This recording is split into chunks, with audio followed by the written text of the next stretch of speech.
This girl barged into the house, kicking the door down. The girl, Qin Fang's sister, was fuming because he didn't answer his phone. Xiao Yuyu was throwing a tantrum, kicking everything in sight. All because Song Fei needed money to help invest more in his singing career. You should have just sent me your money. The protagonist, absolutely enraged, slapped his sister. It was so hard she collapsed on the floor. That's her place right there with the trash. She was completely stunned. Her brother had never laid a hand on her. He always obeyed. But this time, Fun was not the person she knew. With an ice-cold stare, he said he had zero patience left to hear her talk. He threw a credit card at her and said it was all the money their parents left them. She could have all of it. Feng says that out of respect for their parents, he won't argue with Xiao Yu anymore. But from this moment on, he is no longer her brother. The girl just held her cheek. That was terrifying. But wait, do you guys think this was unfair? In his room, Fun explains the whole truth, and it is brutal. In his past life, Fun gave up everything to protect his sister, and she betrayed him. Years from now, on a battlefield where I defeated every kind of monster, the worst creature of all betrayed me, stabbed me right in the back. I couldn't believe it and demanded to know why. Qin Xiao just called him an idiot. She never saw him as a real brother. He was just their parents' adopted son. She looks back and says she did everything he asked. This is her true love, Song Fei. He planned to use Xiao Yu to get that divine artifact after Fun did all the hard work. The protagonist couldn't even look at his sister one more time. Xiao mocks him, saying Fun was way too protective and it was annoying. Song doesn't want to wait anymore and decides to eliminate Fang for good. See, in 2025, whenever a person slept, they were forced to enter the dream world. It was basically a game, and dying in here meant losing your actual lifespan in the real world. But it wasn't all bad. It was discovered that the skills and powers you gained in the game could be brought back to the real world. Lifespan was the currency. The protagonist dedicated everything to get the divine item and reach the top. And it was on that very day his sister betrayed him. This is so unfair. If I just had one more chance, everything would be different. His life was over. But it seems the gods aren't unfair. Qin Fang woke up again. He looked at his phone and saw the date, 25. This was no joke. He had been reborn 9 years in the past. Now, as he prepares to enter the game again, Fun feels a strange sense of freedom. He wonders how far he can go without the weight of his sister holding him back. This time, he promises himself he will use everything he knows from his past life to get ahead of everyone and seize the power and opportunities he left behind. As for Xiao Yu, he decided to let her fend for herself. She will have to face the real world without his help or protection. And as for Song Fei, the man who orchestrated the betrayal that led to his demise in his past life, Feng's gaze turns serious. He swears he will kill Song Fei with his own hands and make that manipulative idol pay for everything he did. The scene shifts and now Fun is in a vast otherworldly place. It is a giant hall filled with mirrors that glow with a strange light. He explains that this is the profession selection hall, a crucial place where players choose what they will be in the game of gods. In his past life, he spent hours there, anxious and undecided.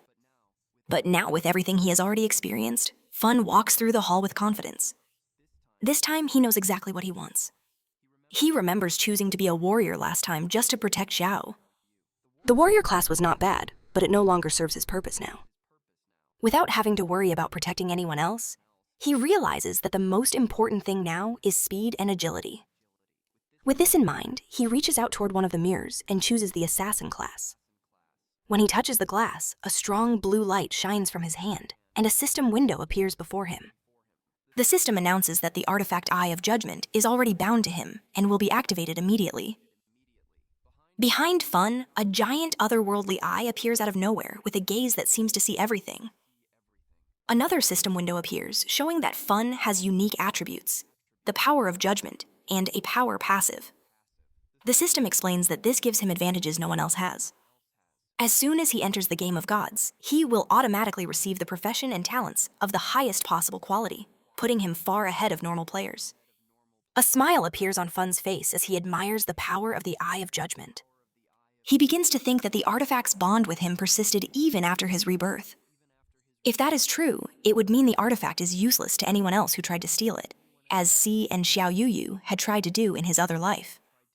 He even wonders if it was the Eye of Judgment that caused him to be reborn, giving him this second chance.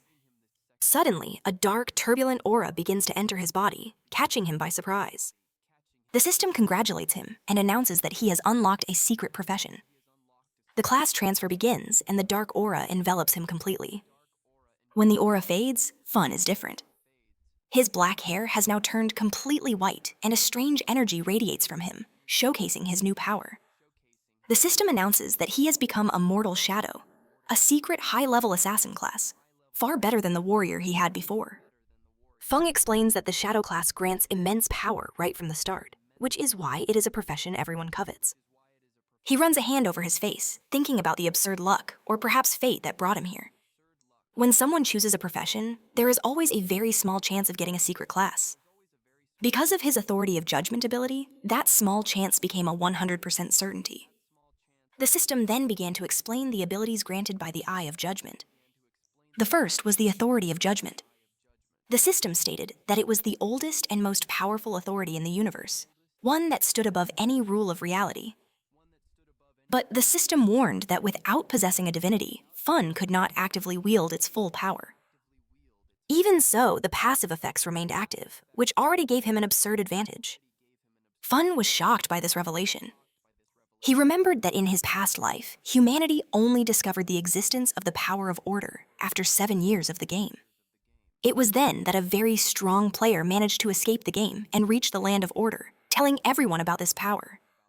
Yet, even after years of trying, no one had ever managed to claim this power for themselves. Now, Fun realized he possessed the original authority, one that could simply ignore rules and order. It was a power capable of changing reality itself. With a serious expression, he understood that his goals were now much greater than mere revenge if he could escape the game of gods, reach the land of order, and obtain a divinity. He would be able to activate 100% of the authority of judgment. Suddenly, a system screen appeared before him, prompting him to enter his in-game name. After a moment of thought, he chose a name that suited who he was now. Shadow. It was a fitting name, he thought, since his profession was born from darkness. As soon as he confirmed it, the system accepted the name, and a dark aura began to swirl around him. The system announced that he was about to enter the game world, the land forsaken by the gods. It went on to explain this world, a destroyed land filled with disruptive monsters that wrecked everything in their path. The system warned that these creatures were merciless and would do anything to kill him. It also explained that once he left the starting city and began killing monsters, he would earn tradable lifespan, a very important resource. However, dying in the game had a heavy consequence. Half of his lifespan, both tradable and normal, would be lost. The risk was high, but Fun was not intimidated. The scene changed, and he appeared in the starting village, a place called Shelltown. The system announced that this was a peace zone, a safe place where monsters could not enter, and players could not fight each other. The lifespan loss here was at its minimum, fixed at 1x. Fun looked around and saw chaos. The other players, who had just been pulled into the game, were trying to understand what was happening. They talked among themselves, confused sound, asking how they had gotten there. Many only remembered going to sleep and waking up in the selection hall, never imagining the nightmare they had fallen into. But Fun remained focused. He looked at the crowd, knowing the game had attracted many people very quickly. He knew that powerful individuals from various countries would soon appear, each wanting to control the game in their own way. If he wanted to stay ahead, he needed to be fast. And with that in mind, he walked through the city. His appearance drew attention. His stylish clothes and the dark aura emanating from him made him stand out from the other players. The crowd began to whisper, trying to guess his profession. Another player, also an assassin, recognized the dagger at Feng's waist, but was stunned by the difference between them. The man had no special aura, while Fun seemed full of power and mystery. The contrast between the two was obvious and made everyone even more curious. As he neared the city's exit, a group of players appeared before him. Their faces were pale in shock. It seemed that dying in the game was not the end. Instead, players were simply sent back to the safety of Shelltown. The group consisted of 3 men and 1 woman. They are incredibly frustrated, complaining about an encounter they had with a level 1 tracker monster. One of the men says a single bite from the creature took half his health. Another complains that even with everyone attacking together, they barely took off a third of the monster's health. The third man is devastated, his confidence shattered after also losing half of his life. They look to the woman who seems to be their leader, waiting for her to say what to do next. Before she can answer, her eyes land on Fun. He was also looking at her. Unlike the others, she carried a long bow, not the standard short bow that archers receive. Fun notices this immediately and concludes that she must have a secret profession, which is a very rare and powerful advantage. Curious about Fun's unique demeanor and appearance, the woman approaches him with a proposal. She suggests they form a party. Her reasoning is that the monsters outside are too strong to fight alone. She says that since her group has already faced a monster, even without winning, they have some experience. Fun, however, can't help but give a small derisive smile upon hearing this. The only experience they have is in dying, he thinks politely but firmly. He rejects the offer, saying he prefers to go alone. The woman is surprised by his response, and the men in her group start to whisper. They wonder what kind of arrogant guy he was, thinking he could face a monster alone when the four of them couldn't. Despite the others' doubts, the woman feels that Fun is more than he appears.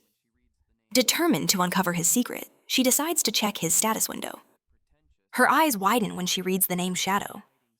She lets out a small laugh, thinking the name is a bit pretentious, but she can't shake the feeling that he's hiding something important. Turning to her group, she announces that they will follow Fun to see what he can do.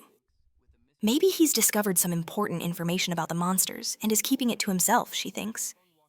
With a mischievous smile, she says she can't wait to see how he does or how he breaks.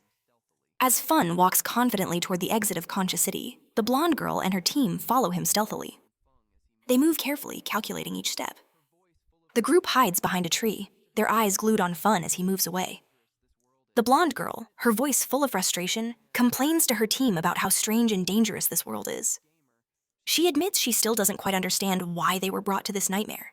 But as an experienced gamer, she quickly assembled a team to face the challenges. Even so, she never imagined the game would humiliate them so brutally. The first monster they found outside the city wiped them out effortlessly. It was a clear warning that they are not prepared. She comes to the conclusion that a monster of that type is too strong for any level 1 player. Meanwhile, the two men on her team start talking about Fun. One of them, who is also an assassin, points out the huge differences between them.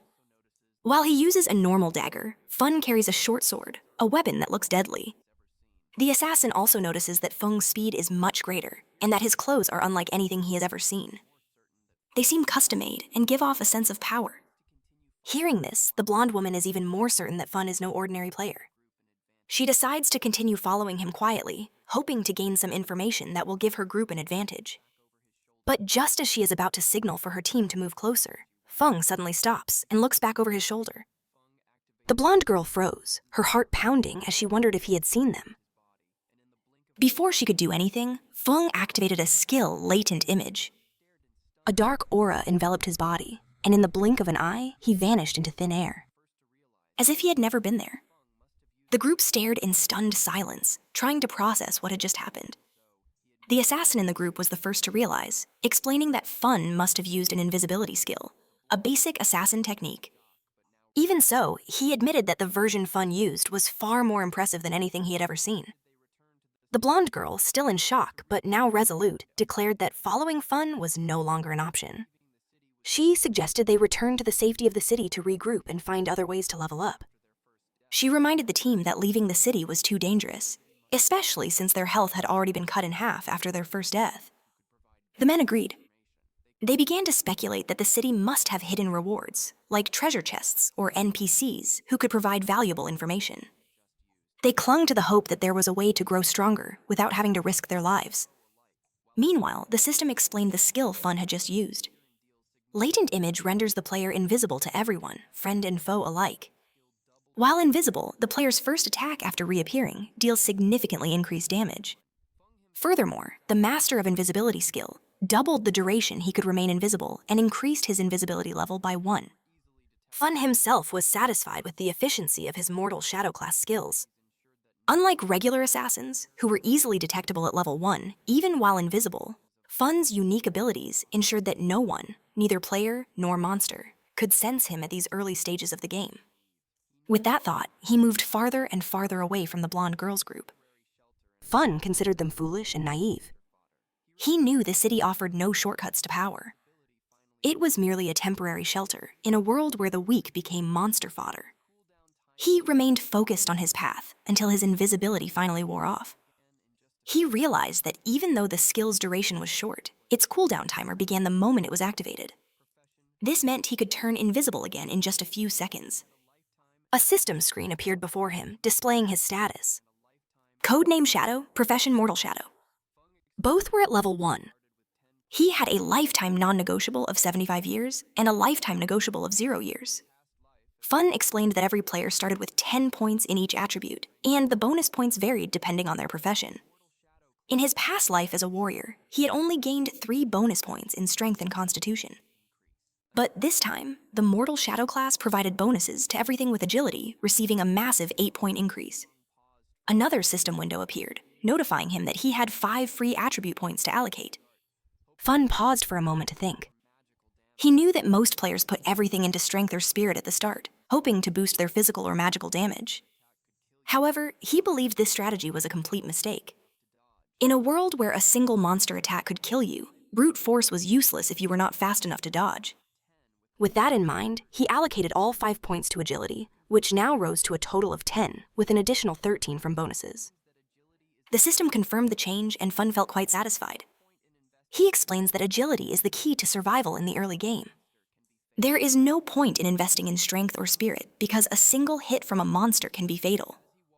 But if you are fast enough, you can dodge enemies and attack without taking any damage. As he walks, his sharp senses pick up a strange sound coming from afar. He stops and strains his eyes to see what is ahead. Hidden in the shadows is a bizarre creature. It is a level 1 crawler. The system classifies it as normal. The monster's twisted body and the noises it makes create a heavy atmosphere, but Fun remains calm. He recognizes the creature. It is the same one that finished off the blonde girl's group earlier. The monster's body bears the marks of the fight, injuries that show they had managed to deal some damage before they died. The crawler notices Fun's presence and charges at him, growling, but Fun does not retreat. He easily dodges the attack, moving with precision and speed. He explains that crawlers are known for their insatiable hunger for lifetime. When they kill a player, they siphon their lifetime to become stronger and evolve. The wounds on the monster prove that the blonde girls group fought with everything they had, but their efforts only delayed the inevitable. With a quick movement, Fun draws his short sword. A dark aura begins to emanate from his body. His eyes glow with a sinister red as he activates the latent image ability. In the blink of an eye, he vanishes, leaving the crawler confused and lost. The monster growls and turns its head from side to side, searching for its vanished prey. Little does it know that Fong is already above it, ready to strike. He deactivates his invisibility just as he descends, and his sword cuts through the air with deadly precision. This technique, which capitalizes on the attack bonus from the latent image ability, deals massive damage. The system immediately confirms the successful hit. A screen appears showing the damage, an impressive 174 points. The level 1 crawler falls to the ground, its body dissolving into energy. Fun gains 10 experience points, but even he is surprised for a second by the sheer amount of damage he caused. He had expected a strong attack, but this level of damage was far beyond what he had imagined. The system explains that the backstab ability helped immensely. When an enemy is attacked from behind, outside of their field of view, the damage is doubled. This turns Fun into a killing machine. As he reflects on this power, memories of his past life come rushing back. He remembers the difficult fights he had as a warrior, when a critical hit dealt only about 40 points of damage. Defeating a single crawler was an ordeal, and always left him tired and injured. Back then, his focus was on protecting Xiaoyu. So he sacrificed his own growth to keep her safe. He gave most of the rewards to her, and as a result, he remained weak. But now things are different. This time, he is fighting for himself, and the results are already showing. The system displays his rewards. 3 days of tradable lifetime, and an incredible 54 years and 155 days of non-tradable lifetime. Fun crushes the monster's energy in his hand, feeling the surge of power. But the rewards do not stop there. Another system window appears, announcing that the authority of judgment has been activated. The system congratulates him for obtaining the infinite evolution talent, an extremely rare and powerful ability. This talent allows him to gain evolution points by killing monsters solo, and these points are used to upgrade his skills. In addition, he will receive 5 free evolution points every 24 hours, and can also earn 100% of the evolution points from soloing bosses. He currently has 5 evolution points. As he processed the information, a thought crossed Fun's mind. Could infinite evolution improve his skills? In his past life, such a thing was impossible in the game. No matter what item a monster dropped, it always came at its original level. That was the rule. But infinite evolution broke that rule, going beyond the normal limits. The potential of the skill made Fun curious. Eager to test it, he chose 2 abilities to evolve, Backstab, and his profession, Deadly Shadow. As soon as he made his choice, the system announced that he had spent 4 evolution points and that the skill upgrades were successful. The first to be upgraded was his profession, Deadly Shadow, which rose to the bronze category with impressive bonuses. Now he could stay invisible for 16 seconds, even while attacking. The damage from the attack that breaks invisibility increased from 60 to 80, and the cooldown time decreased from 28 to 26 seconds. Next, the Backstab skill also improved. The passive damage when attacking from behind was now 15% instead of 10%. With these upgrades, Fun noticed that his latent image skill now lasted 16 seconds. And since the effect of invisibility mastery doubled this time, he could stay invisible for 32 seconds, almost continuously. He thought that if he had this before, he could have killed the crawler in a single blow, even at full health. His thoughts were cut short by an arrogant voice nearby. Someone doubting that a skinny guy like him could kill a monster alone. He turns and sees 2 people, a muscular guy trying to impress a girl. The girl, all excited, calls him Genji and says that with a physique like his, he could probably kill 10 monsters at once. Genji laughs and assures her that with him around, she has nothing to fear. Watching the scene, Fun realizes something is wrong. A shadow falls over the 2, and he sees a huge spider-like monster hidden in the tree right above them. Without even noticing the danger, Genji turns to Fun and makes an offer. He tells Fun to join their group and he will protect him. But Fun was already moving as he recognized the monster as a nurse. Without a second thought, he activates latent image and vanishes. The girl sees it all and points to where Fun was. Genji just shrugs and laughs, convinced, saying the weakling must have been scared of his strength. But the arrogance doesn't last long. Before he could react, the giant spider jumps on him, followed by a smaller one. By the time Genji realized the danger, it was too late. The creatures attack and crush him and the girl in an instant. The system identifies the monsters, the nurse, a level 1 bronze rarity boss, and its partner, a level 1 common baby spider nearby. Still invisible, Fun calmly analyzes the situation. The nurse is a powerful enemy with about 1 to 600 health points. Impossible for a novice to face, especially since it controls a swarm of smaller spiders. Even so, Fun sees this as the perfect chance to test his upgraded skills. Without hesitation, he advances on the nurse and attacks, breaking his invisibility to maximize damage. His blade hits its mark, and the nurse recoils with blood gushing out. The beast retaliates with a powerful blow, but Fung dodges quickly and slides under its leg. Without wasting a moment, he reactivates latent image and vanishes again. A system notification confirms he dealt 338 damage. It was a good hit, but not enough against such a strong enemy.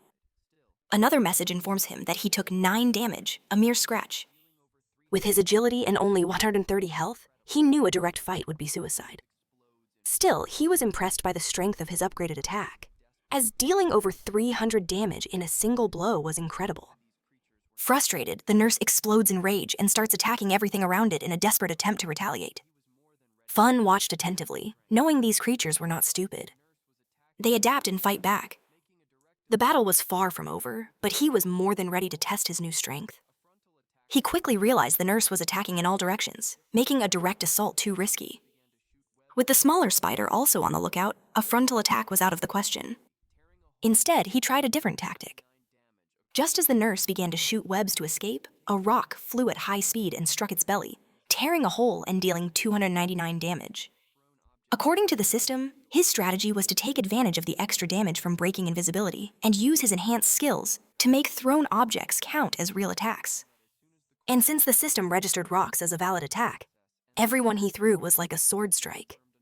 He threw another rock knowing that as soon as the cooldown was over, he could repeat the process endlessly. Soon, the system confirmed another hit, dealing 279 damage. Using this tactic repeatedly, he slowly weakened the nurse. Before long, an announcement echoed throughout Shell City. The leaderboard had been updated, informing everyone that a player named Shadow had defeated the nurse and become the first to reach level 2. With his name announced to all, the city's ranking was officially opened. The other players could not believe what they heard. Many remembered having died to the nurse several times, so they thought it was impossible for a single player to defeat it. Soon, rumors about this mysterious Shadow began to spread. Some thought he had used a glitch, while others stared at the ranking, shocked to see only one name on the list. Amidst the stunned crowd, the blonde girl from before and her team were also there. She could not understand how a level 1 player had defeated a boss alone, when even normal monsters were a challenge for her team. The doubt crept in. Could the system be bugged? Genji and his friend, the same ones who had died to the nurse, were also there, completely bewildered. Suddenly, Genji's friend remembered the guy they had looked down on earlier. Could he be Shadow? She thought. Meanwhile, Fun received a system notification confirming his victory. He had gained 300 XP, reached level 2, and received 2 evolution points. He also unlocked the Shell City ranking and gained 1 reputation point. The entire city had been notified of his deed. Watching the nurse's body dissolve into energy, Fun noted that when the boss dies, the smaller spiders flee in fear. He lamented not having killed them first, as he had lost a good amount of XP. Another system notification showed his rewards, 46 days of lifetime, tradable, and a bronze-level skill book called Hand of Avarice. He also received the Dagger of Corruption, a bronze-level weapon that granted plus 135 attack, and plus or agility, and 2 more evolution points. Curious, he focused on the Hand of Avarice book. The system explained that it was an assassin-exclusive skill that allowed him to loot extra rewards from monster corpses with a 20% chance of success. The only requirement was to be level 1. Fun was stunned by his luck. For a bronze boss to drop such a rare skill was incredible. It would greatly increase his chances of getting equipment. He remembered a player from his past life, the God of Sin, who despite being bad at fighting, became super famous in the game solely because of this skill. The guy became so influential that he even had bodyguards. Suddenly, an idea struck Feng. If Hand of Avarice had a 20% chance, what would happen if he combined it with his infinite evolution talent? In theory, he could not only increase the success rate, but also the number of items he could get. The thought filled him with anticipation. The scene cuts to the real world where students are walking to school. Among them is Xiao Yu, Fun's sister, and a friend of hers. As they walk together, Xiao's friend tells her to call her brother and apologize. The friend reminds her that they skipped an important exam the day before just to secretly support Songfei, and that her brother must be furious. But Xiao Yu doesn't want to hear it, insisting she did nothing wrong. To her, the one at fault is her brother who stopped her from seeing Songfei. If anyone has to apologize, it's him, she says. Her friend tries to reason with her, reminding her how good her brother has always been to her, and even says she's jealous of how caring he is. Xiao Yu coldly cuts her off and tells her not to meddle. He isn't even my real brother, she says. My brother is Songfei. When they arrive at school, they see a commotion in the classroom. A group of students is gathered around a desk, whispering. They get closer and see a bizarre scene. Their classmate, Zhang He, is slumped over his desk, and his body is slowly fading away. Panic begins to set in, and a girl asks, "What's happening?" Another student explains that Zhang He just said he was going to take a nap, and then started to disappear.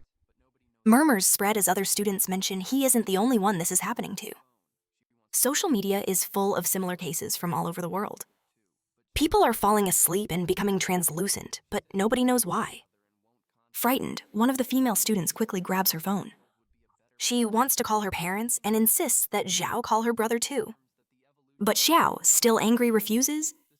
She says she hates her brother and won't contact him, even going so far as to say the world would be a better place if he died.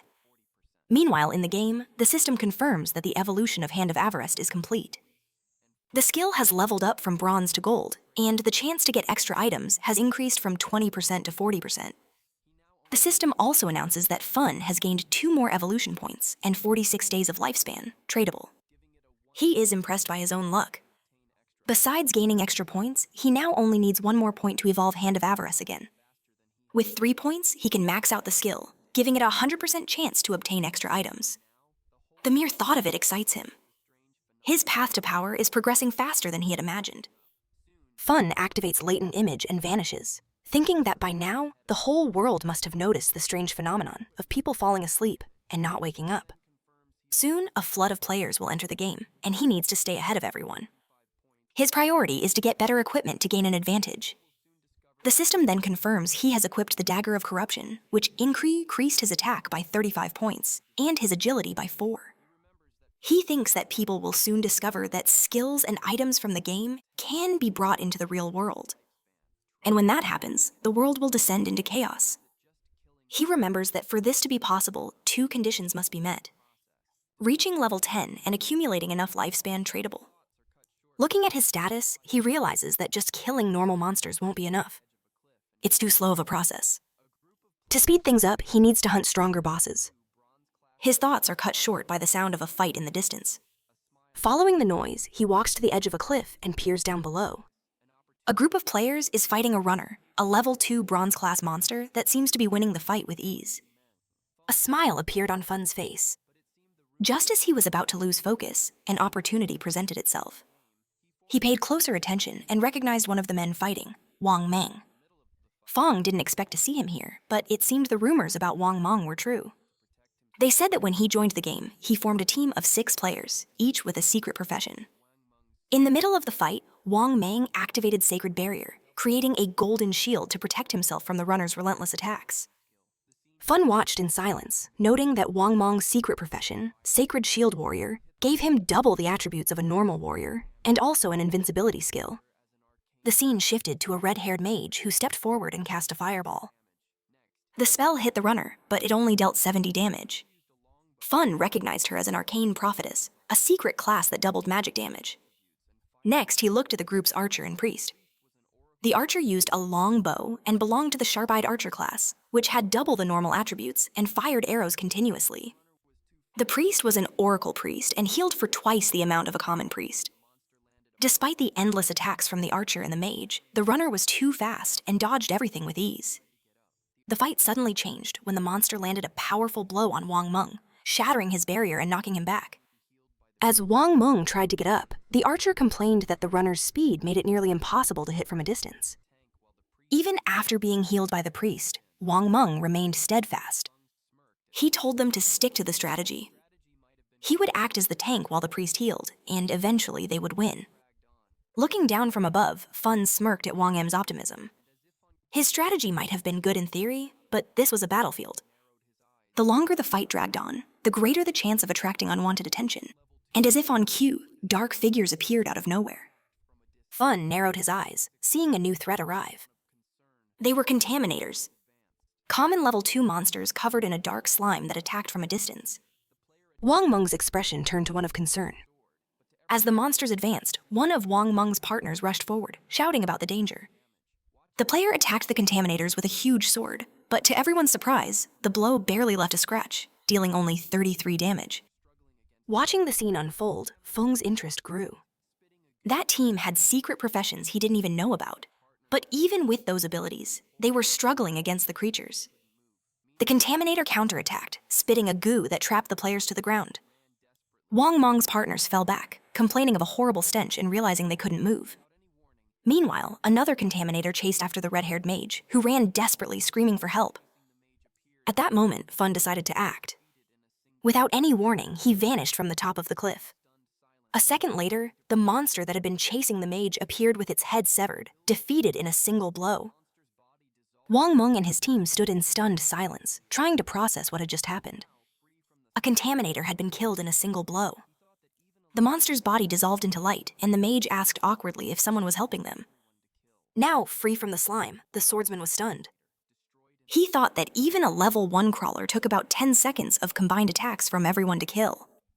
And here was a level 2 contaminator destroyed in an instant. Before they could react, another contaminator fell to a single blow that dealt 441 damage. In a panic, the swordsman asked the mage, Lizzie, if she had seen the attacker, but she just shook her head, confused. Wang Im quickly composed himself and gathered the team. He ordered everyone to stay focused because even with the help of the invisible ally, they still had to fight. Meanwhile, Fun, still invisible, settled into a tree behind Wang Meng. As the team refocused on the corridor, Wang Meng realized that without the contaminators, only it remained. At that moment, a system screen appeared for Fun, confirming that he had killed 2 contaminators and gained 40 XP and 1 evolution point. Additionally, he obtained a new skill book, Poison Dart, and another 8 days of lifespan tradable. Looking at the screen, Fun considered the new skill. Poison Dart was a ranged attack that dealt continuous damage, an incredibly useful skill for an assassin. Without a second thought, he evolved it on the spot. The skill rose from normal to silver level, and the system detailed the improvements. Poison Dart could now be thrown from 14 meters away, dealing 120 damage on impact. Additionally, it applied poison to the target, dealing an extra 50% damage per second for 5 seconds. The effect did not stack, but the cooldown was only 5 seconds. Fun smiled at his new power. Meanwhile, Wang Meng's fight had turned into a nightmare. The corridor was stronger and faster, completely dominating the battle. When Wang Meng raised his shield, the beast's claws tore into his side. Before he could recover, the creature attacked again, sinking its claws even deeper and throwing him to the ground like a doll. The shield fell with a loud clang, and Wang Meng screamed in pain. His partners watched in horror. The priest rushed to heal him, but it was no use. With the monster's claws still embedded in his body, the healing magic didn't work. Blood trickled from Wang Yam's mouth as he gathered his strength to tell the team to flee. But before they could do anything, a projectile flew through the air and hit the monster square in the face, dealing 845 damage and making the beast recoil in pain. Wang Meng's team was in shock as they saw the boss's health drop by half in seconds. And the attack wasn't over. The poison made blood gush out endlessly, weakening the beast. The corridor writhed in pain and finally released Wang Meng, who collapsed, wounded on the ground. The monster screamed as its health was drained by 324 points per second until it finally fell dead. At that moment, a system screen appeared for Fun. Since his attack dealt more than 90% of the total damage to the boss, he received all the items. The system announced that he had killed the corridor boss, earning 600 XP. Another notification congratulated him on reaching level 13, granting him 2 evolution points and another 55 days of lifespan tradable. Fun looked at the outcome of the fight, feeling in complete control. He hadn't expected the continuous damage from Poison Dart to synergize so well with his other skills. Then it hit him. Using his invisibility, he could remain hidden forever, just endlessly firing poison darts. He figured that with this strategy, he would be invincible in the early and mid-game. Meanwhile, Wang Meng was still in shock, watching the boss turn into items before his eyes. The pain of being pierced had been so real that he began to doubt if this was even a game. His thoughts were cut short when the items vanished in front of him, snatched away in the blink of an eye. It was Fun who had taken everything, moving so fast that Wang Meng didn't even see him. Struggling to his feet, Wang Meng bowed his head in gratitude and thanked the mysterious person who had saved them, even without knowing who it was. Fun's voice echoed from the shadows, his identity still concealed. He warned Wang Meng not to trust others so easily, especially in a dangerous place like this. Wang agreed, understanding the lesson, and thanked him for the warning. Then he introduced himself. "My name is Wang Meng. If you ever need help, just ask." Meanwhile, Wang M's surviving teammates embraced each other, relieved to have escaped the horrifying situation. Back with Fun, he stood in silence, holding the monster's drops and considering his next move. He knew Wang Meng wasn't just a strong guy, but someone with official government backing, which meant he had extensive connections and money. This gave Fong an idea. He needed a safe way to sell the equipment and items he wasn't going to use. Activating Hand of Avarest on the items, a system notification popped up congratulating him on obtaining another 3 evolution points and 55 days of life tradable. In addition, he also received a bronze tier item, the Runner's Greaves. The system explained that the item provided +9 physical defense, +5 to all resistances, and reduced ability cooldowns by 15%. Looking at his inventory, he saw he had acquired many good items for various classes. He decided that as soon as his bag was full, he would return to Shell City to exchange what he didn't need for more life. With a cold gaze, he thought about how his current progress was much faster than in his past life. A sinister smile appeared on his face as he murmured that Songfei would soon be in for a surprise. The scene cut to another group of players fighting contaminators and runners. Their situation was dire with the monsters surrounding them from all sides. One of the players, seeing it was hopeless, shouted for the others to run. But before they could escape, they froze in fear. A giant bizarre monster appeared before them, exuding a sense of danger. The creature then attacked, firing parts of its own body like arrows, which pierced through the players and killed them instantly. Moments later, the players reappeared in Shell City, frustrated and cursing the game's unfairness. They complained that the monsters always attacked in packs and ran away when they were close to death, proving they were intelligent. One of them asked worriedly, "How are we supposed to get out of the game if we can't even reach level 3? Another player then began to explain the harsh reality. The only way to leave the game was to reach level 3, so they needed to level up quickly. One of the players suggested forming a larger group from 6 to 10 people to make things easier. But another guy immediately shot down the idea, saying he had already seen a group of 10 get wiped out by a huge mob of monsters. A third player joined the conversation, warning that a team that was too big would only attract bosses. He mentioned that he had just seen a group of 40 players accidentally summon a boss called the Occurs, which killed 30 of them with a single skill. Elsewhere, the blonde girl and her team also reappeared in Conch Town, their faces showing frustration and fear. If they didn't reach level 3, they would be trapped in the game forever. The blonde girl clenched her fists in desperation. She began to think that since everyone had entered the game while sleeping, only their consciousness was here. If they couldn't get out, their bodies in the real world would starve to death. Just thinking about it sent a shiver down her spine. One of her partners, an assassin, said worriedly that they had already died 3 times and had less than 10 years of lifespan left. Before he could finish, the blonde girl cut him off firmly, saying that dying again was not an option. At that moment, the Conch Town rankings shimmered in the air. Everyone's eyes widened. At the top of the list was the mysterious Shadow Fun, who had already reached level 3. He was followed by Wong Minbala, who were still at level 1. The blonde girl's mind started racing. How was he leveling up so fast? He must know a way they didn't. Determined, she made a decision. If that mysterious player knew how to level up quickly, they needed to convince him to help.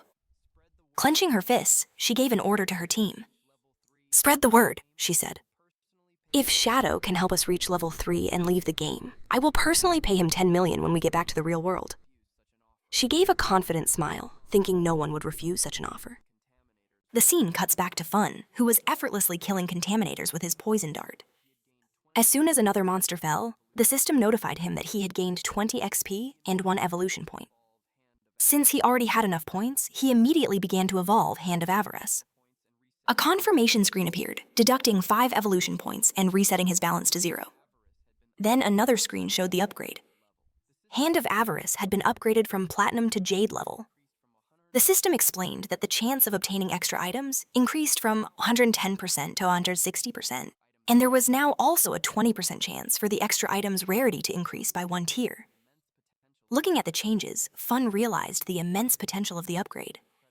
A skill that could increase the rarity of items was incredibly valuable. As he was thinking about this, a bright light in the distance caught his attention. A bizarre, enormous figure appeared, the same one that had wiped out an entire group of players earlier.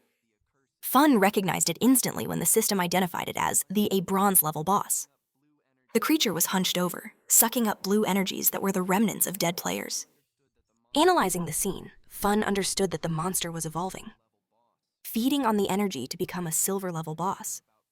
Judging by the number of lights, it must have killed about 40 players. A quick look at his inventory, however, revealed a problem. His inventory was already full. Even if he killed the monster, he would have no way to loot the drops. This situation called for a new tactic. After a moment of thought, he marked the location on his map.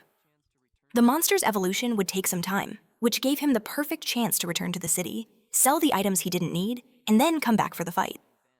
With his plan set, he activated Latent Image and vanished into the darkness.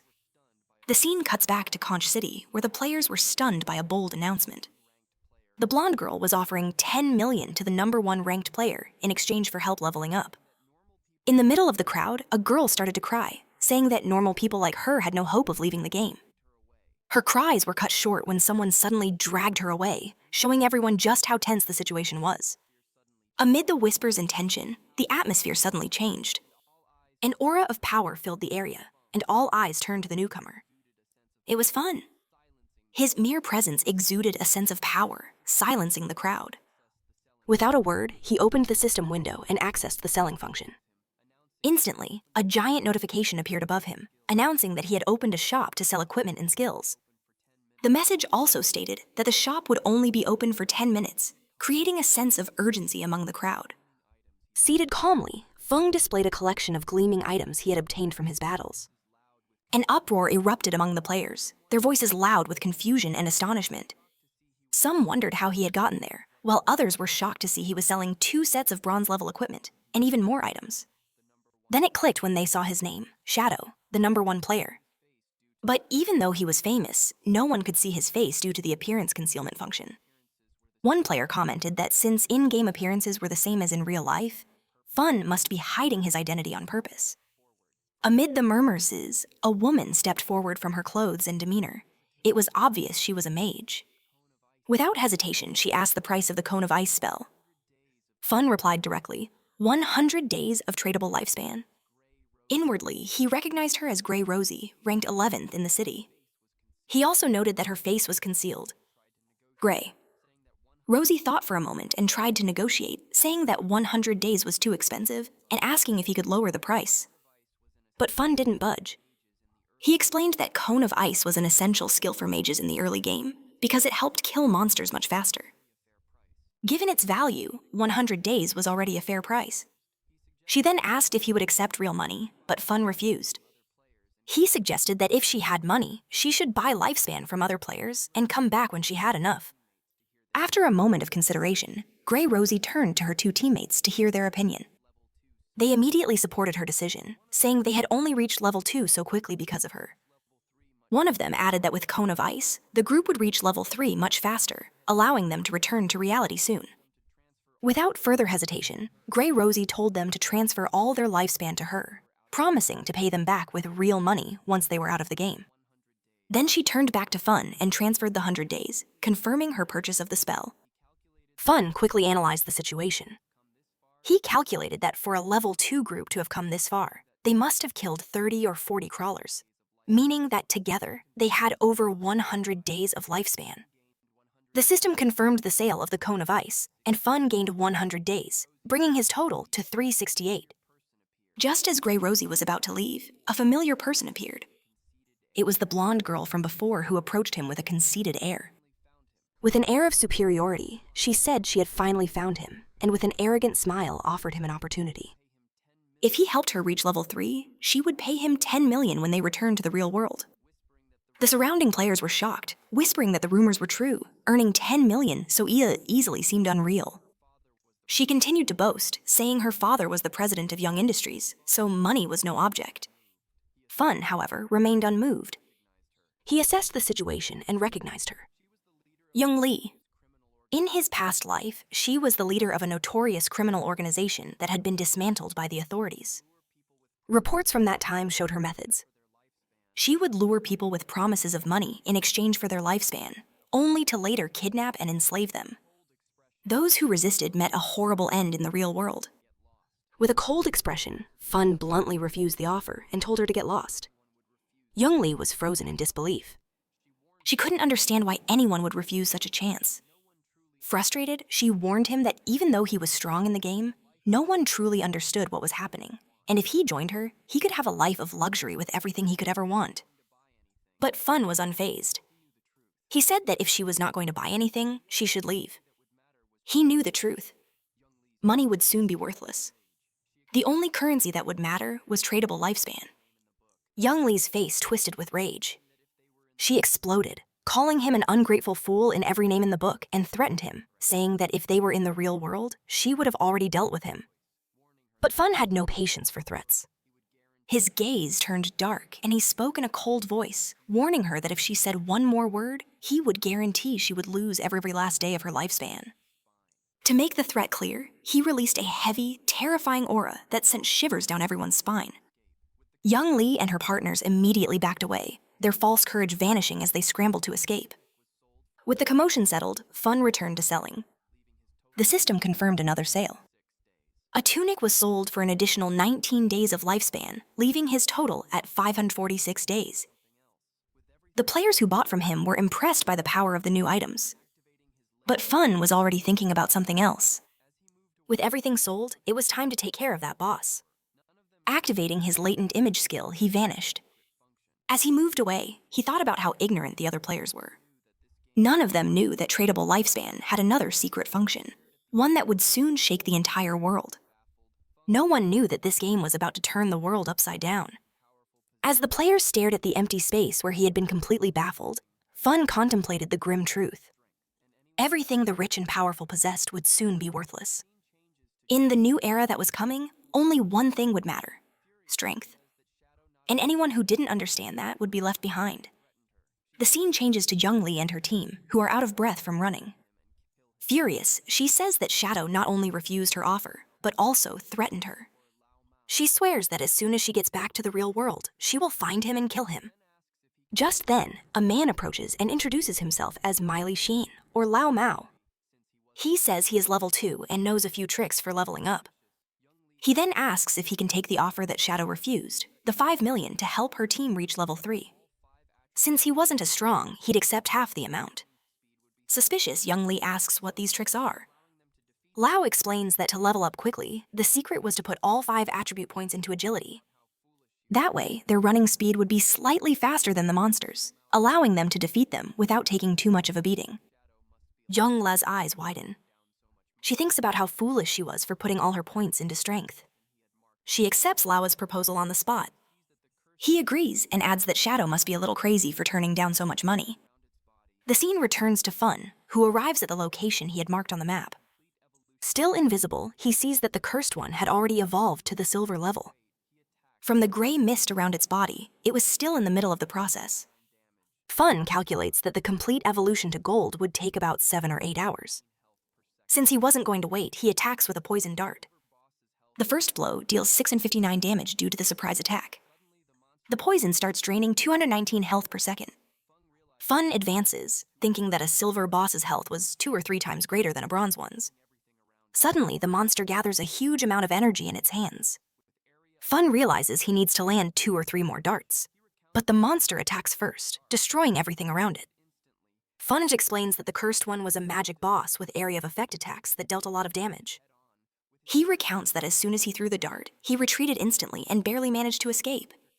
Still invisible, he knew that if he had taken that hit head-on with his current health and defense, he would be dead. The battle continues. The monster charges another attack, but Fung remains calm, moving, and keeping an eye on his skill cooldowns. The plan was simple. Wait for an opening, strike, and vanish before the counterattack. Moments later, the monster falters. It was the perfect chance. He advances and attacks with another poison dart, dealing another 659 damage and reactivating the poison. Seeing it was in danger, the boss tries to flee, but Fun doesn't let it. He pursues it with a cold gaze. The monster's attempt to escape was pathetic. In a swift move, Fun disappears and reappears above the creature's head, smashing it into the ground. The system confirms his victory. He defeated the Cursed One, a silver-level boss. Notifications explode on the screen. Down to 800 XP, leveling him up from 3 to 5 at once. 4 evolution points and 124 days of tradable lifetime. Fun smiles. Killing a single boss made him jump 2 levels and even gave him bonus evolution points. As the monster's body dissolved into items, he uses the evolved hand of greed. The system confirms its success, and the rewards are even better. Another 4 evolution points and another 124 days of lifetime, doubling what he had gained. He smiles. Not bad. In total, the silver boss gave him 12 evolution points and 372 days of lifetime. But there was still more. The extra effect of Hand of Greed activated, upgrading one of the silver items to gold, a golden tier. No wonder this skill is Jade level, he thinks. He looks at the items on the ground. There were about 7 or 8 pieces of equipment, but his backpack only had 10 empty slots. He sighed. Having to go back to the city every time he killed a boss was a waste of time. The ideal thing would have been if the creature had dropped a storage ring or something like it. Just as Fun was about to look at one of the items, the scene cuts back to the city. There, Lizzie, the mage from Wong M's team, reappears in a flash of light, relieved. The rest of the team appears shortly after, thanking Wong M. They say that without his leadership, they wouldn't have reached level 3 and returned safely. But Wong Mong brushes off the compliments, saying it was a team effort. Lizzie, however, regrets not being able to add that guy as a friend during the fight. She thought it might have been because she was covered in mud at the time. A teammate jokes with her, saying that now with her clean clothes, she looked great and that the mysterious player wouldn't reject her again. As they were talking, a system announcement echoed through the city. The ranking had been updated. Shadow had reached level 5. The news shocked everyone. Someone shouted in disbelief, asking how Shadow had jumped from level 3 to 5 so quickly. The only explanation was that he had killed a powerful boss. Another player chimed in saying he had seen Shadow selling items in the square just 10 minutes ago. In the midst of the desperation, a guy said, half joking and half serious, that his younger sister had just turned 18 and that if Shadow took a liking to her, it would be great for the family. His friends cut him off immediately, reminding him that Shadow was the guy who didn't even care about a 10 million offer. There was no chance he would be interested in a marriage proposal. Meanwhile, Wang Meng's team started to panic. They had barely celebrated reaching level 3, and Shadow was already far ahead. But Wang Meng remained calm and told them to forget about it for now. The important thing was to leave the game, return to reality, and warn their family and friends about this dangerous game. As their bodies began to fade, the system confirmed the logout. Wang Meng's last words were serious. If the world is really descending into chaos, the least we can do is prepare the ones we love. The scene cuts to the real world. Wang's eyes open, and at the same moment, a voice shouts, "Captain!" He wasn't just any player. Wang Meng was a police officer. His colleagues rushed to his side, worried. One of them said they had been very worried because Wang Meng's body had started to turn transparent while he was unconscious. The terrifying truth became clear. If a player died in the game, they weren't just disconnected, they were erased from existence in the real world. But with no time to dwell on it, Wang Meng got up and ordered everyone to assemble. "Something serious has happened," he said. The scene continues at a police station where a voice of authority questions Wang Meng about his report. The voice summarizes, Wang's team had a huge advantage as they all had a secret profession. Even so, they were nearly killed by a single monster and were only saved at the last second by an unknown player, Shadow. Wang Meng confirms that the report is correct and details Shadow's absurd progress. He explains that when Shadow helped them, he was at level 3. But by the time Wang Meng's team finally reached level 3, Shadow was already at 5, a 2-level jump that no one had ever seen before. The revelation left the high-ranking officials concerned. One of them asked the obvious question, "Does this mean Shadow is the strongest player in the world right now? How did he level up so fast?" Theories began to surface, and Wang Meng offered a possible explanation. Maybe he killed a very strong boss, or did something incredible. Another official, curious, pointed out a strange detail in the report. Shadow was already at level 3 when he saved them. If that's the case, why didn't he leave the game with the others? Could it be that he has no family or friends in the real world? No reason to come back? Wang Meng admitted that he knew nothing about Shadow. At that moment, a female officer interjected with a wild theory. She suggested that Shadow might be a transmigrator. She explained that these are people who appear out of nowhere and get strong very quickly, and they are often orphans, which would explain why he didn't return. Her theory left the room in silence, and realizing what she had said, she turned red with embarrassment. The high-ranking official, unamused, called her by name, Amy, and told her to stop joking around at such a serious time. He dismissed the theory, saying she had been reading too many novels, and returned to the main topic with important information. According to secret reports, researchers had been investigating something concerning. Many elderly people were mysteriously dying in their sleep. When they cross-referenced this data with information from the game, the conclusion was terrifying. The people who had died in their sleep had also died multiple times in the game. This confirmed the truth. If a player's life reaches 0 in the game, they don't just die there, they die in the real world too.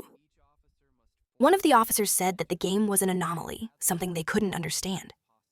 The chief agreed, suggesting it could be an invasion by beings from other dimensions. The idea left everyone in silence. Without wasting any time, the chief moved on to urgent matters, announcing that the government would be issuing an emergency order. Each officer must form a team, enter the game, and gather as much information as possible. He explained that this wasn't just a police matter. The government itself was mobilizing. It was a global race with every nation trying to understand this new reality. Falling behind would mean losing power on the world stage. With that, the chief announced his decision. Amy would be the captain of Team 1. She accepted immediately. Wang M was appointed vice captain, and the two of them were given permission to choose their own team. Wang Meng agreed, understanding the weight of the mission. The chief then returned to the subject of Shadow. According to the report, he didn't seem to be a bad person. Therefore, the chief gave a direct order. Amy and Wang Meng were to try to get close to him. The objective was to find out who he was and try to work with him. The chief explained why he had put Amy in command. Her experience with games and fiction made her the ideal person to investigate someone like Shadow, whose actions seemed to be the stuff of legend. The chief said he hoped they could bring Shadow over to their side. Meanwhile, the other police officers were to maintain order and prevent panic in the city. With that, the meeting concluded, the sun was setting, and the officers prepared themselves for the challenges that lay ahead. The next day, the scene cut to a school where Xiao sat at her desk, lost in thought, while the other students chattered excitedly about everything that had happened. A group of students discusses some news. Zhang Hai, the boy who had been missing, managed to reach level 3 and get out of the game safely. One of the girls explains that he shared an important detail. If several people from the same region fall asleep at the same time, they all go to the same starting city in the game. The news leaves the students both excited and worried. Another girl is terrified by the idea. She says she needs to go home and bring her parents into the game because they don't know anything about gaming, and she's afraid something will happen if they enter unprepared. But another student disagrees, saying it's better not to involve their parents yet. He thinks they should focus on getting stronger first so they can protect their families later. Meanwhile, Xiao stares at her phone, thoughtful and increasingly frustrated. She didn't understand why her brother hadn't spoken to her yet, with something as huge as this game happening. She had expected at least a message, but there was nothing. Not only had he not asked if she was okay, but he hadn't even apologized for hitting her. And that wasn't like him at all. Before, whenever they fought, he always found a way to make peace. But today, there was only silence. Not even her parents had ever laid a finger on her, yet her own brother had done it. Pouting, she tries to justify herself, thinking that she had only skipped class to see Songfei's concert. Was it really that big of a deal? She wonders. Crossing her arms, she decides she'll only forgive him if he calls and apologizes 1,000 times. But her anger soon turns to excitement when she thinks of Songfei. It's a good thing I went yesterday, she thinks. When the game takes over everything, I might not get another chance to see his concerts. A dopey look crosses her face as she remembers the previous night.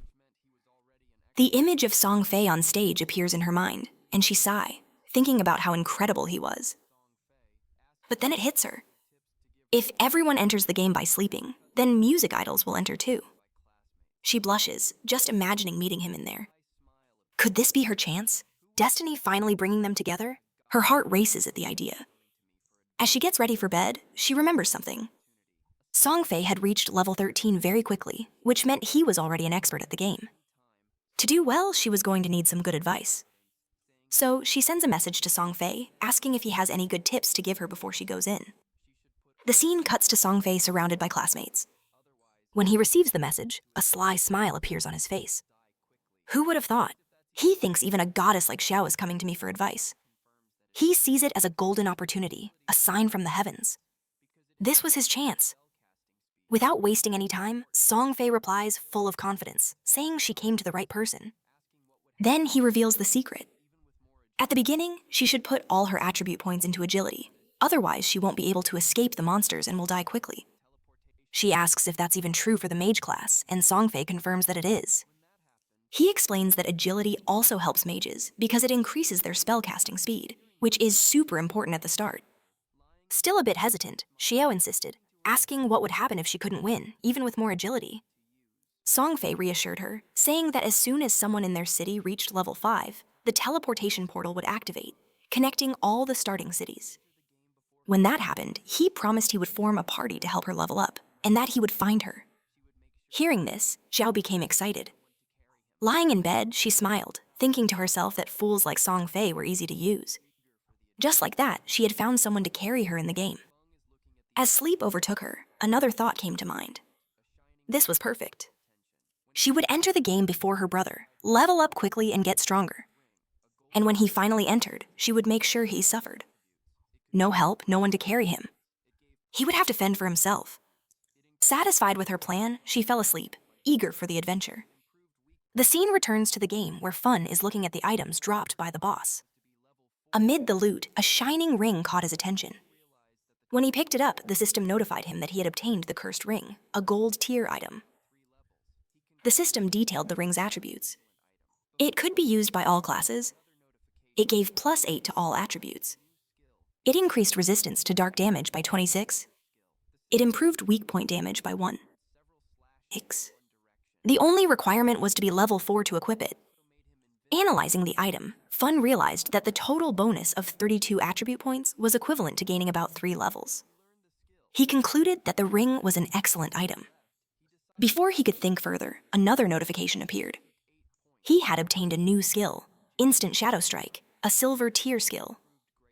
The system explained that the skill delivered several slashes in one direction, with a range of 15 kilometers, and also made him invincible for 5 seconds. Fun realized it was a great area of effect attack. Without wasting time, he learned the skill, and since he still had evolution points left, he decided to upgrade Hand of Avarice. The system took 8 points and upgraded the skill from Jade tier to Diamond tier. The effects improved greatly. The chance to get extra items increased to 220%, and the chance for those items to have their rarity upgraded went up to 40%. Thinking about the upgrade, Fun calculated that he would now get at least 2 extra items per monster, making each kill worth 3 times as much. To not waste the remaining points, he upgraded Instant Shadow Strike by 3 levels. The skill quickly rose from Silver tier to Platinum tier. The improvements were significant. The range increased to 21 mi. The invincibility went up to 7 seconds, and the number of slashes went from 3 to 5. The most important change was the damage of each strike, which doubled to 200. Looking at the rest of the loot, he saw that most of the items were junk, but one of them caught his eye. A Silver tier Warrior skillbook. He looks at the Warrior skillbook and realizes that selling it could earn him a good amount of lifespan. Just as he finishes this thought, a noise catches his attention. Turning around, he sees 3 huge creatures running toward him. He identifies them immediately. Limb crawlers, grotesque level 4 monsters. But instead of feeling threatened, Fun sees this as the perfect chance to test his power. Without wasting a moment, he activates Instant Dark Slash. In the blink of an eye, he unleashes a sequence of high-speed slashes and effortlessly destroys the creatures. The crawlers are torn to pieces before they can even react. When the dust settles, a system notification confirms his victory, granting him 80 XP and another 5 days of tradable lifespan. After the fight, a dark and powerful aura emanates from Fun's body. He calmly reflects on his new power, realizing he can now kill enemies much faster. He checks his lifespan and sees he now has 618 days. But to bring his skills and items into the real world, he needs at least 900 days. With this in mind, he comes up with a plan. First, he'll sell all the valuable items in his inventory. If everything goes well, he'll get the necessary lifespan faster than he thinks. And once he reaches level 10, he can finally bring things from the game into the real world. The scene cuts to Fun returning to the city, invisible thanks to his skill. Unnoticed, he overhears a nearby conversation. A man is congratulating a woman on reaching level 3 and reminds her of a promise. Looking closer, Fun sees it's Young Li and Lao Mao. Their conversation reveals their deal. La Mao would help her reach level 3 so she could leave the game in exchange for 5 million. Now that she has succeeded, he wants his payment. Young Li calms him down, asking if he doubts her father's company. Young Industries has the money. She explains that she'll leave the game and make the payment in the real world. Before leaving, she gives Lao Mao her phone number and tells him to call her as soon as he gets out too. Then she makes another offer. She wants to buy all his tradable lifespan, offering 10,000 for each day. La Mao accepts immediately, smiling at the chance to make some cash. With a smug air, he comments on how foolish Fun was to refuse her offer. Unaware that Fun is right there beside him, listening to everything, La Mao thinks about how the idea of lifespan being important in the game is nonsense. To him, turning in-game assets into real-world wealth is the best strategy, and he considers himself a genius for thinking of it. The scene shifts to Fun in front of the city's teleportation portal. With a touch, the portal begins to glow with a blue light. A system window appears congratulating him for activating the teleportation in Kong City and awarding him 1 reputation point. The system explains that he can use the portal for free once a day, but subsequent uses will cost lifespan. For now, however, the portal is useless as no other one has been activated in the game yet. Fun thinks about this. He understands that the teleportation system needs 2 points to function, Another player in another city needs to reach level 5 and activate the portal there. He remembers that in his past life, Songfei was in Firefly City. To keep an eye on things, he sets up a kind of alert that will notify him as soon as someone activates the portal there. He is not just waiting, he is preparing. As soon as the portal glows, he will be ready to face Songfei. As he walks through the city, Fun's mind is already focused on his objective. For most players, teleporting between cities would already be a big deal. But he knows the real challenge is yet to come. The real goal is to reach level 10, enter the realm abandoned by the gods, and finally activate his authority. Only then will the real game begin. Shortly after, he opens a shop and a system notification informs everyone that he is selling items and skills, but only for 10 seconds. First come, first served. The response is immediate. Players go wild and rush toward him, calling him an expert. Some say they were waiting for this and even saved up lifetime to spend. One player proudly says he has saved 150 days. Another recalls that last time Feng sold the Cone of Ice spell, which helped Grey Rosie reach second place in the rankings. Another player spots a silver-level skillbook called Battle Roar for Warriors and buys it on the spot. The system confirms the sale for 300 days of tradable lifetime. The other players are shocked by the price, but another one calls them fools, explaining that with that skill, a warrior could earn back the 300 days in less than 2 days of hunting. Realizing the opportunity, the rest of the players desperately rush forward to buy what is left. In seconds, everything is gone. Looking at the system window, Fun sees his earnings. In just 1 minute, he has gathered 650 days of lifetime, increasing his total to 2174 days, but he is still not satisfied. Some players complain in frustration for not being able to buy anything and ask if he will open the shop again. Fun confirms that he will. Suddenly, a female player's voice catches his attention. She says she has a treasure and wants to make a deal. When Feng turns around, he recognizes her. She is one of Wang Mang's teammates. The system identifies the item, a spatial ring with 12 inventory slots, which occupies neither a backpack nor an equipment slot. Fun is surprised as he knows its value. It is a super rare storage item. He knows the drop chance for such a ring is very low. The fact that this girl obtained one so early in the game is absurdly lucky. He asks for the price, already knowing its worth. In his past life, a similar ring was sold for 3,600 days of lifetime. But instead of asking for lifetime, the girl smiles and makes an unexpected proposal. She does not want lifetime. Instead, she asks him to add her as a friend and form a party to kill a boss. Fun agrees on the spot, and the system confirms that the player Black Plun has accepted his friend request. Leaving the city, Fun turns to Black Plun and asks about the boss. She explains that it is a gold-level boss, but she could not see its name because she was too far away. She tells him where it is on an old boat floating in the swamp. Upon hearing this, Fun's eyes widen. Could it be the Golden Ghost ship? He thinks. He remembers that this is a super rare boss. The chance of it spawning is minimal, and in his past life, whenever it appeared, massive guilds would go to war over the powerful items it dropped. From Black Plun's description, he deduces that version of the boss must be around level 5, which makes it easier to kill. Even so, he wonders how Black Plun found such a rare boss near the city. His mind starts connecting the dots, the spatial ring, her connection to Wang Mang's team, a gold-level boss appearing out of nowhere. Then it dawns on him. Could she be the legendary Lucky Carp from his past life? Fun wondered. He remembered the rumors. They said Wang Mang's team had a mysterious member with absurd luck, someone who found rare bosses and treasures just by walking around the map. At the time, Fun thought it was just a rumor. But now, looking at Black Plun, he was sure it was true. Lost in thought, he stared at her, and Black Plun noticed. Suddenly, she asked why he was looking at her like that. Snapping out of his trance, Fun said it was nothing, and refocused on the path ahead.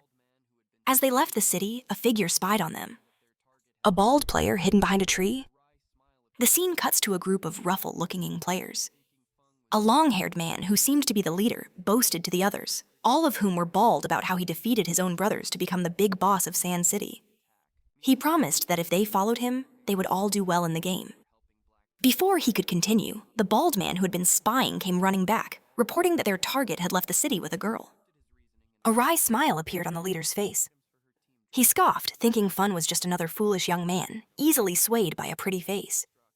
Without hesitation, he gathered his group and ordered them to move in for the attack. Meanwhile, outside the city, Fun explained his conditions for helping Black Plum. If the boss dropped items she could use, they were hers, but all the rest of the loot would go to him. She accepted his reasoning and agreed, but asked that if any items for her team dropped, he would sell them to her at a discount. Fun saw no problem with that. With the deal struck, Black Plum said they would head to the boss's location as soon as Wang Meng and the rest of the team logged back into the game. After walking for a while, she realized she didn't know where they were going. It was only when Fun revealed their destination that it dawned on her. They were going to fight a gold-tier boss. She was shocked. The idea seemed absurd. Fun was an assassin, and she was a mage. Fighting a gold-tier boss, just the two of them, seemed like suicide, but Fun remained calm. He explained that he didn't want her to fight. His plan was for him to face the boss alone while she watched from a distance. Even so, Black Plum found it impossible. As she was about to press the matter, Fun stopped abruptly, sensing something. Without a word, he activated Latent Image and vanished into thin air, leaving Black Plum standing there stunned. Meanwhile, the group of bald men was still spying on them. Their leader, full of arrogance, saw that Fun had disappeared and assumed he had tricked Black Plum and abandoned her. With a wicked smile, he ordered his men to move in and capture her. But just as they approached, a shadowy figure appeared before them. The leader stopped in his tracks, his smile vanishing as he saw the dark aura in front of him. Before they could react, Fun used Instant Shadow Strike. In the blink of an eye, it was all over. A flash cut through the air, and the group became a pile of bodies on the ground. Feng disappeared again, leaving no trace. The system confirmed. 5 players killed, earning him 12 days of tradable lifetime. He barely glanced at the bodies. To Fun, killing them was no different from killing a few weak monsters. Before she could realize what had happened, he reappeared beside Black Plum. She immediately asked where he had gone. Fun just shrugged and said some people were following them, so he sent them back to the city. She started asking a lot of questions, and even joked that his invisibility skill must be useful for relieving herself without anyone seeing. Fun cut her off, annoyed by the strange conversation, and told them to hurry up and get to the boss. The scene cuts to the city where Xiao Yu had just logged into the game. From the staff in her hand, it was clear she had become a mage. She looked around, impressed by the realism of the place. Looking at her staff, she thought proudly that she had obtained a secret class called Sacrifice, and that it should be powerful enough to help Song Fei. Her thoughts turned to her brother, and she grew annoyed, complaining that he was never around when she needed him. But she soon shrugged it off. With her secret class and Song Fei's promise to help her, she didn't need to depend on her brother. He can fend for himself, she thought. Then Xiao Yu's eyes fell on the city rankings. Fun was already at level 6. She wondered why Song Fei kept bragging when he was only at level 3. The real expert here was Shadow. An idea popped into her head. If she could get close to Shadow, she would level up much faster than with Song F's help.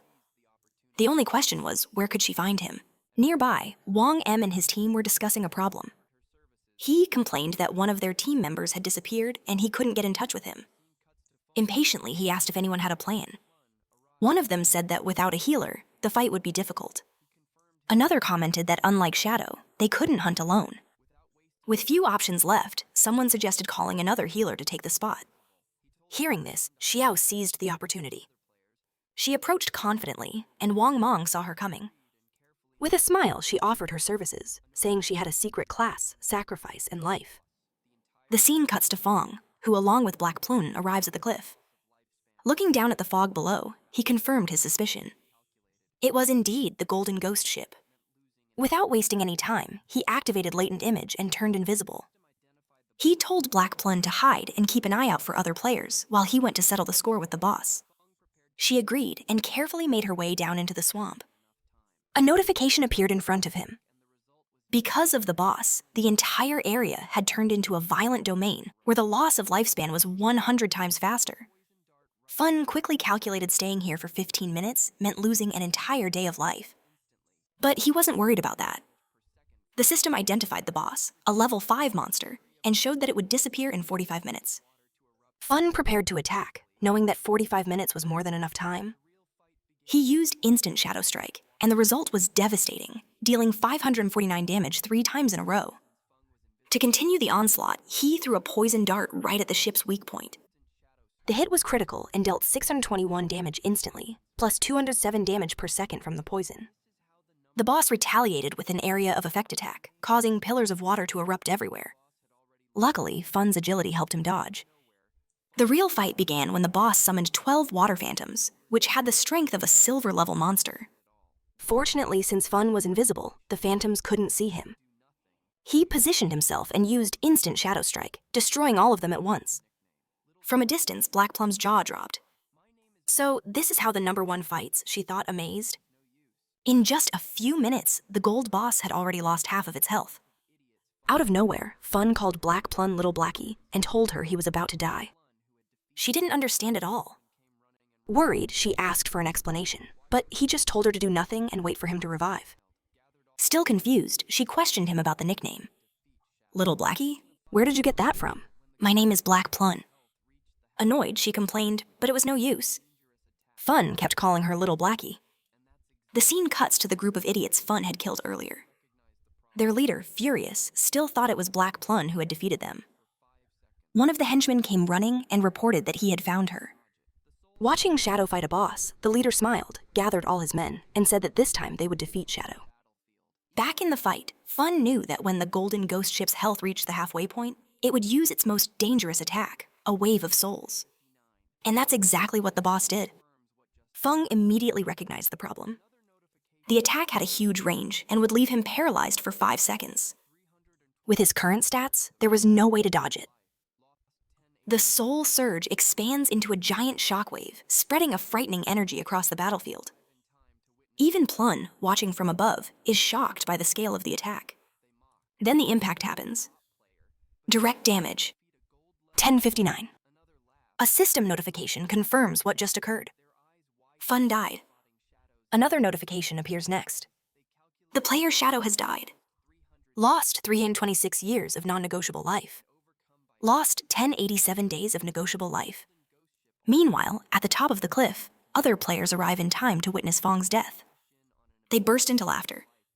That guy was an expert. They mock. Some call him a top player, but he thought he could defeat a gold-level boss. Another laughs, but then something catches their attention. Their eyes widen upon spotting Shadow's death loot. By its size, they calculate it must contain at least 300 days of life. Excitement takes over, and overcome by greed, they make assumptions. With the golden ghost ship already at half health, they can just go down, finish it off, and cash in on an absurd amount of life from the boss's drops. One of them declares that today, they will steal the victory from that top player. Full of confidence, they advance and are annihilated. The scene then changes to the starting city, where the same group reappears confused. One of them, still catching his breath, wonders how Shadow managed to have the health of a gold-level boss being so weak himself. Another quickly agrees, grumbling that they barely managed to step into the swamp before being destroyed by the boss's water column attack. Their leader, however, is not amused. With a frustrated face, he says these losses are unacceptable. He refuses to let things end like this and orders his group to go back for a rematch. Meanwhile, back in the swamp, Fun revives and lands, analyzing the scene before him. Life orbs scattered everywhere. A real prize. Without wasting time, he calls Plun, asking what happened and why there are so many life orbs around. Amused by how quickly he came back, Plun explains that a group of overconfident players invaded the area, thinking they could defeat the gold-level boss. Unfortunately for them, they were instantly eliminated by the monster's water column attacks. Hearing this, Fun lets out a laugh. Typical. He comments that those players clearly overestimate their own abilities. Then he remembers his past life. He recalls when this boss, the Golden Ghost Ship, had made him suffer before. Turning his focus back to the fight, he analyzes the boss's attack patterns. The first powerful attack was a one-time trick. After that, the rest of the monster's health will be easy to deal with, at least for him. Normally, when the boss's health drops to half, there is a chance it will teleport away, frustrating most players. But for Fun, this is just a small problem. Without hesitating, he activates his Poison Dirt skill, aiming precisely at the bright bells hanging on the mast of the ghost ship. The attack hits squarely. The Golden Ghost Ship immediately prepares to counterattack. A purple energy comes out of its core, but Fun is unfazed. Still under the effect of his invincibility, he advances. A smile forms on his face as he says that he has already memorized all the boss's movement patterns. Approaching in an instant, he uses a devastating stunt shadow slash, cutting the boss with precision. Nearby, the same group of players from before finally reaches the cliff overlooking the battle. One of them points quickly. Shadow is back. He is fighting the golden ghost ship again. The group's leader, still frustrated, sees an opportunity.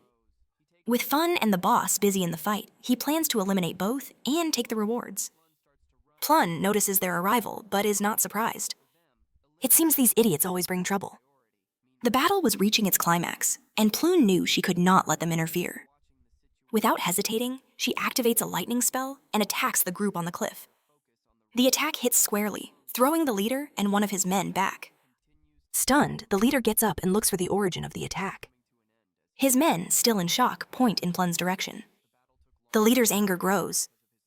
He takes his weapon and orders his men to attack.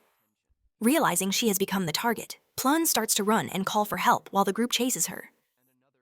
For them, eliminating her has become the priority. Meanwhile, hidden in the trees, another group of players was just watching the situation. Unlike the first group, these ones were patient and kept their focus on the real prize, Fun's battle against the boss. Fun continues to circle the boss, keeping calm. The fight was coming to an end, as he predicted.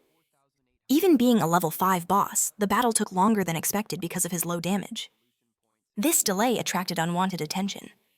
He knew there were two groups watching him, one on the cliff, now been busy chasing Plun, and another hidden in the swamp. Their plan was obvious. Wait for Fun to deal the final blow, then ambush him and steal the rewards. Before either of the groups could act, the battle came to an end. With his last attack, the golden ghost ship collapses. In the same instant, the system announces his victory.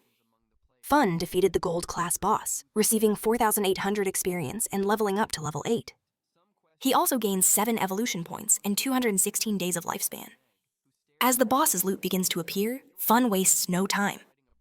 He activates the Shadow Snake skill and disappears, exactly when the group from the swamp was preparing to attack. At the same time, in the starting city, a system notification informs all players that Shadow was the first to defeat a gold-class boss, earning 3 reputation points as a reward. The announcement generates discussions among the players, with many wondering who this Shadow is and how he accomplished such a feat. Some question if he was from their city. Among those who react is Wang Meg, who stares at the message, shocked. A short time ago, Shadow was fighting a bronze-class boss, and now he has already defeated a gold-class one. The power difference between him and the other players seemed absurd. Meanwhile, Fun's younger sister, Xiao Yu, has no doubts. To her, this Shadow is the strongest player. If she can convince him to help her level up, she will reach her goal much faster. Back in the swamp, the ground is covered with the boss's loot. The quantity and quality of the items are much greater than expected. The players hidden nearby comment on the loot's value, with greed visible on their faces. The group's leader analyzes the situation. He notices that Fun did not take the items, which means he is still nearby and invisible. Cautious, the leader orders a player named Wang to find Fun and eliminate him before he can take his rewards. Wang readies his bow and shoots a green energy arrow. In the air, it transforms into a horned ghost eagle, a tracking skill. The eagle flies over the area where Fun disappeared, looking for him. Fun, still invisible, recognizes the skill. It is a detection technique he did not expect to encounter so soon. Now he understands the group's confidence. They have a way to track him, but it is useless. Their skill is level 1, but Fun's assassin class gives him a bonus, making his invisibility level 2. This small advantage makes their detection impossible. Fun remains one step ahead after the eagle finds nothing. Wang informs his group that Fun must have fled in fear of their numbers. The leader laughs, thinking Fun was smart to retreat. Confident, he leads his men close to the loot. He warns everyone to stay alert while they wait the 5 minutes for the items to become free for anyone to take. But as they wait, a silhouette emerges from the shadows. Before they could react, Fun attacks. A wave of black energy eliminates the entire group instantly. Their bodies turn into loot on the ground. Fun comments that it is now quieter. His gaze turns to the huge pile of items, but he wonders where Plun went. He would look for her later. Before collecting the loot, he uses his accumulated points to evolve the Hand of Avarice skill. A notification confirms that it has gone from Diamond rank to Epic. The skill now gives a 220% to 300% chance of getting extra items. and any extra item has a 100% chance of being one level above normal. To make the most of the new skill, Fun gathers all the loot orbs in one place before using the Hand of Avarice. A bright light covers the area, and the system floods him with notifications. 7 evolution points, 3x 216 days of tradable life, and 3x ghost fire bells. Holding 2 of the bells in his hands, Feng smiles at his own luck. He managed to get not just 1, but 2. The system explains the item's functions. The ghost fire bell prevents the player from losing life expectancy upon death with a cooldown of 1560 seconds. It has 3 main abilities. The first, a passive one, is soul absorption, which increases life expectancy gained from monsters by 20%, and the effect doubles if 2 bells are equipped. The second, an active one, is soul shock, which immobilizes enemies within a 100-meter radius for 3 seconds with a 521-second cooldown. The best part is that the bell is classified as an item, not equipment, so it doesn't take up an equipment slot. Furthermore, the 2 bells occupy a single inventory slot, which makes them rare and efficient. Satisfied, Fun celebrates his luck, but his celebration is interrupted by a familiar voice. It's Plun screaming for help in the swamp. The same guys from before have caught up with her, and judging by their laughter, they are not planning anything good. Unfortunately for them, the fun won't last. The scene changes to Plun, cornered on the edge of a cliff by her pursuers. The group's leader comments that she ran well, but now there is no way out. One of the henchmen suggests she surrender, saying they will make sure she feels good when she dies. But Plun looks at the cliff and makes a decision.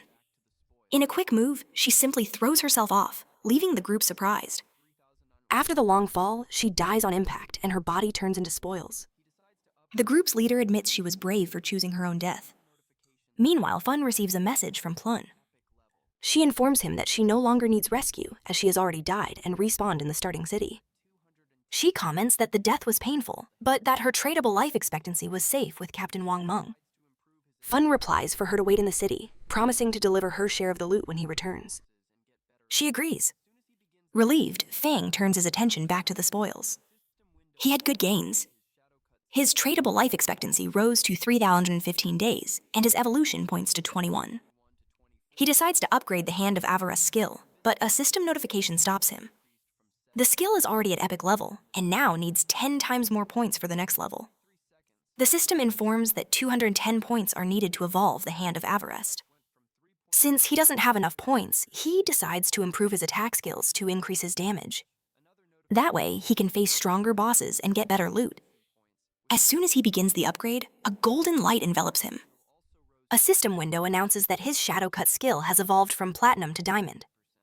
The strike's range increased, going from 21 to 24 and then to 27 ms. The invisibility duration also increased from 7 to 9 seconds, and the total skill duration is now 1043 seconds, allowing for 5 to 7 strikes on enemies ahead. The length of each strike went from 3, 1 to 4, 1 and 10, and each one now deals 300 extreme damage. Another notification informs him that he has spent 10 evolution points with only 3 remaining. His backstab enhancement skill also rose to the gold level, and the damage increased from 15% to 30%. He realizes that after evolving the instant shadow twice, its damage doubled. Now, even outside of stealth mode, he can deal 3,000 damage with the stealth breaking effect. Combining this with the backstab skill, the total damage of the 7 slashes can reach 6,000 or 7,000. Fun analyzes the loot and thinks that a gold level boss would normally drop 2 to 4 silver pieces of equipment and a few gold ones. But thanks to the effect of Varissa's hand, he got 11 gold pieces of equipment and a skill book. Furthermore, there were also 2 platinum pieces of equipment and a skill book. He thinks the result is very good, especially because 3 of the items are for assassins. Among the items is the Ghost Ship's Dual Blade, a platinum weapon for assassins. It increases attack by 136, agility by 22, and attack speed by 24%.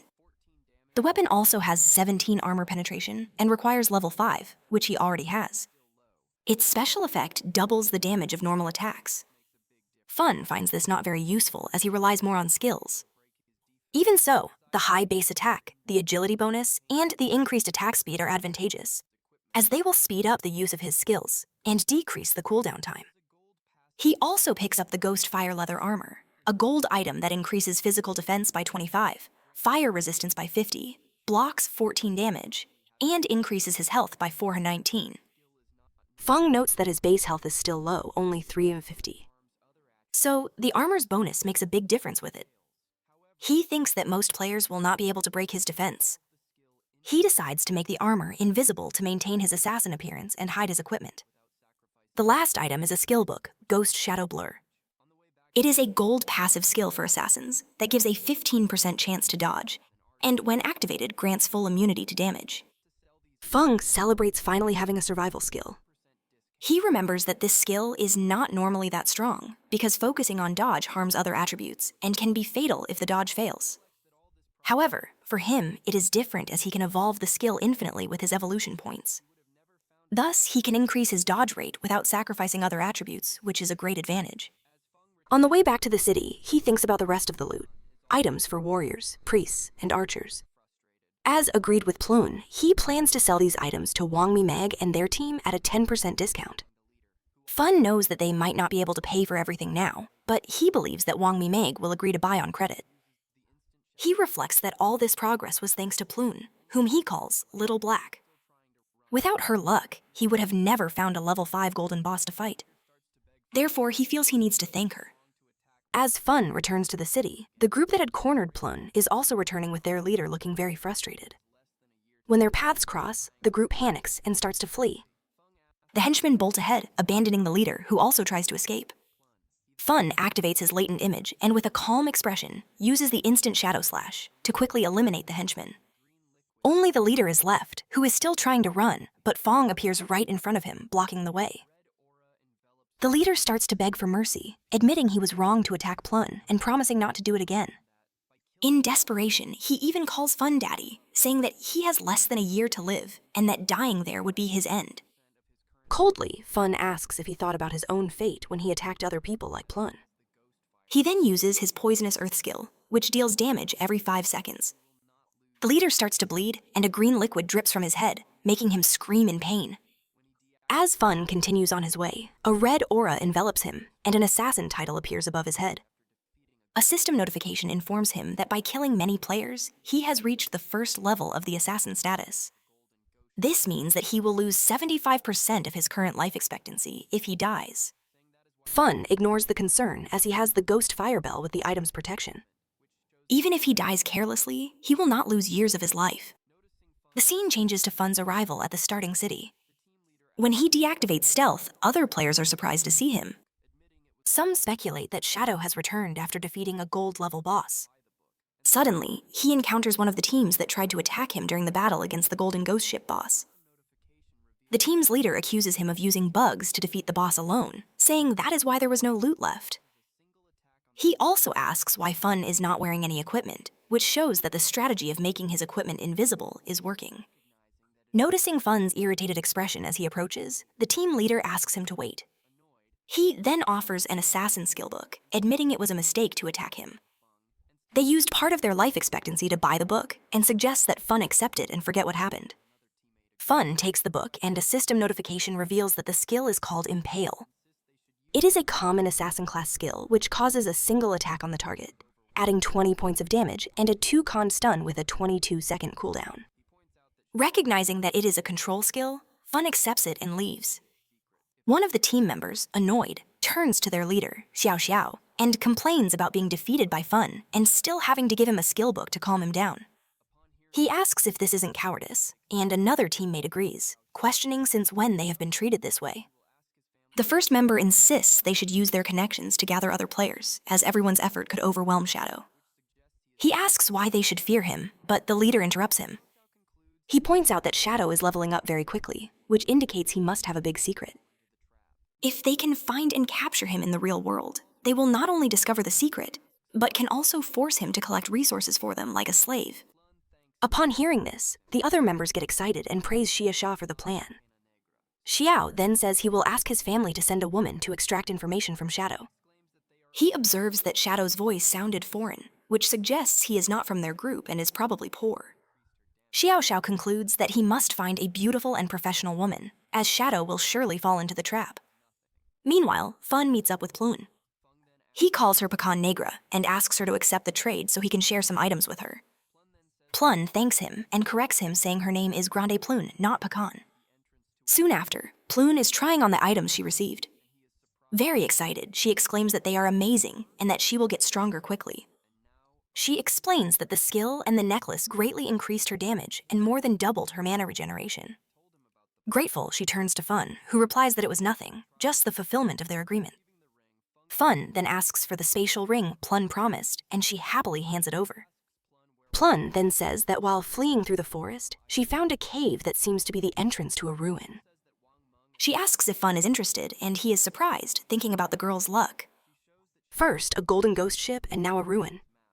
He realizes that having a friendship with her would be advantageous, and wonders if Plune would have told him about the place if he hadn't given her the items, or had tried to trick her.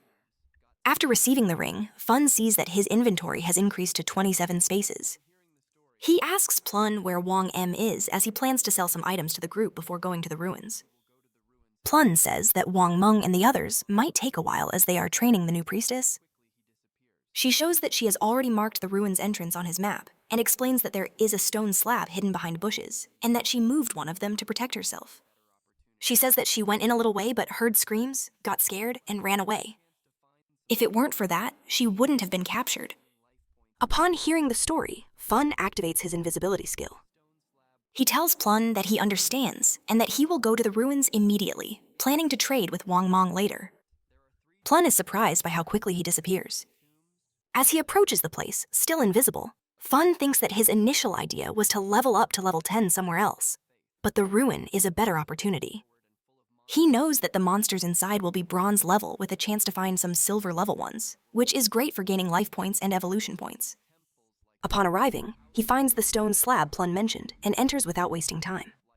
Inside, he begins to analyze the environment. There are 3 types of ruins in starting cities: tombs, cursed ruins, and temples of faith. Observing the murals on the walls, Fun confirms that it is a temple of faith. He knows that tombs are straightforward and full of monsters, with a gold-level boss at the end. Cursed ruins have creatures that were once human, cursed by evil gods. Temples like this one. House followers of these gods, and usually have a labyrinth-like structure, but they reward with special items, or skill books. Looking at the drawings more closely, he recognizes the images. The temple belongs to an ancient god of judgment, the same origin as his Eye of Judgment skill. Suddenly, he hears faint screams coming from the depths of the place. The scene changes to a forest where Wang M is in a difficult battle, blocking attacks with his shield. A monster lets out a roar and hits him with a powerful blow, throwing him backward. Fallen on the ground, he sees Xiao Yu standing still in complete shock. A teammate shouts for her to heal him, but she is paralyzed with fear. She cannot even activate her skills and just asks for help. The others know they have no chance and ask one last time for her to heal the group's tank.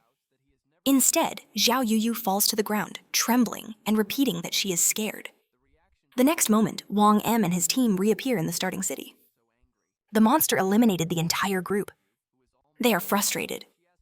Plun greets them smiling and asks why they came back so soon. Plun informs them that Shadow has not returned, so they cannot buy equipment from him. At that moment, the members of Wang Mi's group lose their patience with Xiao Yu and begin to criticize her harshly. One of them shouts that he has never seen someone so incompetent who does not know how to dodge or use skills. The reaction takes Plun by surprise, as she has never seen her colleagues so angry. Plun intervenes to protect Xiao Yu, who is almost crying. She asked why they are being so harsh, explaining that it is normal for a beginner to die in the beginning. However, the group member, still furious, tells Plun to get out of the way. Another colleague then clarifies that they did not die just once, but 3 times in less than an hour, which leaves Plun speechless. Always kind, Plun suggests that Xiao Yu join her team. She reveals that she received 2 valuable items from Shadow and guarantees that with her on the team, no one will die. Wang Meg, trying to calm the situation, agrees that Plun's idea is good. With her in the group, things should get better, and maybe they will find Shadow when they return. Next, Xiao Yu apologizes and says she will try harder. But inside, she thinks something else. She believes that Wang Mi's group is a bunch of failures who blame her for their own mistakes. If it were not for their connection with Shadow, she would not even hang out with them, going so far as to mentally call them retards. Meanwhile, Fun advances deeper into the ruins, observing the worn walls. He hears the same sounds as before, until he spots two figures kneeling in the center of a place that looks like a temple. The system identifies them as devout followers of the judged god, level 10 and silver class monsters. Without wasting time, Fun activates the latent image skill and becomes invisible. He uses instant shadow to attack at high speed, but the damage is minimal. Fun realizes that even with the bonuses from attacking from behind and breaking invisibility, the monster's health barely decreases as expected from level 10 silver class bosses. Their combined health is greater than that of the golden ghost he faced before. Fun also notices that the followers kneel again, but this time in his direction, as if they were worshipping him, even though he is invisible. He wonders if they can feel the eye of judgment on him, and if that is why they do not attack him. To test the theory, he asks if they can guide him, but there is no response. Fun concludes that they were corrupted a long time ago and are now just wild beasts that exist to steal the life expectancy of others. Suddenly, the two followers become agitated and run towards the temple entrance, their hands glowing with poisonous energy. A group of players had just entered and upon seeing the threat, warn each other to be careful. Observing the fight, Fun sees the players panic as they realize they can barely handle one silver class boss, let alone two. They try to flee, but are completely annihilated before they can even start running, leaving behind a large amount of life expectancy. Fun recognizes the defeated players.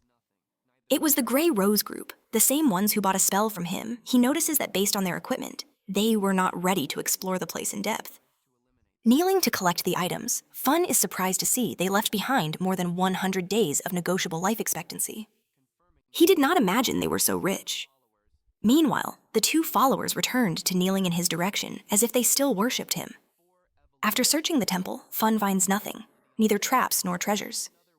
Annoyed, he concludes that the two silver-class mini-bosses are the only valuable things there and decides to eliminate them. He uses his poison dart ability and lands a perfect shot on their heads. A system window appears, confirming the deaths. After killing the followers, Fun gains 4,000 XP and levels up to 9, receiving another 4 evolution points. By using his ability on the items, he gets another 188 days of negotiable life, becoming shocked by the power of an epic grade ability. With this, he now has 32 evolution points and a total of 154 days of life. He also picks up several gold and silver grade items, including a gold grade accessory for assassins, the Devotee's Pendant. The item was impressive. It increased his agility, reduced the cooldown of his abilities by 20%, and even allowed him to summon a silver grade follower to fight by his side. Since the other equipment he picked up also required level 8, Feng decides to store it to sell later. Suddenly, he notices something. When he approaches a mechanism in the temple, the entire structure begins to move. The floor descends like an ancient elevator, taking him about 300 or 400 meters deep. When it stops, the passage above closes. He looks around and recognizes the place at once, a hidden labyrinth. In his previous life, he had already found several of these inside ruins. He knew that these labyrinths were full of deadly traps, and that with his current attributes, one mistake would mean the end. Fortunately, the new pendant was the solution.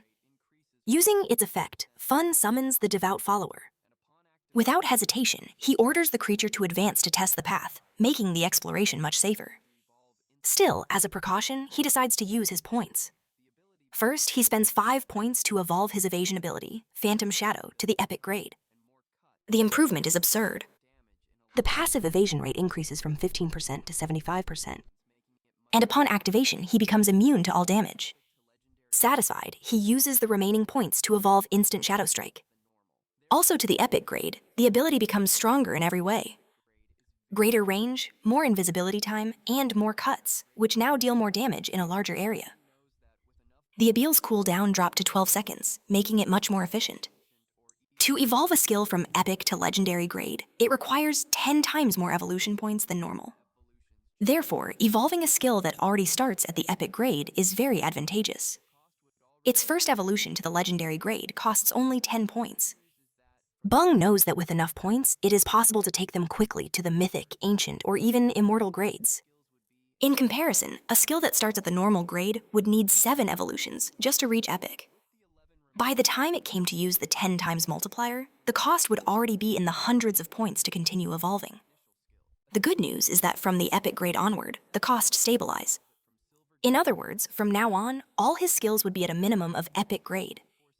Looking at his own hand, Fun notices that with the 11 remaining evolution points, he has enough to improve one more skill.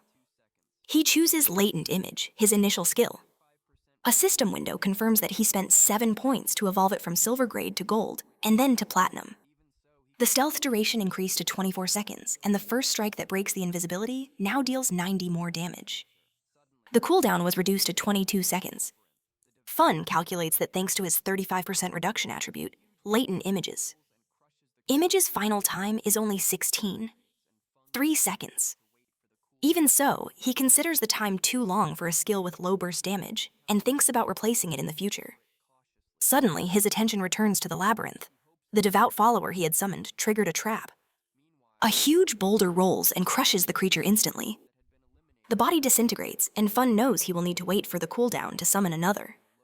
Considering the labyrinth's complexity, he can only count on his follower to explore it cautiously, little by little. Still, he hopes the rewards at the end will be worth the effort. Meanwhile, on the temple's upper floor, the group of players that had been eliminated before sneaks through the entrance. One of them informs the captain in a low voice that the 2 monsters responsible for their defeat have disappeared. The captain is confused, and they realize that the lifetime item, the loot they dropped upon death, has also vanished. It doesn't take long for them to deduce that someone defeated the monsters and took the loot. As they speculate on who could have done it, the captain states that only one player would be capable of defeating 2 silver-level bosses so easily at this stage of the game. Shadow. As the team absorbs the revelation, one of the members sighs in relief, commenting that at least they won't have to die again.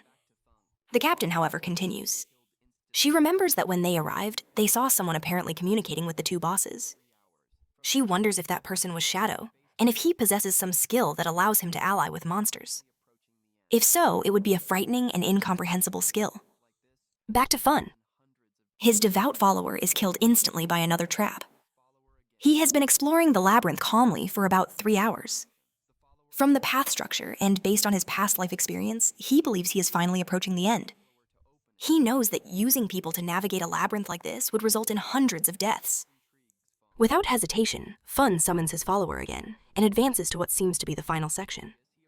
The follower goes ahead until they reach a huge and imposing door. Fun orders his follower to open it, but despite using all its strength, the door does not move. This intrigues Fun. After all, his follower is a silver-level boss and is not weak at all. Curious, he approaches and touches the door, which opens without any resistance. He is surprised for a moment, not knowing what he will find. The 2 of them get into a defensive stance, but Fun soon realizes there is no danger. On the other side, there is a mysterious altar. In the center, a treasure chest is protected by spikes, and next to it is an NPC. The strange thing is that not even the system can identify her. Fun realizes it is the first time he has encountered an NPC that the system does not recognize. She greets him, but he cannot understand what she says, as if his level were too low. Suddenly, she kneels and dissolves into a yellow light, disappearing before him. The spikes around the chest disappear along with her. Confused, Fun imagines that the NPC might have been linked to his Eye of Judgment. He turns his attention back to the chest, which is now accessible and shines with a golden light, a clear sign that it is an epic grade item. Even so, he remains cautious. It could be a trap or even a mimic. To be sure, he orders his follower to open the chest. A golden light escapes from inside, revealing a skill book. And it is not just any book. It is a divine-level skill for assassins. The system notifies him that he has received the Gift of Mercy, an epic book. Its passive effects are great. A 100% hit rate on weak points and double damage on those points. Next, the system details the new active skill, Throat Cut. It causes continuous damage to the enemy, applying 100% of the initial attack's damage per second for 3 seconds.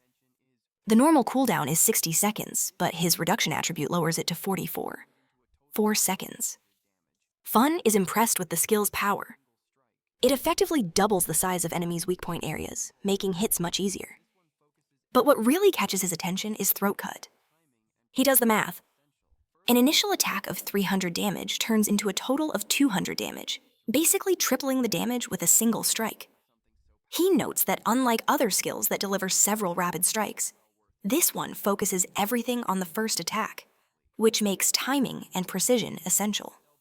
Furthermore, because it is an epic skill, it only needs 10 evolution points to reach the legendary level. a low cost for something so powerful. Satisfied, he thinks that the labyrinth's loot was well worth it. His damage potential has increased drastically. Now it was time to leave. He decides to sell the rest of what he got to Plun's group. Using the messaging function, he contacts her and asks her to tell the rest of the group to return to the starting city, as he has valuable items to sell. Plun agrees at once, surprised by the speed with which he cleared the ruins. When Fun teleports back to the city, he has a surprise. A crowd of players is waiting for him. There were all sorts of people there, all wanting to add him as a friend. Some wanted to be his followers. Others were from large companies trying to recruit him. Many had traveled from other starting cities just to meet him. A girl who said she was from Underwear City even offered to be his wife in exchange for help leveling up. Others came from the city of Azair. Seeing that, Fun deduced that the teleportation portals between the cities had been activated. And that could only mean one thing. It was time to go to Firefly City to find Song Fei. Without wasting time, Fun activated his skill and disappeared. The crowd was left confused, not understanding what had happened as he stealthily moved away. The players began to argue, blaming each other for having scared away Shadow. The argument heated up, and some players even started to fight. In the midst of the confusion, Fun met with Plun, who took him to his group. Upon arriving, he had a surprise. His younger sister, Xiaoyu, was there. She looked at him with admiration, with no idea that Shadow was her brother. Fun wondered how she had joined Wang Mi's team. Knowing her unpredictable nature, he feared she could harm the whole group. He needed to be careful. Now that the world knew Shadow, his anonymity was fragile. If his real identity was revealed before he could transfer his powers to the real world, a simple weapon could kill him. It was a risk he could not take. At the same time, Xiao was also thinking. She felt that Shadow was very powerful, and that in comparison, the rest of Wang Mi's group seemed weak. She began to calculate how it would be easier to find Song Fei if she got Shadow's help to level up. Meanwhile, Fun gave Wang Mi equipment for the whole group suitable for each class. He also gave skill books that would greatly improve their strength in combat, asking for a payment of 2,200 days of lifespan in total. Wang Meg noticed right away that the items were gold and silver level, too expensive for them, but Fun said they could pay later, making it clear that he trusted the group. Wang Meg thanked him very much and promised to return the favor if he ever needed it. Fun agreed and handed over the items. The group was impressed to receive such rare equipment so early in the game. Wang Mi Mag in particular was surprised by the increase in his damage and wondered if Feng's attitude was a sign of trust. Amid the excitement, Xiao eagerly waited to see what powerful equipment she would receive. But to her disappointment, she got nothing. Wang Mi Mag explained that there were no items for the priest class, and another group member commented that she should already feel lucky just to be there gaining experience with them. Xiao introduced herself, saying she was the team's priestess and approached Fun to receive an item. She even tried to add him as a friend, but he just stared at her coldly and disappeared in front of her. She stood still, not understanding what had happened. "Where did he go?" she asked. Wang Mi Mag tried to calm her down, saying that maybe Fun didn't have any priest equipment. Another group member was more direct and said it seemed like he had ignored her on purpose. Plun found the scene incredible, commenting on how stylish Fun was for appearing and disappearing like that. Far away, Fun reappeared near the teleportation portal. He thought to himself that he actually had a gold-level priest staff and a skill book of the same level in his inventory. However, he would not give such rare items to someone like his sister. Besides being reckless, her presence could disrupt his partnership with Wang Mi's group. He concluded that he would have a steady stream of high-level equipment and books in the future. Selling everything one by one would take a long time, but using Wang Mi's influence, who was a police officer and had government support, was the perfect opportunity for large-scale sales. For this to work, the team needed to be reliable and efficient. His sister did not fit into the plan, and the decision was made. She needed to be replaced, and he already had the ideal person in mind, Gu, also known as Xiao. In his past life, she was the manager of the Good Slayer Guild and had a rare priest class, the White Aven Priestess. This class came with a white bird that could heal and strengthen allies. She was the only priestess he had seen defeat an epic level boss alone. Comparing her to his sister would be an insult. Guyu was an excellent strategist, while his sister was just a burden. Upon arriving at the teleportation portal, he had an idea. Guyu was from Firefly City, the same place where Song Fei was, and coincidentally his next destination. It was perfect. He would find her and recruit her for Wang Mimag's team. As soon as he went through the portal, he activated a skill to become invisible. Unlike the other cities, in Firefly City, the sun always shone, which helped him move without being seen. He heard 2 nearby players talking about a silver tier monster they needed to kill. They also started cursing Songfei, saying that he gathered all the girls in the city and brainwashed them into becoming his fans. Being an idol had its advantages. The 2 players didn't understand how someone like Songfei, who was barely a mid-level celebrity, could have such loyal followers. Frustrated, they declared they would no longer tolerate it, and that today they would take him down. Seeing this, Shadow found it amusing. The information about Songfei was surfacing easily, but he doubted those 2 could even touch Songfei. If anyone was going to do it, it would be Shadow himself. Curious, he followed them to the Valley of Laments, a level 5 area with monsters like Amorites and Cores. Upon entering, he noticed signs of a battle and went to investigate. The scene was chaotic. A group was fighting in a marine, a silver tier boss with 2 heads and covered in flames. But instead of uniting, some players were attacking each other. In the middle of the confusion was Songfei, protected by a circle of fans. The 2 players from before were preparing to attack, shouting that Songfei's group had ambushed them and stolen their life expectancy. They wanted revenge. One of them, who had an ancient magic skill called Locked Jaw, advanced confidently. But before he got close, one of Songfei's mages intercepted him and crushed his head with a single blow. Shadow watched and remembered that Songfei held the title of Heaven-Defying Mage God. In his past life, Songfei manipulated his fans into choosing the mage class. Afterward, he would gradually steal their equipment and skill books to strengthen himself. It was a dirty tactic, but very effective. Of course, a team of only mages would not work in the long run. To compensate, the fans distributed their attributes in different ways. Some focused everything on intelligence and became glass cannons. Others invested in agility to disrupt the enemies, or in vitality to serve as shields. The more aggressive ones put points into strength and became combat mages, using their staffs as clubs to crush their opponents.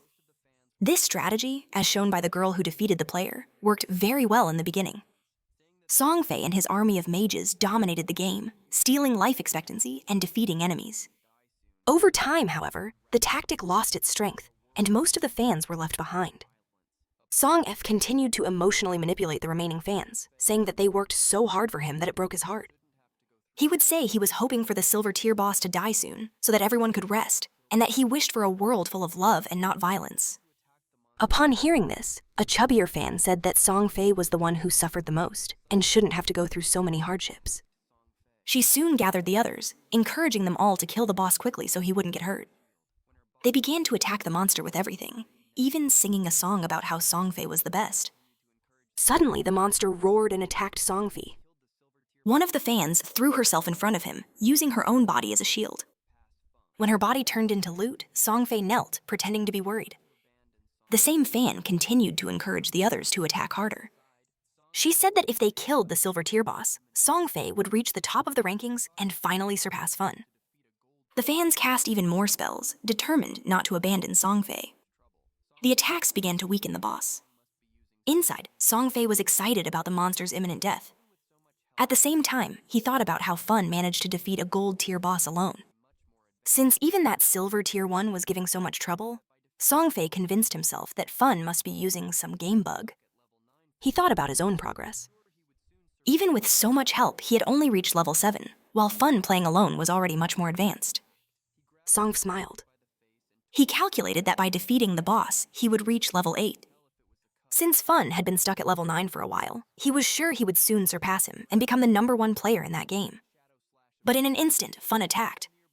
He grabbed Songfei by the face and tore his head from his body so quickly, it was hard to tell if it was a cut or if he had pulled it off with force. Before Songfei hit the ground, Fun used the instant shadow slash ability, slicing all nearby enemies and shattering Songfei's body and head into pieces. Song fans were paralyzed with shock. Before they could react, Fung's fury fell upon them. He cut everything around, including the silver tier boss.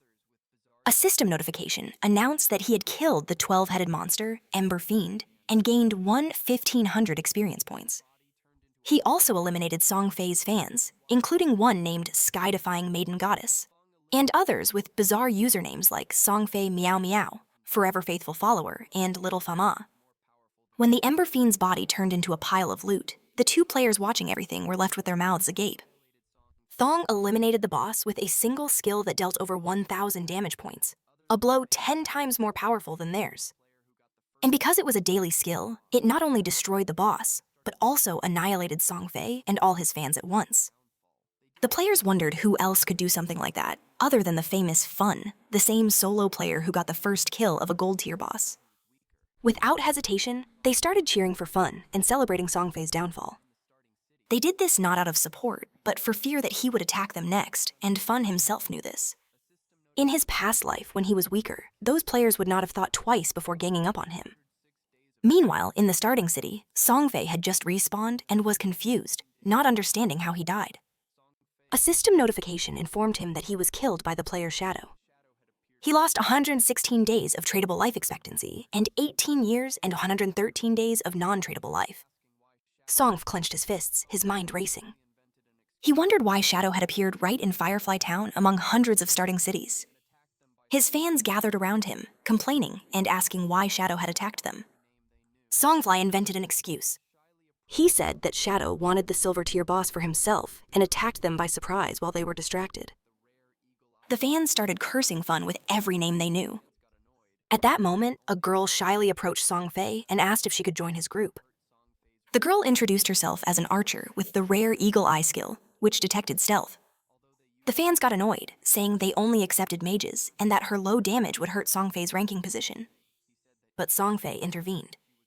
He approached and told the girl that although they usually only accepted mages, he felt her passion and believed that was the most important thing. He said that even as an archer, she was welcomed to the family and that together they would become stronger. Moved. The girl declared her love for Song Fei. The other fans, motivated, began to announce their own classes. One said she was an assassin with stealth and promised to get revenge on Shadow. Another said she had a control skill to freeze him. Song Fei welcomed them all, saying that whoever wanted to join would be part of a big family. The fans shouted that they would follow Song Fei anywhere, ready for revenge. They said that Shadow was a coward for ambushing people and that he would pay for having hurt Song Fei. Nearby players heard the commotion and asked what was happening. One of them explained that Song Fei had just been killed. The others did not understand how that was possible since he had so many fans protecting him. When they learned that the killer was Shadow, it all made sense. But they still wondered how he had the courage to face that crowd. Meanwhile, Song Fei was smiling. For him, the situation was perfect. With so many witnesses when he defeated Shadow, everyone would see that the strength of a solo player meant nothing against him. Far away, Feng activated the Hand of Avarest. The system notification showed his gains. 16 evolution points, 217 days of tradable life, the loot from a silver level boss multiplied by 6, and from a gold level 1 multiplied by 1. He then made a decision. He decided to evolve the Gift of Mercy. The system used 10 evolution points and upgraded the skill from Epic to Legendary. The changes were significant. The passive effect, which corrected strikes on weak points, doubled from 100% to 200%, basically increasing the size of enemies' critical areas. The damage on these weak points also increased greatly. The active effect, which applied the fatal throat cut status, now dealt from 100% to 150% of his total attack per second for 3 seconds. The cooldown decreased from 30 to a range between 25 and 18, 5 seconds. Analyzing the upgrade, Fun realized that now almost half of an enemy's body would count as a weak point. His instant shadow cut skill would activate the bonus more frequently, and with the new fatal throat cut, he might be able to kill the gold level boss with a single strike. He also noted the cost of the next evolutions. Upgrading a skill from Legendary to Mythic would cost 200 points. For a skill like Hand of Avarest, the cost from Epic to Mythic was 210 points, and from Legendary to Mythic, an absurd 400 points. Since he only had 9 evolution points left, he focused on another skill, Backstab Enhancement. The upgrade cost 8 points, evolving the skill from Gold to Platinum. The passive effect improved the bonus damage when attacking from outside the enemy's vision from 30% to 40%. Finally, Fun looked at his status. The death of the silver level boss and Song Fei's fans yielded more than 1,400 days of tradable life. With everything settled in the city of fireflies, Fun was ready to leave. However, just as he was preparing to leave, one of Songfei's followers, the same one who claimed to be an assassin, attempted a surprise attack. She shouted for him to die and advanced with a short blade, but Fun dodged effortlessly, leaving her stunned for not understanding how he had dodged so easily. The girl fell, frustrated, and soon activated her stealth. Fun looked at a nearby cliff and saw the rest of Songfei's fans. They were shouting that he had nowhere to run and that he would be defeated. The moment they raised their weapons, Fun acted without hesitation and activated Latent Image. He entered stealth mode, but the archer who bragged about the Eagle Eye skill advanced with her bow. She mocked, saying that his invisibility was useless against her. The archer fired Eagle Eye, spreading brilliant feathers in the air to try to reveal him, but the skill failed.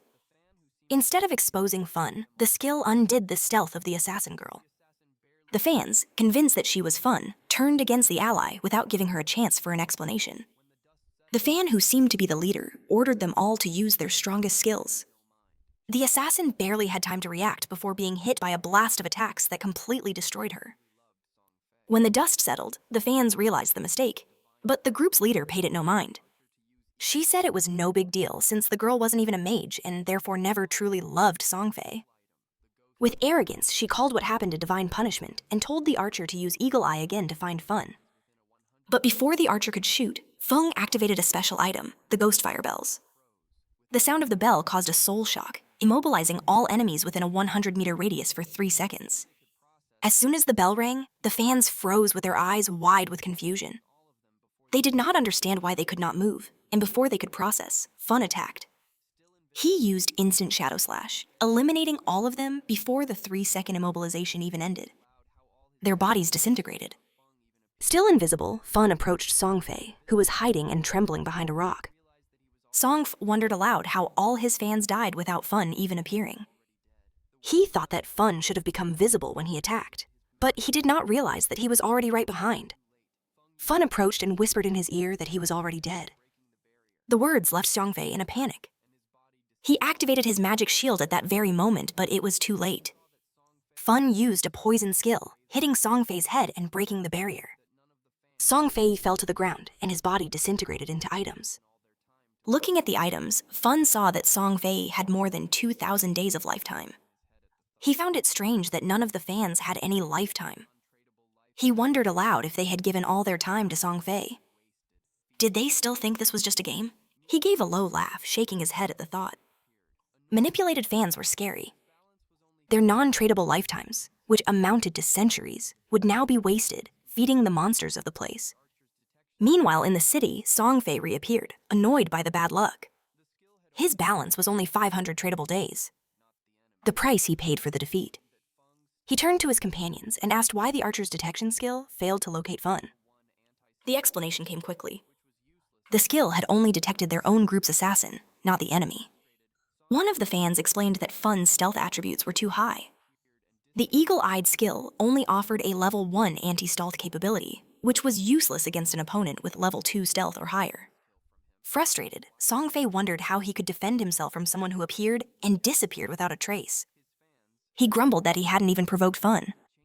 After all, Fun had already stolen a silver-ranked boss kill from him, so why come after him again? He even wondered if Fun was simply jealous of his appearance. His fans, sensing the tension, suggested changing locations for safety and leveling up somewhere else. They vowed to follow Songfei wherever he went with fanatical loyalty. Sometime later, Fun arrived at the now silent town and noticed that Songfei and his group were no longer there.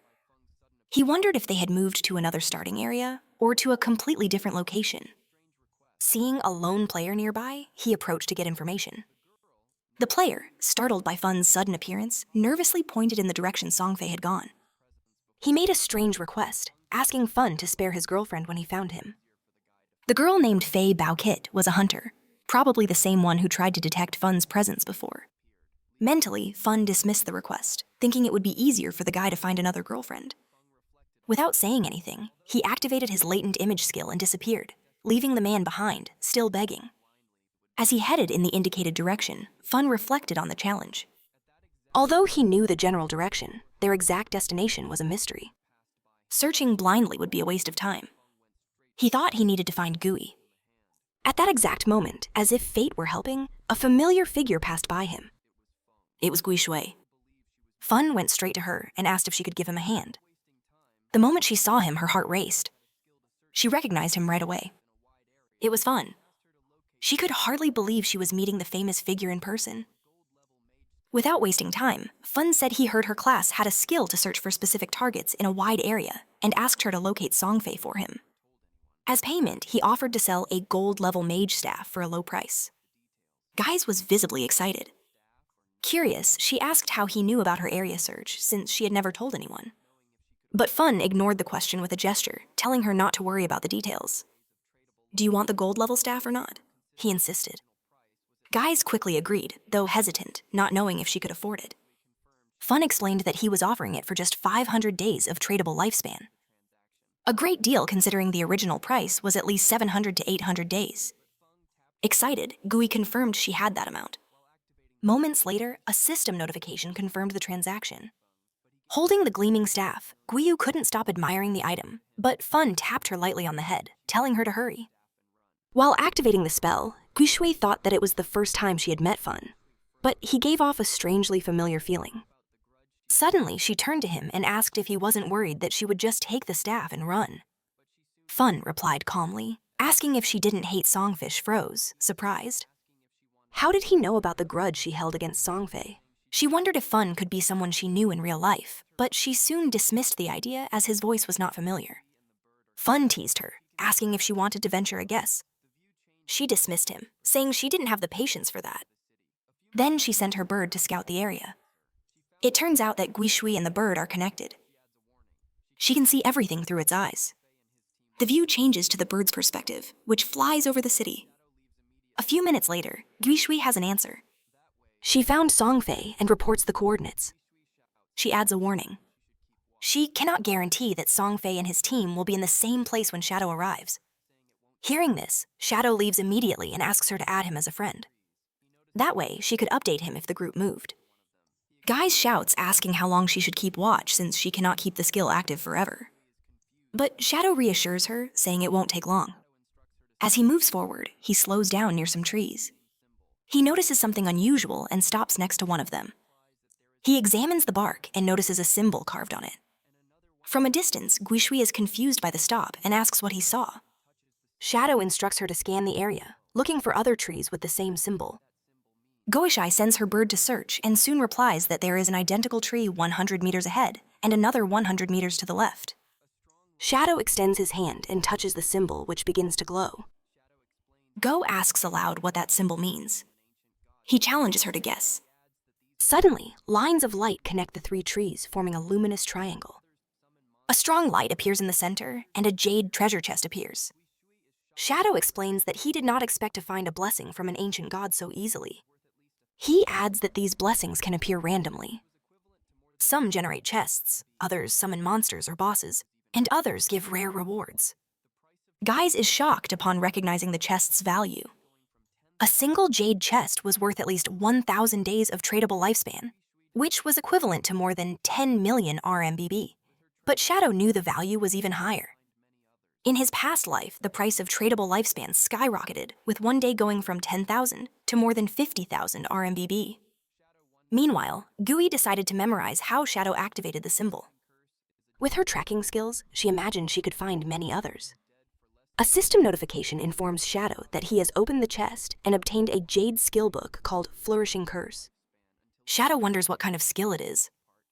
The system explains, Flourishing Curse is a jade-level skill.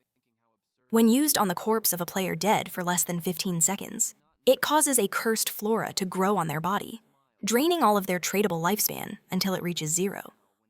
And the best part, the skill has no cooldown. Fun learned the skill on the spot, thinking how absurd it was. He had already heard of it in his past life, but he did not know its name was Flourishing Curse. With a smile, he commented that the name fit perfectly. Now, whenever he killed a player, he just had to watch the body and let the cursed flower suck away all their lifespan. His target was clear. Songif's lucky days were over. Fun planned to hunt him until he was forced to quit the game. And when he reached level 10, he could take his skills to the real world. At that point, he intended to finish Songfei for good. Far away, Songfei and his fans were busy attacking a monster with several strikes. Songfei was leading the attack, thinking they had already run far enough and that Fun would not be able to reach them. He grew irritated, remembering that Fun had already stolen his achievement for a boss and killed him twice. For him, that was already enough. With a confident smile, Songfei promised he would get revenge as soon as he leveled up. Suddenly, one of the fans warned that a group of players was fighting a boss up ahead. Songfei lied on the spot, saying they looked like fans of Nujiaki, his rival. Upon hearing the name, the chubbier fan became furious and the others followed her. She ordered them all to advance to eliminate the supposed fans who were trying to sabotage Song F's ranking. The 3 players ahead suspected nothing. When they saw Songfei and his group approaching, they thought it was help and thanked them, saying the boss was almost defeated. In the next instant, the chubby fan hit the group leader head with her staff, killing him with a single blow. The other 2 were in shock. A girl asked what they were doing, but the fans replied that this was the fate of Nujiaki's supporters. The girl tried to explain that they didn't even know this person, but was hit by several arrows before she could finish the sentence. The last player shouted her name, Misha, but had no time to mourn. Song F's fans shouted that all of Nujiaki's supporters deserved to die and launched a barrage of spells at him and the boss. The player was killed instantly. Song fed to pick up the items, praising his fans and calling them family. He lied again, saying he was almost caught in an ambush by Nujiaki's fans. The fans started to cry, saying he didn't need to thank them. Fun arrived in silence, watching everything from a cliff. He activated his invisibility skill and disappeared. The next moment, his cold voice echoed, declaring that Songfei was already dead. Songf and his fans froze in fear. Fun appeared behind him, and with a single blow, deased him, leaving the fans in shock. The chubby fan was paralyzed as Fun held Songfei's body before it could fall. Then he activated the flourishing curse. A huge red flower sprouted from the corpse, leaving everyone even more horrified. The scene changed to the starting town where Songfei reappeared. Furious, he began to shout, wondering why Feng was so obsessed with hunting him. Was it envy of his fans, or did he like one of them? At that moment, a system notification warned him that his tradable lifespan was decreasing rapidly. The number kept falling, leaving him alarmed. Songf wondered if it was a penalty for dying so many times. His fans reappeared shortly after, and the chubby fan immediately reported that something was wrong. She explained that Fun used a strange skill on Songfei's body, causing a blood flower to sprout and absorb something from him. Upon hearing this, Songfei was even more shaken. He wondered if Feng was trying to kill him permanently. And then a new system window appeared, showing that his life expectancy was falling rapidly. In a panic, Songfei decided to log out, thinking that if he stayed in the game, Fun would kill him for good. He told his fans to log out as well, and promised that he would buy more lifetime in the real world, convert equipment in the game, and come back stronger to face him. The fans agreed, saying they would follow him wherever he went. Songif cursed Fang in his thoughts, vowing revenge. He remembered the 2.5 years of hard work and swore he would not lose to someone who didn't spend money on the game. Back on the battlefield, Fun had also used the same skill on Songfei's fans. A system notification informed Fun that because of the large number of players killed, he had reached level 4 of the assassin class. Now, if he died, he would lose 96% of his life. But Fun didn't care. He saw that he had gained over 1,000 days of life from Songfei and his fans. But the absorption suddenly stopped. This meant they had logged out. At that moment, Gichi, his companion in the form of a white bird, arrived and was shocked by the destruction. She thought that Fun's power was terrifying, especially since he was number 1 in the game. Fun saw her and asked if Songfei had logged out, and she confirmed. He asked her to keep an eye out and let him know as soon as Songfei returned. Gichi agreed and asked if she could go now. Fun said he had a gold-level priest skill, the Sword of Sacred Judgment, and asked if she wanted it. Her eyes lit up and she said yes. He told her to wait for him in the city. The hunt for Songfei would continue. In Firefly City, Fun explained to Gichi that the skill book was worth 500 days of life, but that he would sell it for half the price with one condition. Hearing this, Guishi immediately thought something else and said she was not that type of girl. Fun was confused for a moment, not understanding what she was thinking. He clarified that the condition was only for her to join a specific team as their permanent healer. Gichi agreed right away, but warned that she would complain if the group members were weak. Fun assured her that the team was competent and decided to contact them. Meanwhile, Wang Mi's group had just defeated a boss. However, Wang Mi was poisoned and asked Xiao Yuyu to purify him. As she was a novice, she did not know what a purification skill was. Wang Mi Mag explained that every priest had one and asked her to hurry. Determined to be useful, Xiao started to use the skill and told everyone to watch, but she missed and hit a tree, leaving everyone shocked, especially Plun, who was embarrassed. Xiao Yu apologized, but the poison had already taken effect and Wang Mi died. Shortly after, the group reappeared in the starting city. Frustrated, Wang Mi thought they needed to replace Xiao as soon as possible. He wondered where they would find a good healer, since the best ones probably already had groups. At that same moment, Xiao was looking at her status window and thinking with irony that the game was not that difficult and that reaching level 4 had been easy. Her goal was to continue like this until she found Song Fi. Suddenly, Fun contacted Wang Meg. He said he knew a White Aven priestess, a hidden class, and that she was very strong. Then, he asked if Wang Mi would accept her into the group. Without hesitating, Wang Mong replies that if Shadow is recommending her, she must be strong, and he accepts immediately. Fun informs him that the priestess is in Firefly City, and since Shell City is crowded, suggests they meet there to level up together. Wang Mong agrees, saying they were already planning to move because of the excessive players. Turning to Xiao, she warns that they are going to a higher level area and cannot take her since her level is still low. Xiao Yu is surprised and tries to argue that she can help, but Wang M and his group leave in a hurry, saying there is no time to explain. Left behind, Xiao Yu becomes furious, calling the group cowards and liars. She decides she will find Shadow and make him help her level up. Meanwhile, Wang M arrives in Firefly City and meets Fun. He transfers 800 days of life expectancy as payment for the equipment Fun sold. Wang Mong also mentions that they still owe 500 days, which Captain Yu will transfer as soon as she arrives. Upon hearing the name Yu, Fun recognizes her. He introduces Wang Mong to Guiyu and asks them to introduce themselves. At that moment, a voice calls out for Wang Hem. It is Yu with the game ID Justice Execution. Fun recognizes her immediately. Yu has the hidden class Dragon Knight, and in his past life was one of the 20 most powerful players in the world. She was one of the pillars of the Zelia forces and a nightmare for the enemy factions. As they exchange greetings, Fun admits to himself that it is the first time he has met someone who was stronger than him in the past. Yu introduces herself and confesses that she greatly admires Shadow, asking with curiosity what the secret to his rapid evolution is, and even jokes, asking if he is a time traveler. Fun accepts her 500 days of life expectancy and thinks that in his past life, he did not remember Yu and Wang Mong being in the same group. He realizes that Yu must have already gotten a large amount of life expectancy on behalf of the Zhongkai City authorities, who trust her due to her class's high resistance. Yu then tells Fun that if he has more equipment, they are interested in buying. She adds that all the official life expectancy of Zonai City is with her and asks if he would try to kill her for it. He reassures her, stating that cooperation is more beneficial for both of them.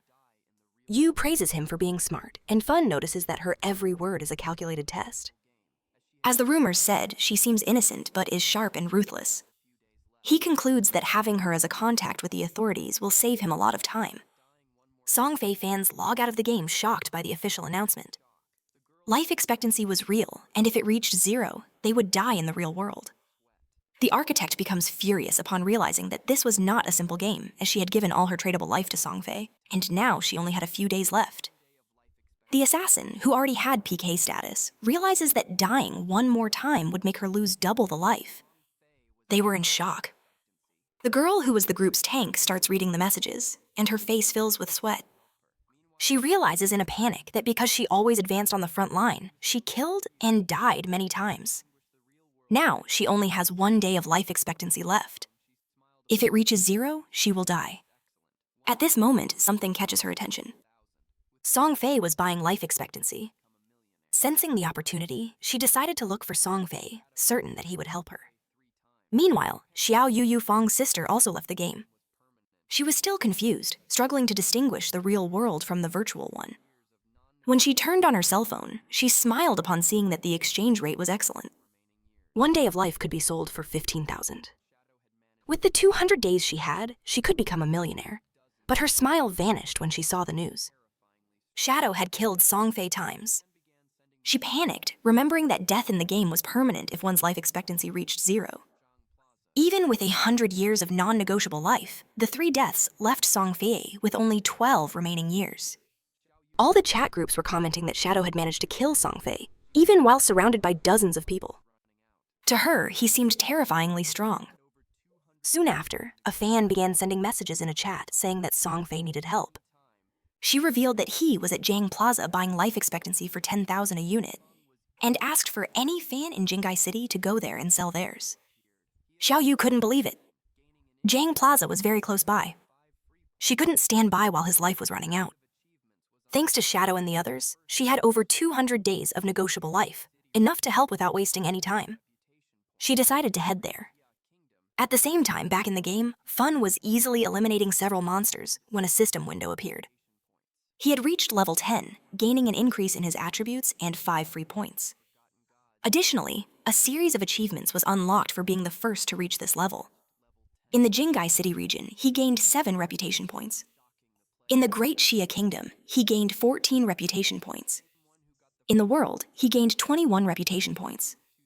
The system also informed that the teleportation function to the continent of the Forgotten Gods would be activated when 7 players from Jingai City reached level 10. The announcement spread through all the cities, shocking the players. The comments were of amazement.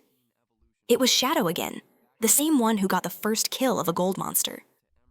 Some thought he was too strong, and that Songfei, the little celebrity he killed, deserved it.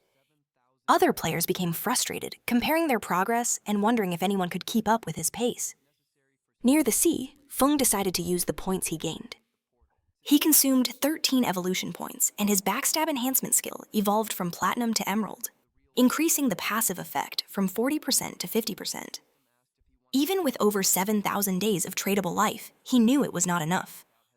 To leave the starting city, it was necessary for 6 other players to reach level 10 to activate the portal. Since the highest level after him was only 7, this would take a while. For now, he decided to return to the real world to handle a matter. He returned to the real world, and the system asked if he wanted to use his life expectancy to transfer skills. Fun accepted without hesitation. First, he decided to extract his class. The system consumed 1,000 days of life and completed the extraction, giving him the Shadow class. His passive skill was activated, and his attributes increased. Strength +3, Constitution +3, Agility +8, and Spirit +5. Next, he extracted his level. This cost 2,000 days, and his level in reality rose to 3, increasing his attributes again. Strength +4, Constitution +4, Agility +14, and Spirit +4. Afterward, he spent 900 days to extract the Platinum level Shadow Step skill, and another 2,262 days for the Silver level Poison Dagger.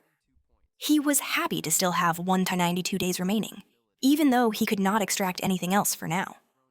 It was a great deal as he paid the price of a low-level skill, but got the Platinum Shadow Step. He clenched his fist in anger as he thought of Songfei. Now, his basic attributes were double those of an ordinary person.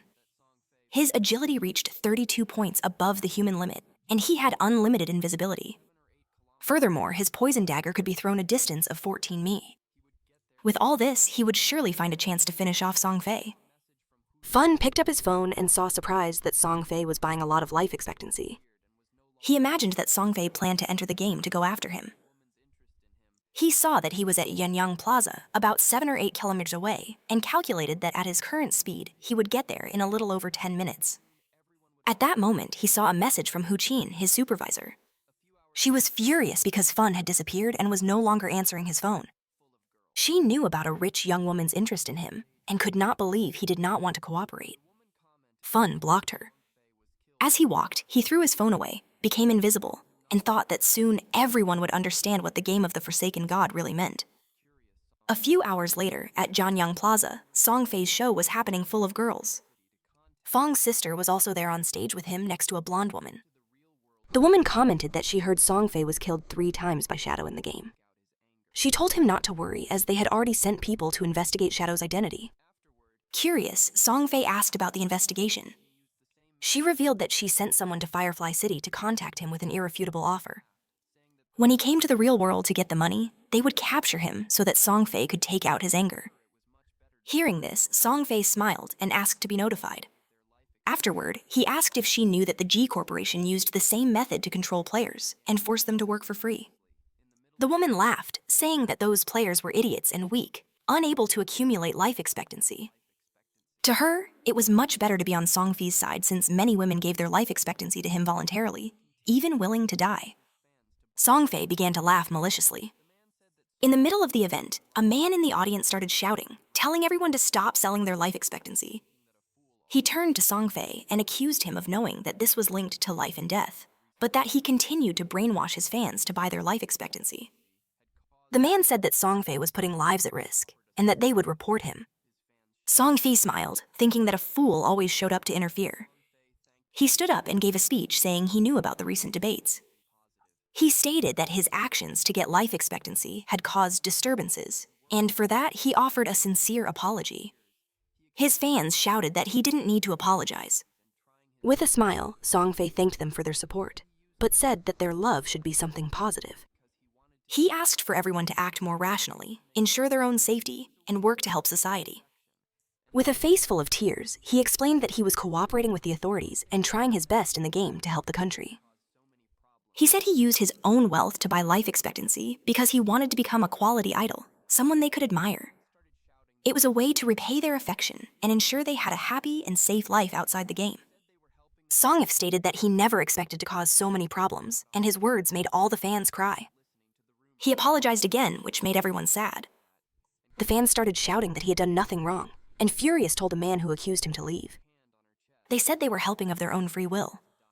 Then a chubbier fan got on stage and told everyone to stop listening to the rumors. She said that only idiots would believe that and questioned how the game's life expectancy could affect the real world. Placing her hand on her chest, she declared she was willing to die for him. She recounted that upon leaving the game, she was informed that she had less than a day to live, but she was still perfectly fine. She concluded that even if the rumors were true, whoever was not willing to die for their idol did not deserve to love him. The girl's words excited the other fans who decided to give all their life expectancy to Songfei. He was happy with their enthusiasm, extended his hand to the fan on stage, and said it was an honor to be loved by someone like her. While the girl cried, willing to die for him, something flew through the air and went through Songfei's head. Everyone was in shock. He began to bleed from the mouth and his hair fell out all at once. Songfei's body fell on top of the fan, who got scared and fell to the floor, screaming without understanding what was happening. With his death confirmed, his fans panicked. The security guards began to escort Hukbin, but she was screaming, saying she had seen a life expectancy orb around Songfei's body when he died. She warned that everyone should leave because whoever killed him used a game skill. Horrified, she wondered how the game skills could be used in the real world. She thought about the killer's actions, turning invisible and collecting lifetime, and concluded that the only person capable of that was Shadow. At that moment, a dart also pierced Hukbin's head, killing her instantly and leaving the guards in shock. In the middle of the crowd was Feng. It was already night, and the news reports were announcing the deaths of the celebrity Songfei and of Dajiang. The news also said that his most devoted fans died beside him after sacrificing all their lifetime. The police investigation revealed that the deaths were caused by supernatural abilities. Fun's sister Shou and her friend were crying, unable to believe that Songfei was dead one day after his show. The friend soon realized that the invisibility and the throne knives must be skills from that game. She wondered if the culprit was Shadow, since he was known for killing inside the game. Xiao was also confused, wondering how the game skills could work in the real world. She remembered Shadow's assassinations and concluded that he could only be song filler. If Shadow could use his skills in reality, she would also find a way. From that moment on, Xiao would have only one goal: to get stronger, no matter the cost. After they got out of the taxi, Xiao's eyes burned with anger. She only wanted to kill Shadow and avenge Songfei. Meanwhile, Fun was calmly eating noodles in a restaurant. He thought that even though he was invincible in the game, his body in the real world still felt hungry. His cell phone rang with a message from Xiao Ya. She warned that Fat was furious, had blocked Fun's cell phone, and was threatening to fire him without the month's salary if he didn't show up. Fun knew her from his previous life as a member of his guild. She was a good girl, but very delicate, he replied, telling her not to worry about him or the job, and to focus on leveling up in the game. Surprised, Xiaoya asked if Fun also played, commenting that it was very difficult and was consuming the lifespan of many people. Fun advised her to focus only on agility at the beginning. She agreed, but said that the lifespan sold in the game was expensive. When she asked how much Fun had already earned, he replied, "Not much," as he had already spent almost all of it. Fun knew that Fat was just a pawn. The real problem was his boss, Qian Shiki, the daughter of the Qian Group's president. In his previous life, this woman moved to North America and founded one of the 3 largest guilds there, Alice's Wonderland. This guild always opposed his country and caused endless problems for his own guild, God's Plan. He realized he needed to deal with her before she left the country, as it would be much more difficult later. Fun thought that if Chienseki died, Alice's Wonderland might never be created. All the founders had some connection to her, and without that connection, the guild would not be formed. His cell phone rang again. It was a call from Shou. She seemed surprised that he answered, thinking he might have died in the gate. Relieved, she said that she had already earned enough money to buy a house, so he no longer needed to worry about her. Fun decided to continue the conversation and asked if she had anything else to say. She asked him not to bother her anymore and said that she would not look for him either. She also demanded that he not even try to find out where she lived, because from now on, she had cut ties with him.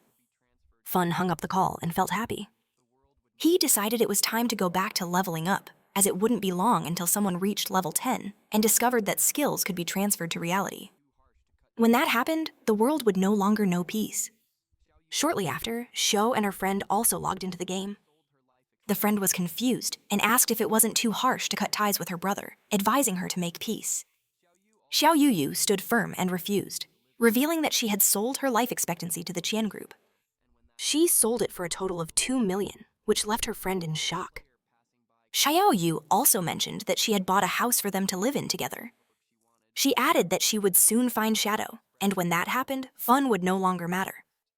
At that moment, a player passing by caught her attention with a smile. The man handed her the assassin skill book she wanted and reminded her with a cheerful expression not to forget what she had promised. She agreed that as soon as everything was settled, she would attend to his small wishes. Inside, however, she called him a bootlicker and thought that when she found Shadow, no one would care about a useless piece of trash like him. Xiao informed a contact named Wang that she had a control skill book for an assassin and asked him to check if Shadow needed it as she could deliver it. A smile formed on her face. That bootlicker was still useful for having gotten such a good skill. That book would be her way of connecting with Shadow. She planned to get close to him, stay quietly by his side, heal him, and help him kill enemies to level up. She would make him feel her help little by little so that he would trust her and see her as his other half. But when she became strong enough and he was no longer of any use, she would kill him with her own hands and tear out his eyes, all to avenge her brother, Songfei. To her surprise, Wang replied that Shadow considered the skill to be trash. He didn't need it, and Xiao Yu could keep the book to sell. A while later, Fun also entered the game and heard someone fighting an unusual boss. Following the sound of the battle, Fun saw a man with a shield fighting a multi-armed boss. The man tried to run, but it was in vain. The monster cut him to pieces, and Fun realized that it was a golden aeropod, a level 8 gold-class boss. The boss possessed a level 2 anti-stealth skill, which meant Feng's invisibility would be ineffective against it. Suddenly, the monster started to flee. Feng seized the moment, came out of his hiding place, and attacked with Shadow Strike, dealing thousands of points of damage. He knew his damage bonus for attacking unseen would not work, which would reduce his power. However, the legendary effect of Graceful Release amplified the weak points on the Golden Aeropod's head and heart by 200%. Of the 9 hits from Shadow Strike, 3 struck weak points, tripling the damage and compensating for the loss. It was a truly legendary skill. He needed to thank Xiao for that, as she had helped him find the Temple of Faith. Feng's damage was so high that a single skill reduced the Golden Aeropod's health by 1/6. Next, he attacked with a poisonous throwing knife, which lodged in the monster's head and dealt 1783 points of damage. The poison knife was only silver level, and its damage was already falling behind. Fun still needed to advance his profession to obtain a higher level of invisibility. To his surprise, the monster advanced on him and prepared to attack. Mage panicked upon seeing the scene, but Fun looked confident. The monster attacked him, but he dodged without much effort, leaving Mage and her friend shocked by his speed. They realized he was not just fast, but his reaction was incredible, as if he already knew the boss's attack patterns. This skill was developed in his past life. He learned that a warrior didn't just need to endure blows, but also have agile movements and know how to dodge. That was why he managed to reach the world's top 100 with a common class. Fun attacked the boss with a series of strikes, and the monster's health dropped to less than half. He became invisible and thought that compared to bosses with unavoidable attacks, dealing with the golden arthropod was much easier.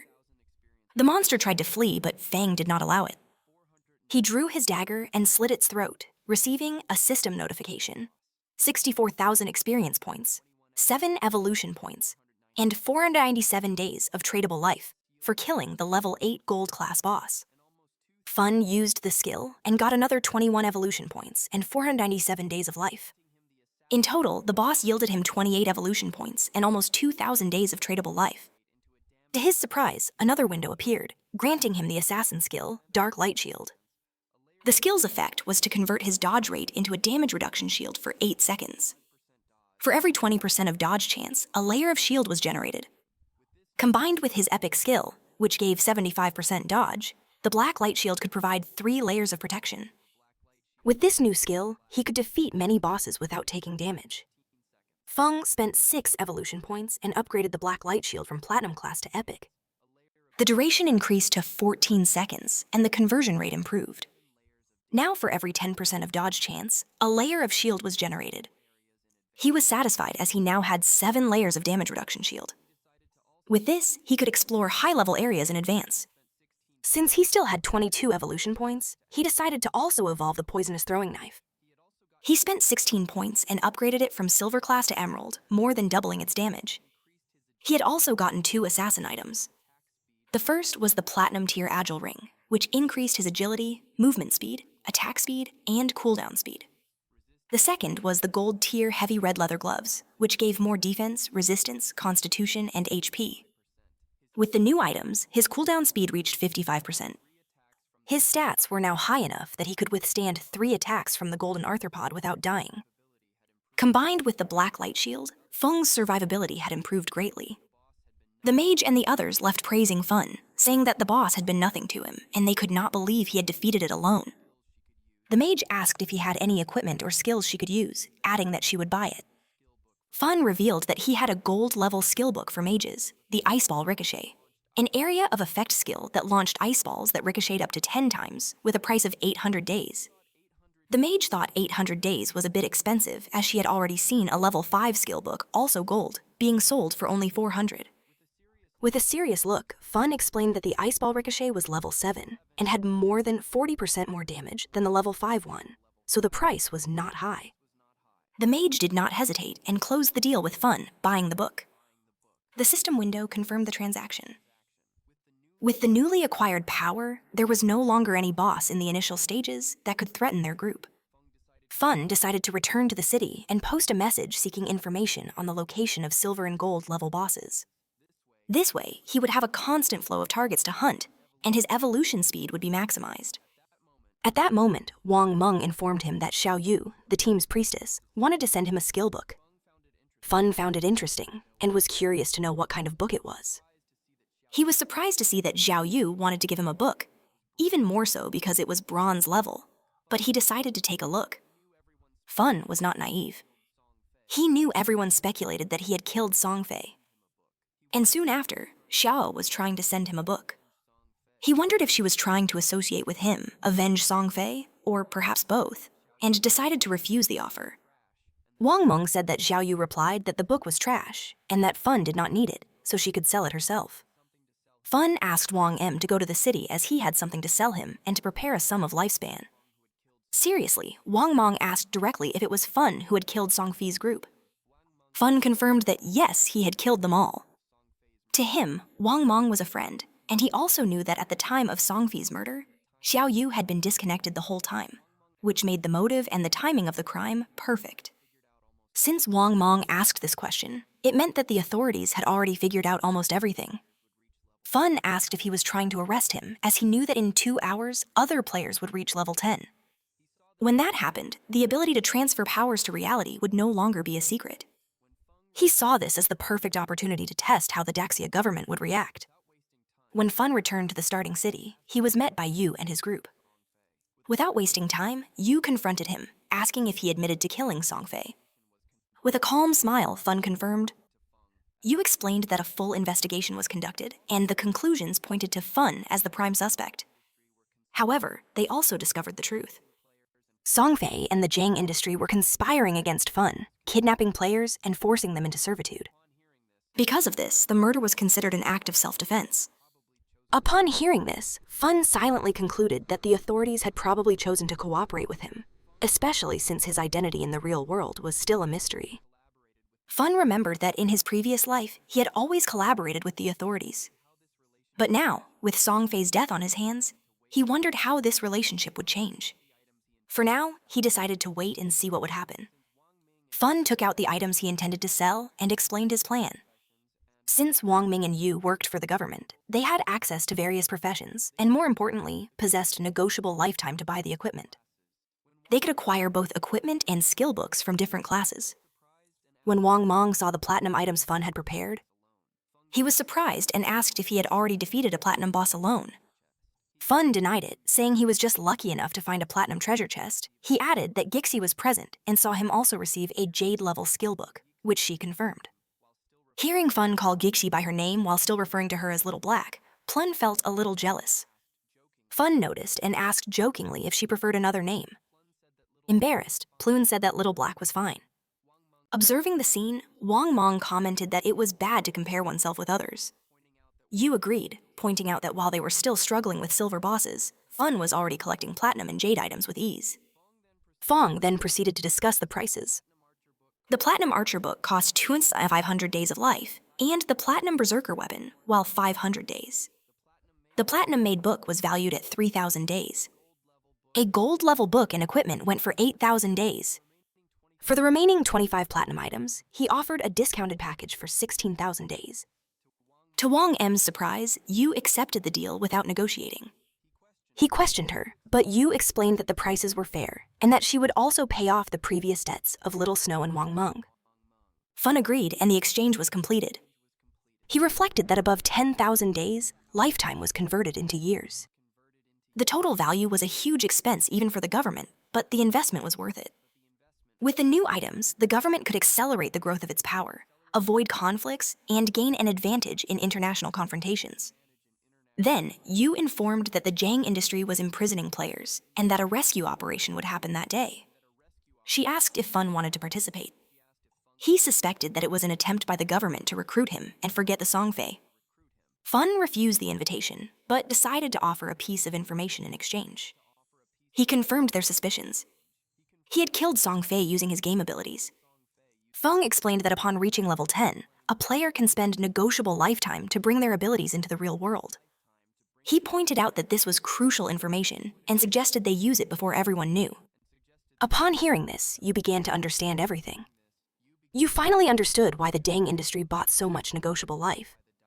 When its players reached level 10 and extracted their abilities, they would be strong enough to stop the government from rescuing the others.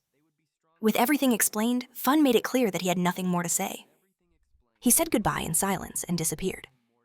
With this new information, Yu made a decision. Her group would separate for a while to focus on leveling up individually. She explained that the team was too strong. Fighting together, they killed the monsters with a single blow, which was a waste of experience. Divided into smaller groups, everyone could progress much faster. Wang Meng agreed at once, understanding that the priority was to get everyone to level 10. Elsewhere, players saw that Fun had set up a shop again. This time, however, he was buying, not selling. He was specifically looking for coordinates of boss monsters. For a silver-level boss, he offered 30 days of negotiable life. For a gold-level one, the price was 100 days. Suddenly, a player approached and commented arrogantly that Fun was still there acting like a merchant. He said that the woman from the Jang industry had made a great offer, 300 million in cash and company shares for whoever helped her level up. He even suggested it was a good deal and that Fun should have accepted. But another player interrupted him, asking if he had left the game lately. He said that Fun had already killed Songfei and the woman from the Jang industry in real life. The news shocked the first player.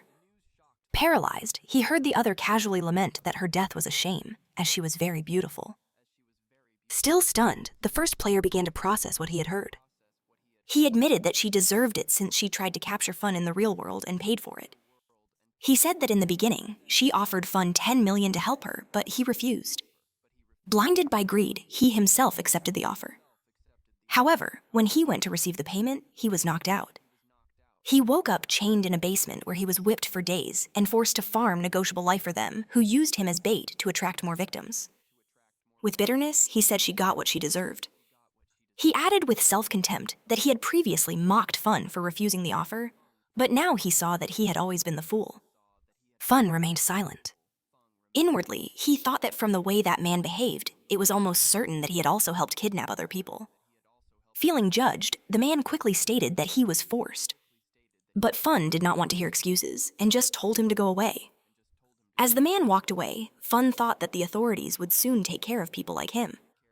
Suddenly, a group of mysterious players approached, offering the coordinates of a silver-level boss monster.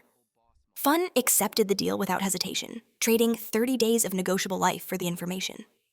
As soon as the trade was made, the surrounding players began to whisper. Some recognized one of the newcomers, known in the game as Asda Espetus.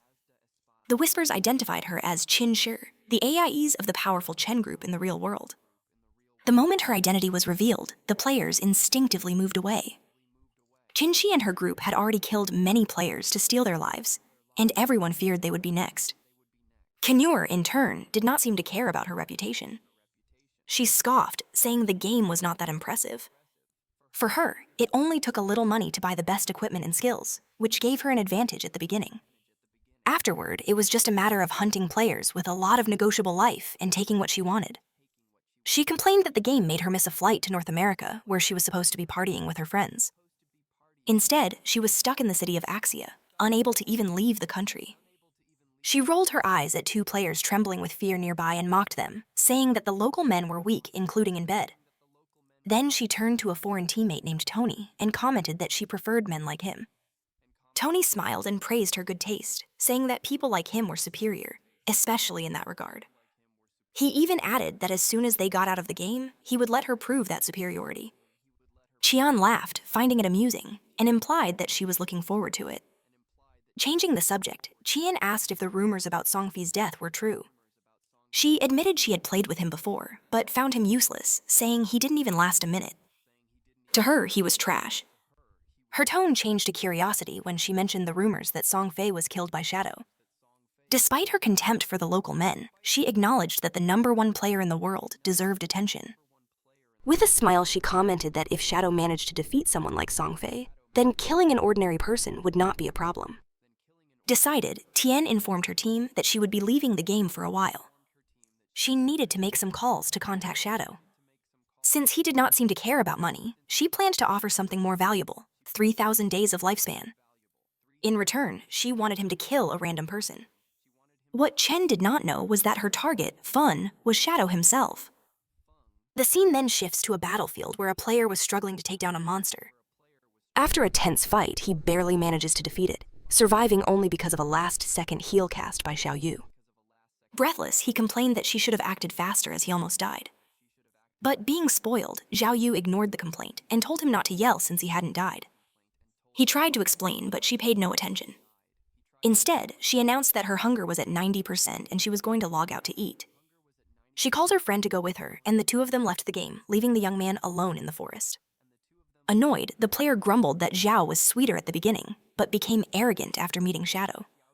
He swore that one day he would put an end to her attitude.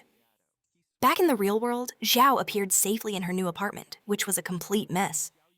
Starving, she tried to order food, but discovered that all delivery services were suspended, probably because all the delivery drivers were in the game. Her thoughts returned home. Back then, her brother always cooked for her, and she never needed to do anything. But she soon composed herself. She lightly slapped her face and told herself to pull herself together. Compared to the freedom of living alone, that was just a small problem. She took a deep breath, trying to cheer up and reinforced that she was strong and was better off without her brother.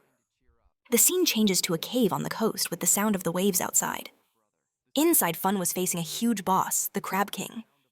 As the creature advanced, Fun attacked with a precise strike to the monster's head, which fell on the spot, its body dissolving into rewards.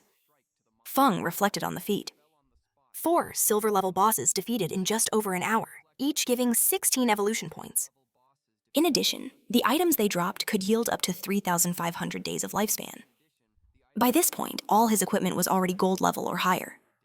His load reduction skill had gone up from 55% to 75%, and even the instant shadow cut improved with the cooldown dropping from 12 to 6. 8 seconds. He concluded that as there were no platinum level bosses near the starting cities, the strongest he had defeated so far was gold level. To change that, there was only one path: class advancement. He looked at his experience bar and thought about the challenge. All platinum level bosses had at a minimum level 2 stealth detection. To beat them, he needed level 3 stealth, which required 20,000 experience points. Only then could he fight them safely. He remembered that in his past life, it took a team of 20 players to defeat a single platinum boss. This time, he was determined to do it alone. Fun decides to return to the city to sell the loot he got to the government. He has the determination to stay ahead of everyone and be the first to defeat a platinum boss alone. After selling his items, he accumulates a total of 105 years. It is a huge amount which he notes is equivalent to almost 40,000 days of tradable life expectancy, enough wealth to get almost anything in the real world. As he walks through the city, a suspicious-looking player approaches him. The man implies that there is a target in the real world with a good reward, but Fun ignores him. The player gets in his way and reveals that the target is a certain King Fong. Since Fun managed to defeat Songfei, the man says that this new job would be easy money. The moment he hears the name King Fong, Fong's interest is piqued. He wonders what would make someone like King Fong worth killing. But the player ignores the question, insisting that the reason is irrelevant. What matters is the reward: 3,000 days of tradable life expectancy. This number makes Fun hesitate. He calculates that almost 3,000 days are equivalent to about 50 million. Fun wonders who would want King Fong dead to the point of paying such a high price. Observing the man, he concludes that he is just an intermediary. Fun does not remember seeing him in his past life, which means the true mastermind must be someone else. He recalls that in his previous life, people with resentment against him only appeared more towards the middle and end of the game. It is too early for enemies to start acting. The only person who fits the profile and has the money to hire an assassin at this moment is Chien. She is the only one with the motive and resources to attack King Fun. However, he also notes that if she really wanted King Fong dead, she could have acted long before the game started. This suggests the assassination has another motive. He deduces that Chen's true objective might be to create a connection with Shadowin. Eliminating King Fong would just be a bonus, perhaps for him having rejected her. This turn of events amuses him. He was already planning to look for Chen to deal with her, but it seems she acted first. Seeing an opportunity, he agrees to accept the job on one condition. He wants half the payment up front, and the time of the execution will be decided by him. The player is surprised. He did not expect someone like Shadowin to accept the job so easily. After consulting his superior, the player transfers 1,500 days of negotiable life expectancy to Fun. Fun decides to treat this advance as interest that he will collect long before thinking about killing Chen. The player then shares the target's location, and that's when Fun is truly surprised. The address is his own home. Without hesitating, he walks away. He tells the player that the results will show when the job is done. The player watches his departure in silence, mocking to himself. To him, Shadowin is just showing off. In the end, they are both just pawns working for Titty. Before Fun could get very far, he was stopped by another player, a beautiful and curvaceous woman. She heard that he was buying boss coordinates and said she had information about a gold-level boss. If he was interested, she offered to guide him there. Fung replied that he would pay 100 days of negotiable life expectancy. As soon as he confirmed the coordinates, the woman agreed, saying the boss was north of the city and that the walk would be a bit long. Curious, Fun asked what kind of boss it was. She replied that it was a plague bearer. The fact that she knew the boss name convinced him that she might be telling the truth. She then asked if he was sure he did not want to bring a healer since the plague bearer had an area of effect poison attack. But Fun refused, saying she only needed to take him there. As they walked, Fun thought about the plague bearer. It was a gold-level boss known for its area of effect poison attack that continuously drained HP. Even so, he was confident he could defeat it quickly with a few skills. Soon, they arrived at a cave. She warned that all the common monsters had already been eliminated, and that only the boss remained. They crossed the cave and reached a swamp. In the center was the monster, a creature that looked like a tree with several red eyes on its trunk and a poisonous aura. Seeing that she had not lied, Fun transferred the 100 tradable life days he had promised. He thought that with his 75% evasion rate and the ghostly shadow bells, he could dodge the boss's poison without any problems. At that moment, the girl became anxious and confessed that it was all a trap. As soon as the fight started, a group of players would appear to kill him. To make matters worse, they had level 2 anti-fatigue capability. Feng did not seem shaken, but she continued, explaining that her real mission was to get close to find out his identity and address in the real world. This part of the plan bothered him. She said she was being blackmailed in real life and had no other choice, and that she actually wanted the people behind it to die. When Fun asked who the mastermind was, she revealed the name Dongfun, whose in-game ID was Shang Nan. She added that his group claimed that Fun had already killed him once. Then Fun remembered it was the same guy who tried to steal the ghost ship boss and even offered a skill book as an apology. Desperate, the girl remembered that Fun managed to kill Songfi, so dealing with Dongfang would be easy. She begged for help, saying she was completely lost. Fun found the whole scheme childish. He didn't even remember Dongfang from his past life, which meant the guy was a nobody. For now, he decided to focus on killing the boss and then hunt down Dongfang to finish him off. Activating stealth, Fun moved forward, deciding to use the trap against them. He told the girl to let the players arrive as planned, that he would take care of the rest. She tried to stop him, shouting that Dongfang had already brought 3 full teams, 18 players, to face that boss, and they all died in less than 30 seconds. The Plague Bearer's poison damage was very high, and facing it alone seemed like suicide. But Fun was calm. He jumped into the air and activated a sequence of skills: Blessed Release, Backstab Enhancement, and Throat Cut. He finished with Instant Shadow Slash, delivering a wave of attacks. The damage was so absurd that the boss's health dropped to less than half right away. The girl watched in disbelief. With a single combo, he had dealt more than 80,000 damage to a gold-level boss. She wondered if he was even human. Without stopping, Fun used Latent Image, became stealthy, and reappeared beside her. He explained that the cooldown for Blessed Release was 25 seconds, but with his 75% reduction, the time dropped to 3 seconds. He said he was not going to kill the boss yet. It was smarter to wait for Dongfang's minions to arrive to eliminate them first. As soon as Fun's skill recharged, Dongfang's men stormed the cave, shouting that they would kill the boss and that anyone who stood in the way would also die. Fun recognized their leader at once. It was the same guy who attacked Little Pum on the ghost ship.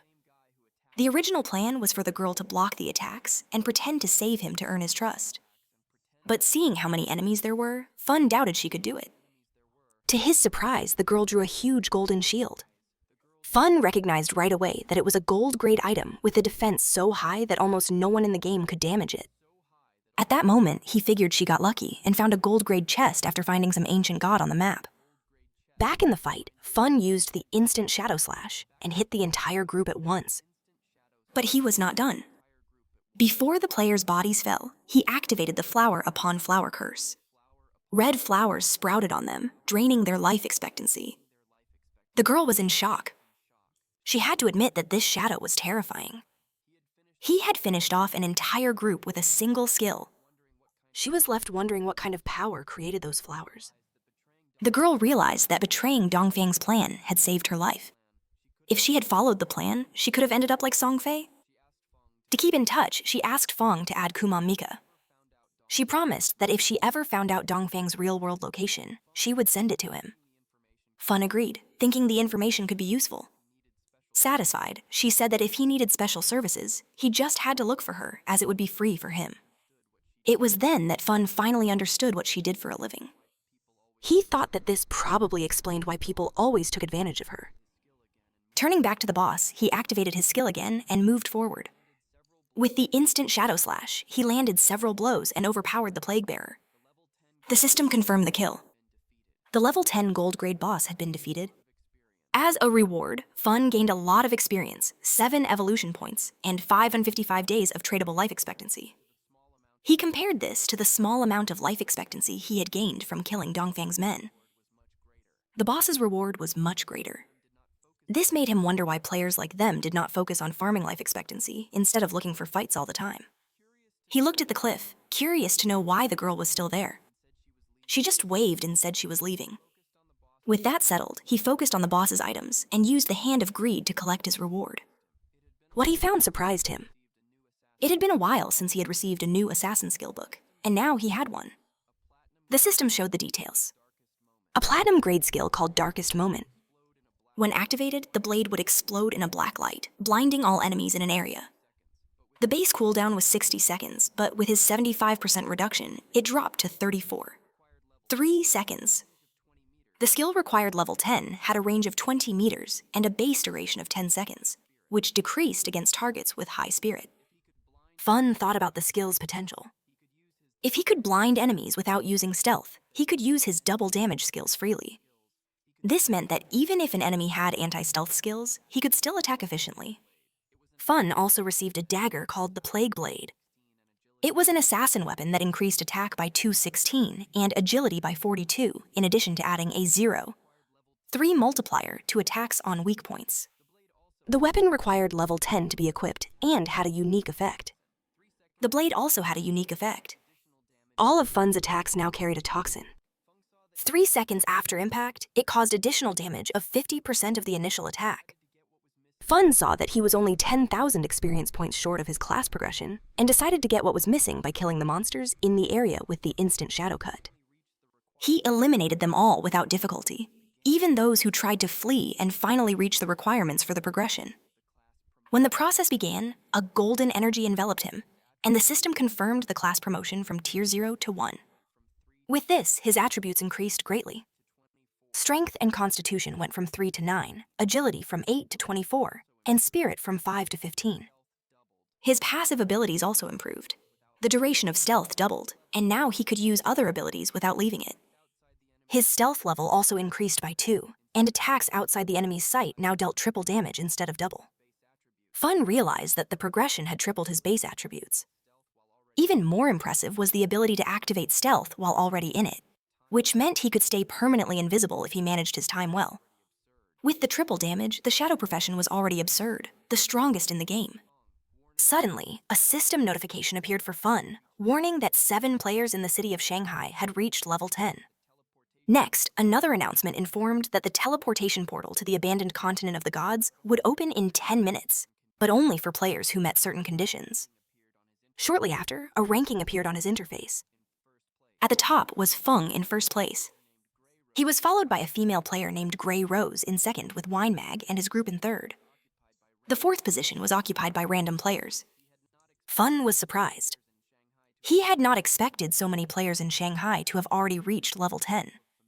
The strangest thing was that the ranking was full of familiar names. He remembered that in his past life, the top was dominated by foreign players. It seems that selling so many pieces of equipment and skill books began to cause changes. He wondered how the world would develop from there and became eager to find out. Meanwhile, in the real world, the operation to rescue the players kidnapped by Jiang Industries was going well. The police arrested several of the group's leaders. An officer reported that most of them had been captured, but 3 leaders remained connected to the game with their bodies in a state of immersion.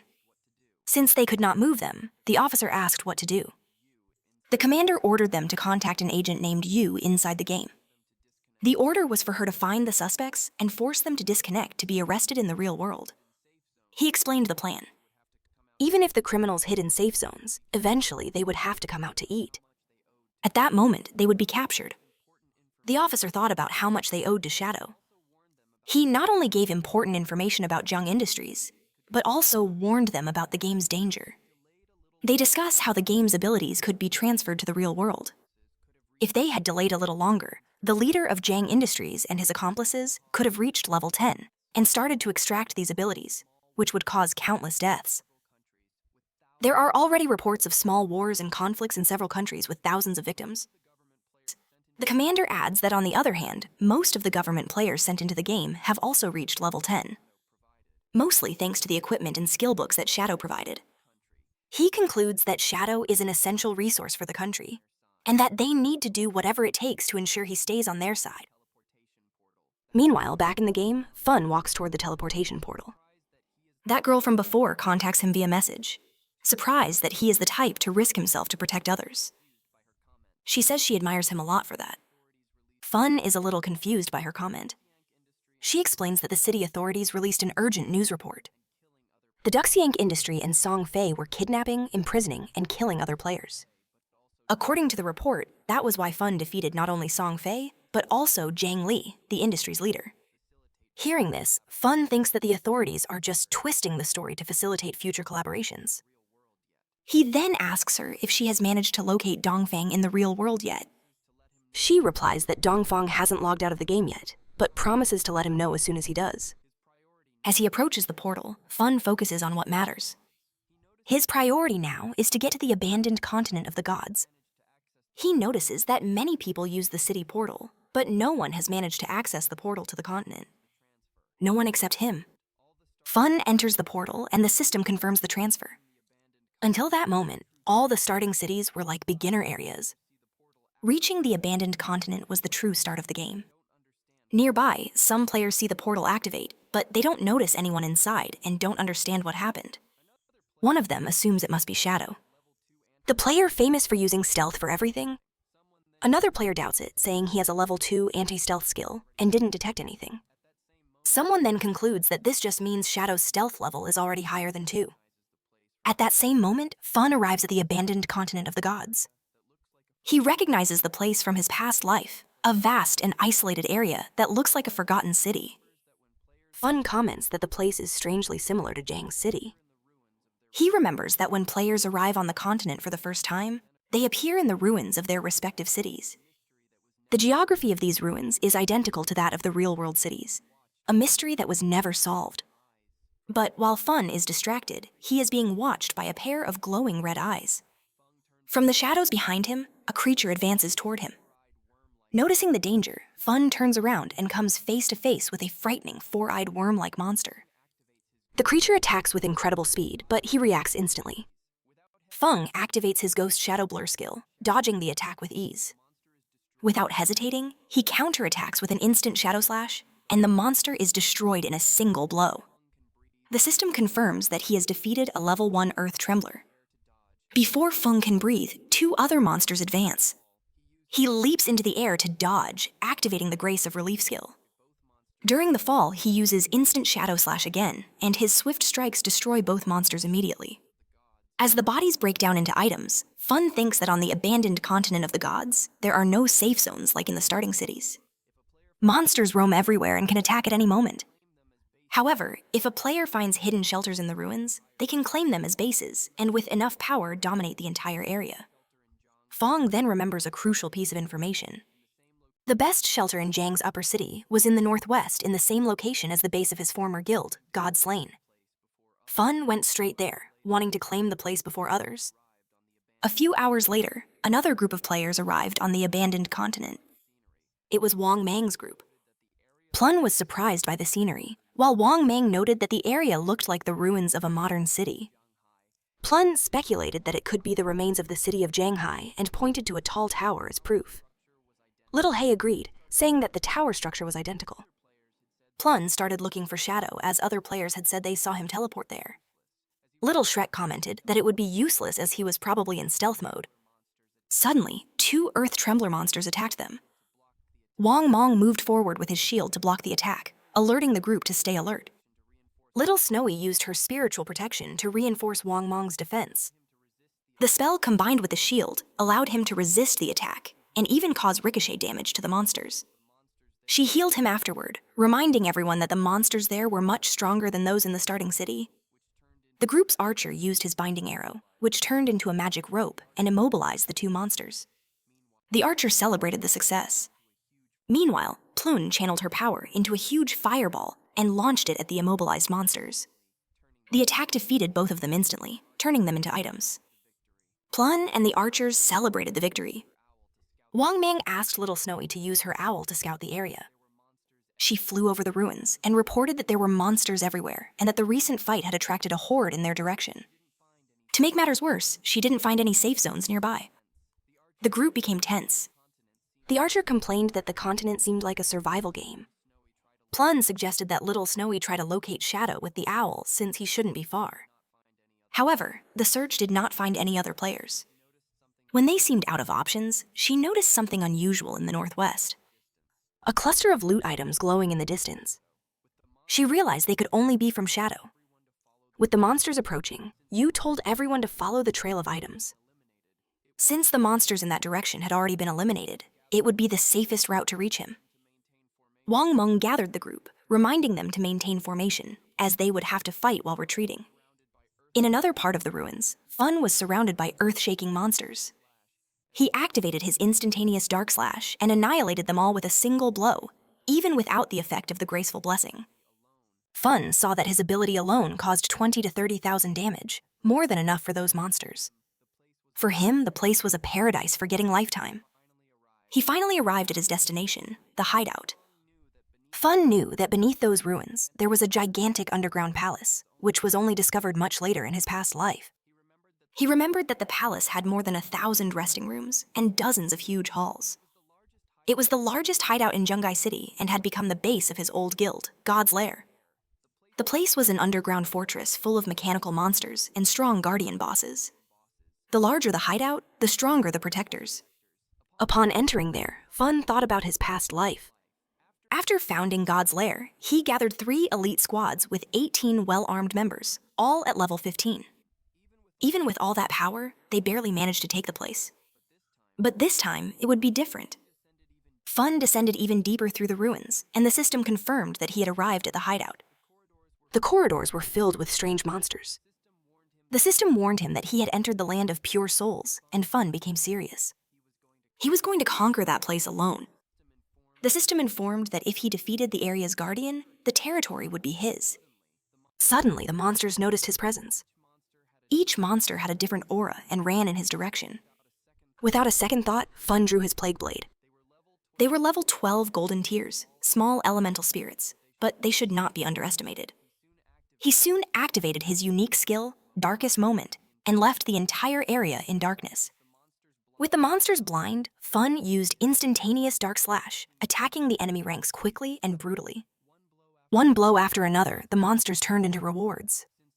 Since they could not see him, the stealth attack bonus was activated. Even his normal attacks were enough to eliminate these low-level enemies with a single blow. In a short time, the hall was full of loot.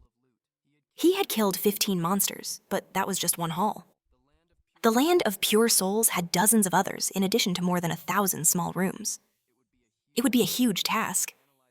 Analyzing the situation, Fun calculated that with so many monsters and loot, when he cleared everything, he would have points to evolve his daily hand skill again.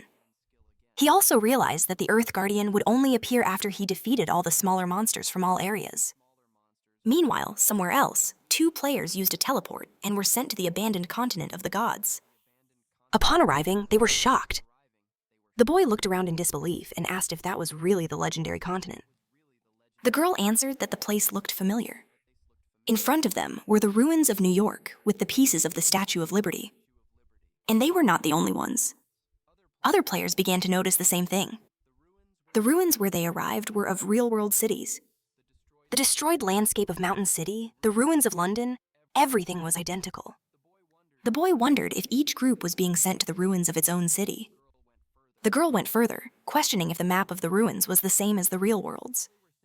While they were thinking about this, a huge shadow appeared over them. They turned around and froze. Giant monsters stared at them. The panic was immediate. The boys shouted to run, but it was already too late. The monsters attacked without mercy, and the 2 were killed instantly. Back in Zhongai City, the place was full of loot after a great battle. Wang Im and his team were hidden nearby, resting. He said to take advantage of the fact that there were no monsters around there. Yu, still in shock, did not hide her admiration for Shadow. She confessed that before she thought their team was strong enough to survive on the abandoned continent of the gods.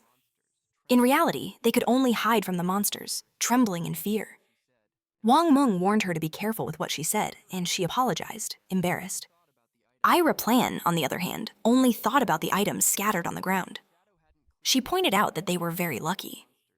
If Shadow hadn't cleared the area and killed all the monsters, they would surely be dead. Even so, she still had a doubt. What would happen if they died there with no safe zone on the continent? Where would they respawn? While Guishi observed the area with her owl, Wang Mang suggested they postpone the exploration for now. The group had only 6 members, and he thought it smarter to wait for everyone to reach level 10 to face the place together. Ayu nodded. Gichi continued following the trail of items left by Shadow, but she noticed something strange. The trail simply ended as if Shadow had vanished into thin air. She also saw that many of the items were extremely valuable, some even gold level, and she wanted to take them. Curious, Wang Meng decided to send a message to Shadow, asking if he wanted the items. To him, it made more sense for the group to collect everything and pay him in lifetime points based on the equipment's value. At that moment, Fun was still at the back of the hideout, killing elemental spirits with ease and surrounded by many items. He noticed he had just cleared another small room. There alone, he defeated more than 400 monsters, including 4 bronze bosses and 2 silver ones.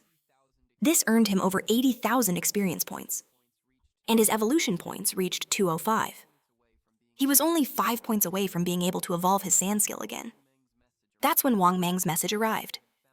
He explained that they had found many items and asked if they could take them in exchange for lifetime points. Fun was a little surprised that Wang Meng's team was already on the abandoned continent of the gods. He replied for them to wait a bit as he would contact them later. He also said he had a batch of equipment he intended to sell. Wang Meng agreed and replied that they would wait in a ruined bunker nearby at coordinates 8954. Back in the room, as Feng had already eliminated all the monsters, the area's guardian began to appear. A blue energy gathered in the center of the hall, forming an imposing figure covered in lightning. The system identified the creature as Solidary Purifier, a level 15 platinum-grade monster.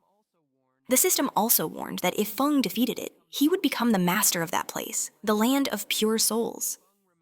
Fun remembered something important about the monster. It was the strongest in the entire city, both in level and grade. In his past life, the Solidary Purifier had 750,000 health points, divided into 3 phases. Back then, even the best warriors with full gold equipment could barely withstand a single bolt from it. But now things were different. With his current strength, Fun knew he wouldn't even need to defend himself. He would simply dominate the monster. He started the fight using the instant Dark Strike, landing several attacks. The Solidary Purifier's life decreased a little. Next, Fun used a lethal strike directly to the monster's neck, lowering its life even more. When its HP entered the second phase, the Solidary Purifier charged an attack. A lightning arrow that released a storm of lightning from the ceiling. Using his speed, Fun dodged the attacks with precision. He knew that with his current electrical resistance, being hit by a single bolt would mean instant death. There could be no mistakes. Against platinum or higher bosses, all attacks came with hit correction. This meant that the boss's accuracy was automatically adjusted, overcoming a normal 75% dodge rate. While most monsters had only a 25% chance to hit Fun, the hit rate of a boss like the Purifier rose to a minimum of 50%. Even so, with his 182 agility points and a speed of over 40 mph, he could dodge most attacks if he stayed alert. In his past life, he led an entire guild in this battle, and they barely survived with priest shields and luck. But this time, everything was under his control. Thong delivered a powerful blow, determined not to give the Purifier of Souls a single second to fight back.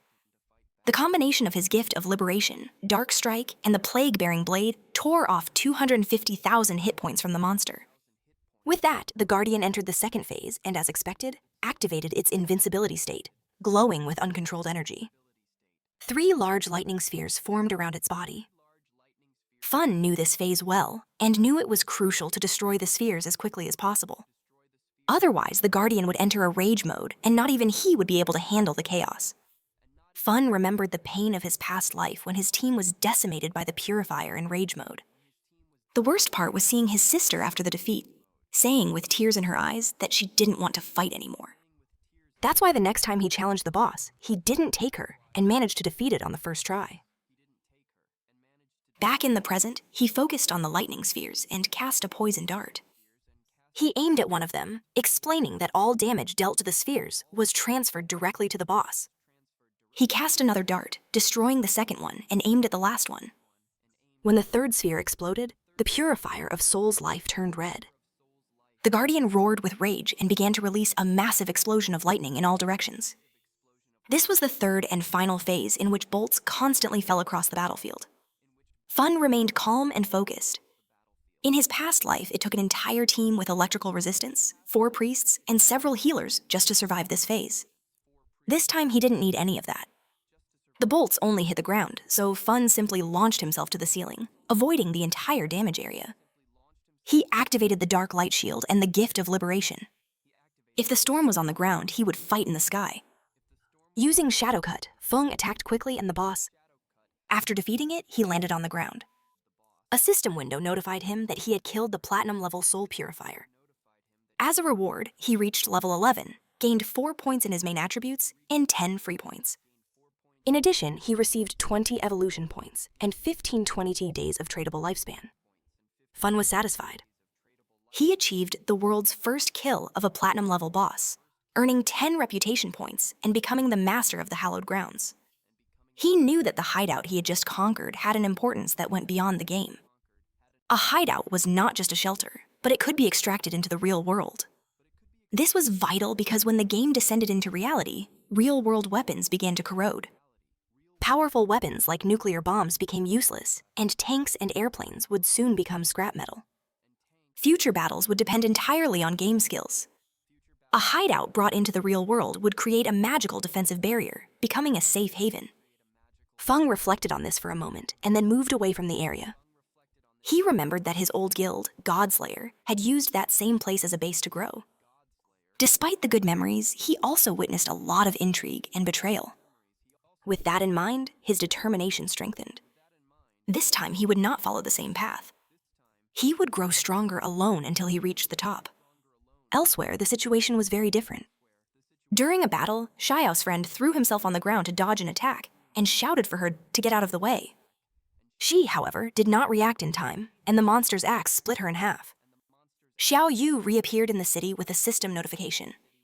She had died, losing 14 years of non-tradable life and 2 days of tradable life. In shock from having died again, she heard her friend yell at her. Furious, he called her an idiot, questioning how she failed to dodge such an obvious blow.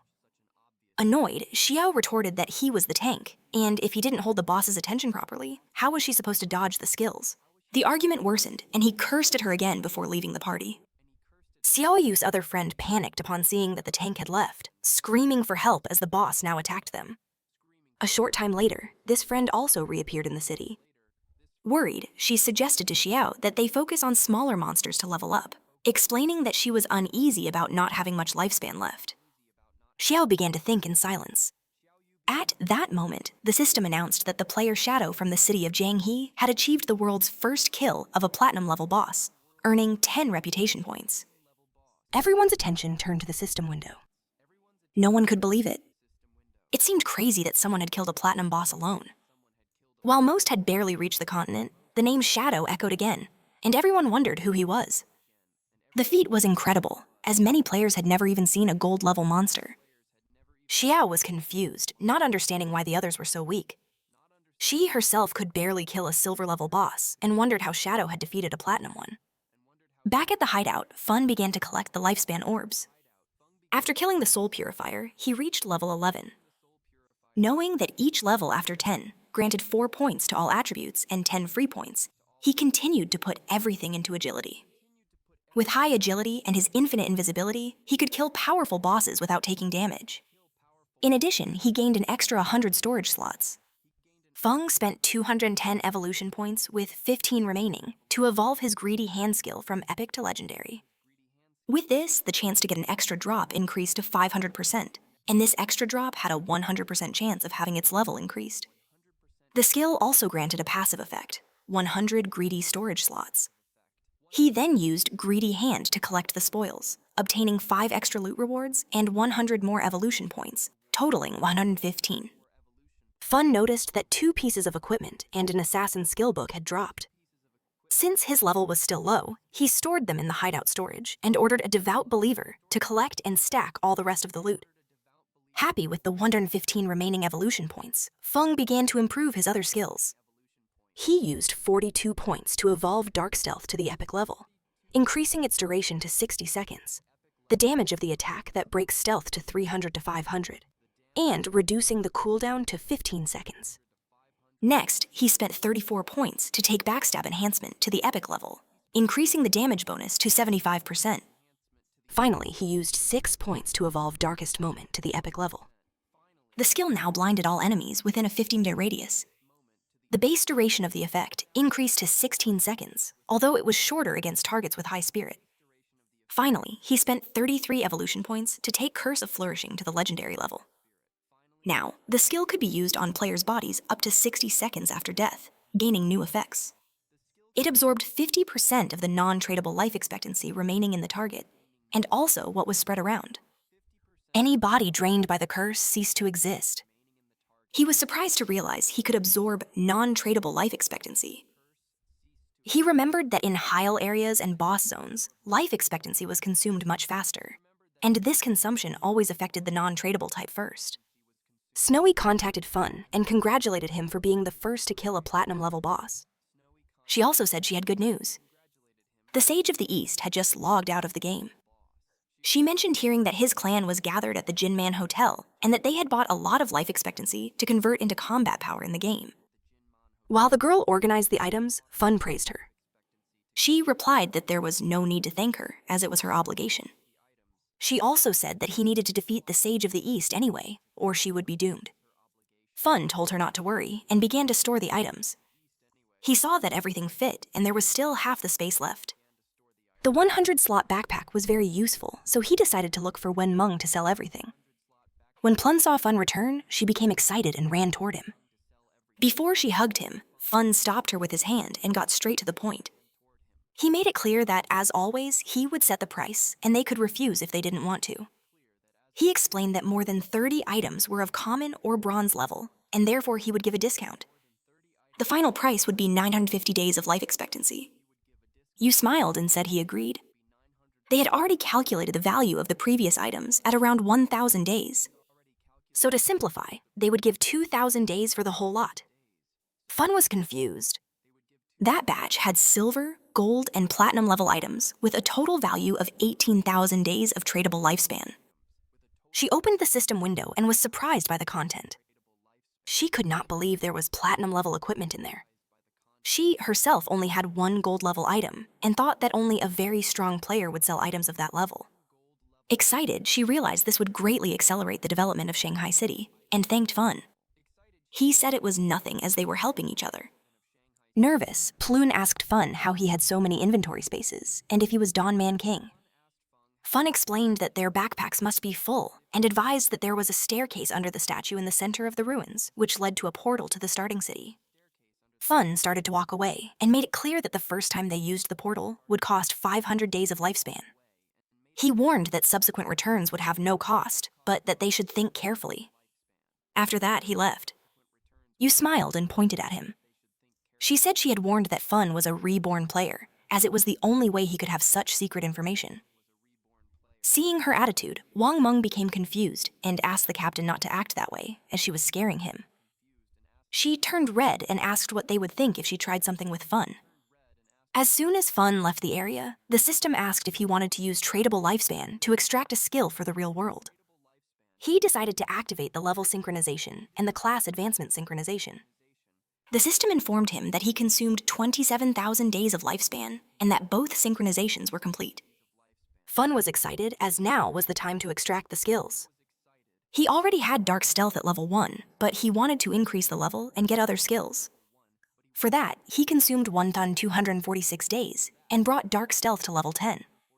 Afterward, he extracted a series of skills.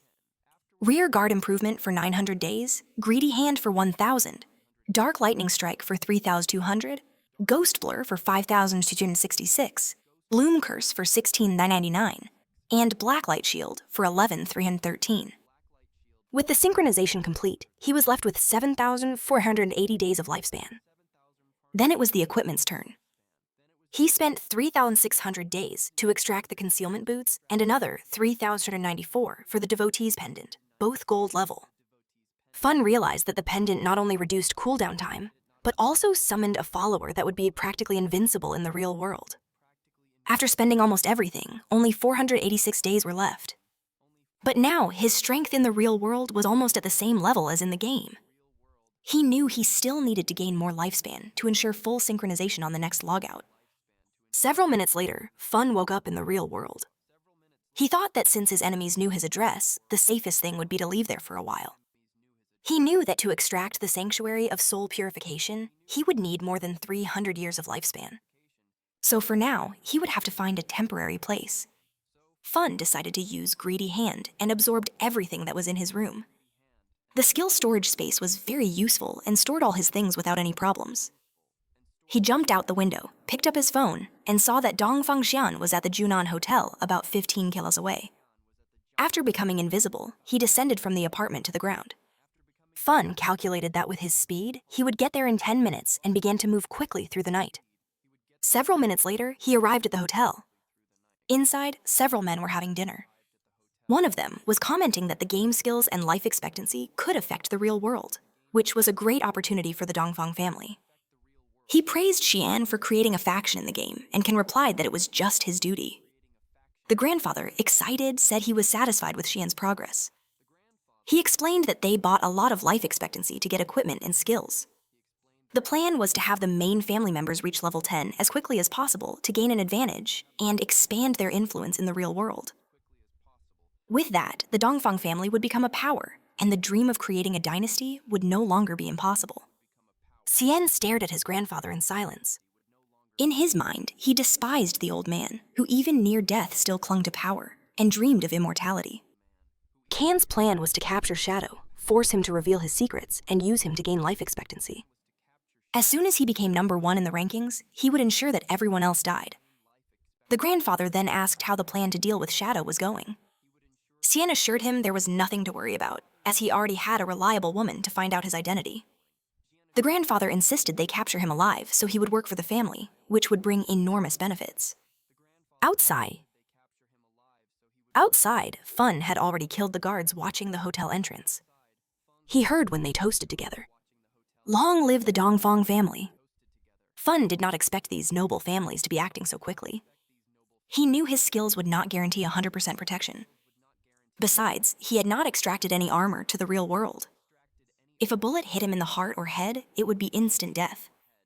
To be more cautious, Fun used his pendant and summoned a follower, a faithful devotee with claws for close combat and green flames for ranged attacks. He gave the creature the order to enter and leave no one alive. Fing knew that being a silver-level boss, the faithful devote was resilient and could withstand a lot of damage, even from firearms. Taking advantage of the distraction, the creature opened the door with a roar.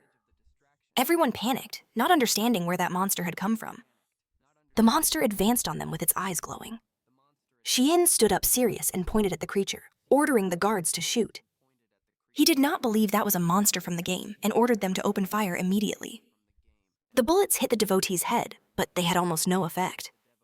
With a swing of its arm, it killed one of the guards and thrust its claw into another's chest. While the monster attacked the guests, Xian was sweating from fear. The creature then went for his grandfather, who screamed for help. Instead of doing something, Xian ran to escape without looking back. He just needed to escape and get into the game to be safe. Xian thought that if he could reach level 10 and extract his abilities, he would be safe from any threat. But upon arriving at the hotel entrance, he saw Feng standing there. Before he could react, Fun attacked him, and Xian's head flew through the air. While the blood gushed, Fun turned his back and walked away. Xian's eyes showed pure confusion as flowers sprouted from his body. Fun began to absorb them, and the system reported the gain. 27,000 days of exchangeable life expectancy and 482 years of non-exchangeable. It was a great haul. As Xion's body transformed completely into flowers, Fun confirmed that the blooming curse ability had been extremely useful. The ability not only erased all the bodies and traces of blood, but also extracted all of Xian's life expectancy. With that, his non-exchangeable life accumulated 2,227 years, which would relieve the pressure when entering the rage zones in the future. Soon after, someone from the hotel heard the gunshots and screams and called the police. Several police officers rushed to the Dongfang family's meeting room, expecting to find a shootout scene. When they arrived, they were shocked. The place was a complete mess, indicating a violent fight. But there wasn't a single body. It was as if the entire Dongfang family had disappeared, so the investigation unit was called in. Meanwhile, Fun was already far from the hotel. His next target was the Chen Corporation. The main headquarters had moved to North America, but the CEO's daughter, Chen Shi, was still in Demon City. Fun needed to eliminate her before she left the country. The distance of almost 300 kilometers was too great to travel on foot. Realizing it would be a waste of time, he returned to the game. He remembered that there were still some silver and gold level bosses to farm in the ruins. As soon as he entered, Captain Yu contacted him excited. She said that Xiai had found the tomb's entrance, but a gold-level vengeful spirit was guarding the place and her team couldn't defeat it. Surprised, Fun asked how they had found the entrance. Yu explained that on the way back, they took a detour to avoid some monsters and realized someone had gone missing. After searching, they discovered that Xiaoi had fallen into a hole. That was a special place where the team chat didn't work. When they went in to help, a level 12 gold-class boss chased them, but they managed to escape. She said they were already back in Xiao City and gave the coordinates to Fun. He thought that Xiaowai was a true lucky charm. Finding a tomb just by falling into a hole was an incredible coincidence. Fun knew that these tombs were random and very rare events. He asked for the coordinates, and she sent them saying that the tomb was near the ruins of Xiao City. Fun thanked her, and Yu added that if he found something he couldn't use, she would buy it without hesitation. He thought she was quite smart. Upon arriving at the location, Fong's attention was drawn to a well. He was confused, wondering if that was really the entrance. The well was so large that it seemed impossible for someone to fall in by accident. Fun concluded that Jie was indeed a unique person. Without hesitation, he jumped into the well. A system window appeared, announcing his arrival at the Tomb of Resentment and informing him that long D-distance communication would be blocked. Fun landed at the bottom and followed a corridor. Soon, a giant monster appeared. The Wailing Spirit, a level 12 gold-class creature. Fun observed it in silence. He had never seen this boss in his previous life, but from its appearance, he deduced that its physical attack was very high and hit a large area. This explained why the others had fled. The equipment Fun sold them did not offer much defense. Fun calculated that even Wang Mang with his shield and 5,000 health would lose half his life in a single blow. He knew that if he were hit by the boss's axe, he would die instantly. Using the combination of the Blessed Release and Instant Shadow Cut skills, Fun attacked and cut the monster's arms. He knew the boss's defense was high, and the initial damage would be low, but it didn't matter, because the creature would not resist the continuous damage from Blessed Release. Suddenly, the monster's seed arm exploded. Fun reacted in time and jumped away. He was surprised it was a corpse explosion, and recognized that he had been careless.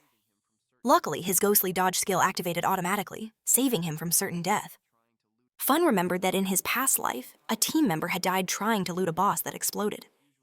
Entire teams had been eliminated like this, but this usually happened with platinum class or higher bosses. He did not expect a gold class boss to do this. Fun used Greedy Hand to pick up the items.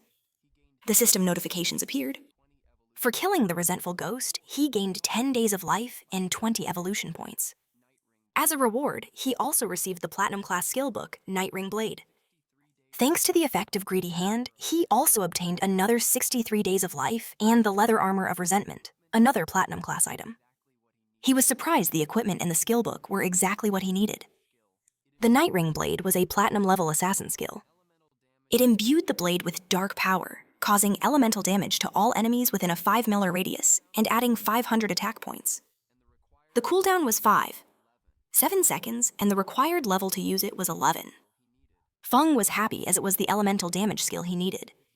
Since his shadow class had more spirit than strength, his magical attack was stronger than his physical one.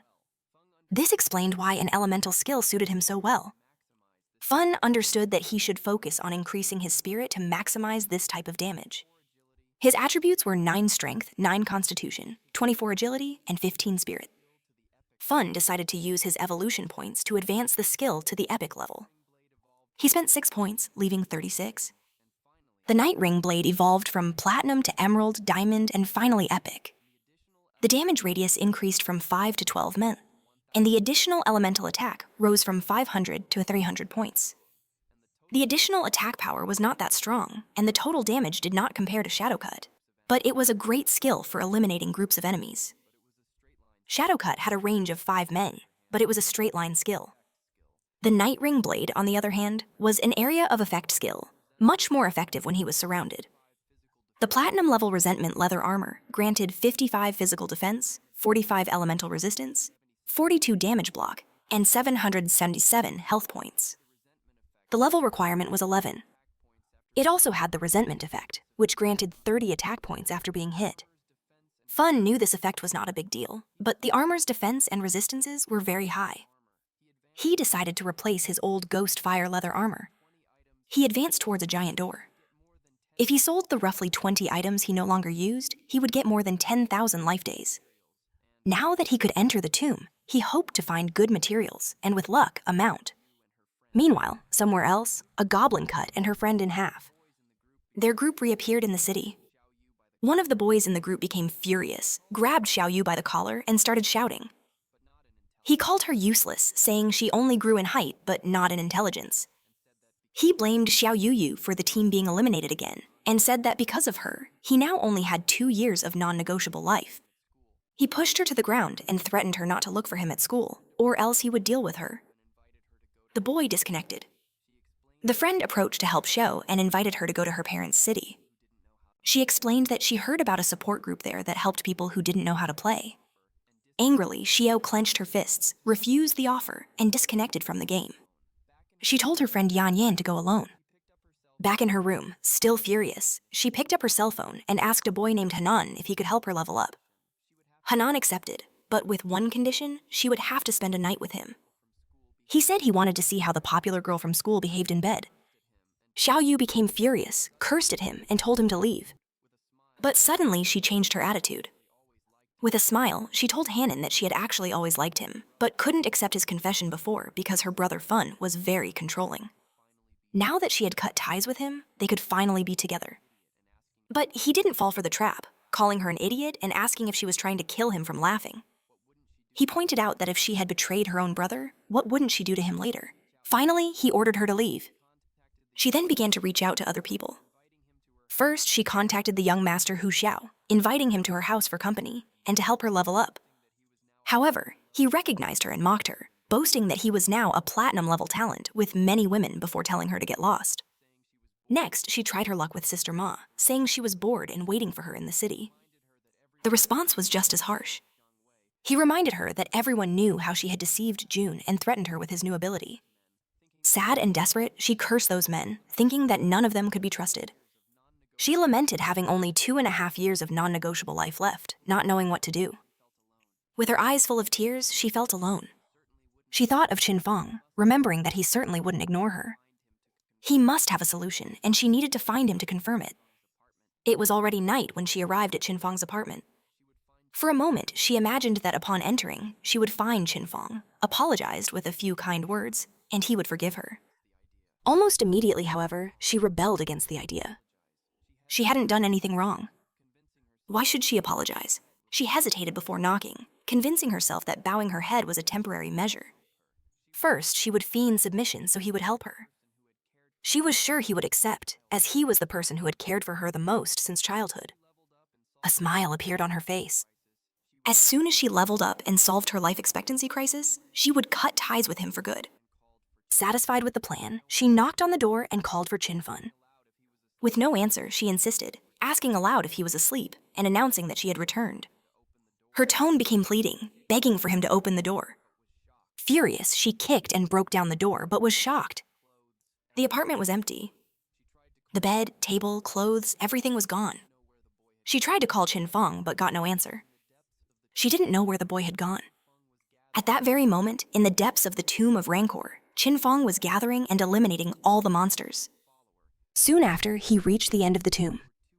He summoned a devout follower, recalling that he had annihilated over 200 lesser monsters and several bronze and silver level bosses along the way, which brought him close to reaching level 12. Before him stood the final coffin. He knew that upon opening it, the tomb's ultimate boss would appear, and he hoped it would be platinum level. He began to push the coffin. His attention was fixed on it when something strange happened. A malevolent energy began to enter his body through his eyes and mouth. The system informed him that his devout follower had been annihilated. Qin Feng realized it was the Death Miasma, a gold-level boss. He cursed his luck, knowing that this boss had no physical form, making it immune to physical attacks. He remembered that in his past life someone had released this boss, and it had ended up spreading and causing enormous losses in a nearby base. Being possessed by it was a death sentence, unless a companion helped to dispel it. or if the person belonged to one of the few classes with invincibility skills. The boy's eyes shone with seriousness, and he decided to use the blade of the Dark Night Ring skill. Shadows swirled around his body, allowing him to see the creature's true body hidden within the toxic fog. Using his dagger, Fun attacked the body, and a system window appeared, informing him that he had killed the Golden Tier, the hidden boss of the toxic fog. Fun knew this boss's strength was clearly above platinum level, even though it was classified as gold grade with only gold level rewards. Fortunately, the blade of the Dark Night Ring, which he had recently learned dealt magic damage. The corpse turned into lifetime, and Fun used the greedy hand to get the orb. After all the effort, he expected a Golden Tier equipment, but instead he got a rare item called the Mount Bell, which left him surprised. Fun was happy to have gotten a mount. This proved that the famous luck of the Lenny Spiral was not just a rumor.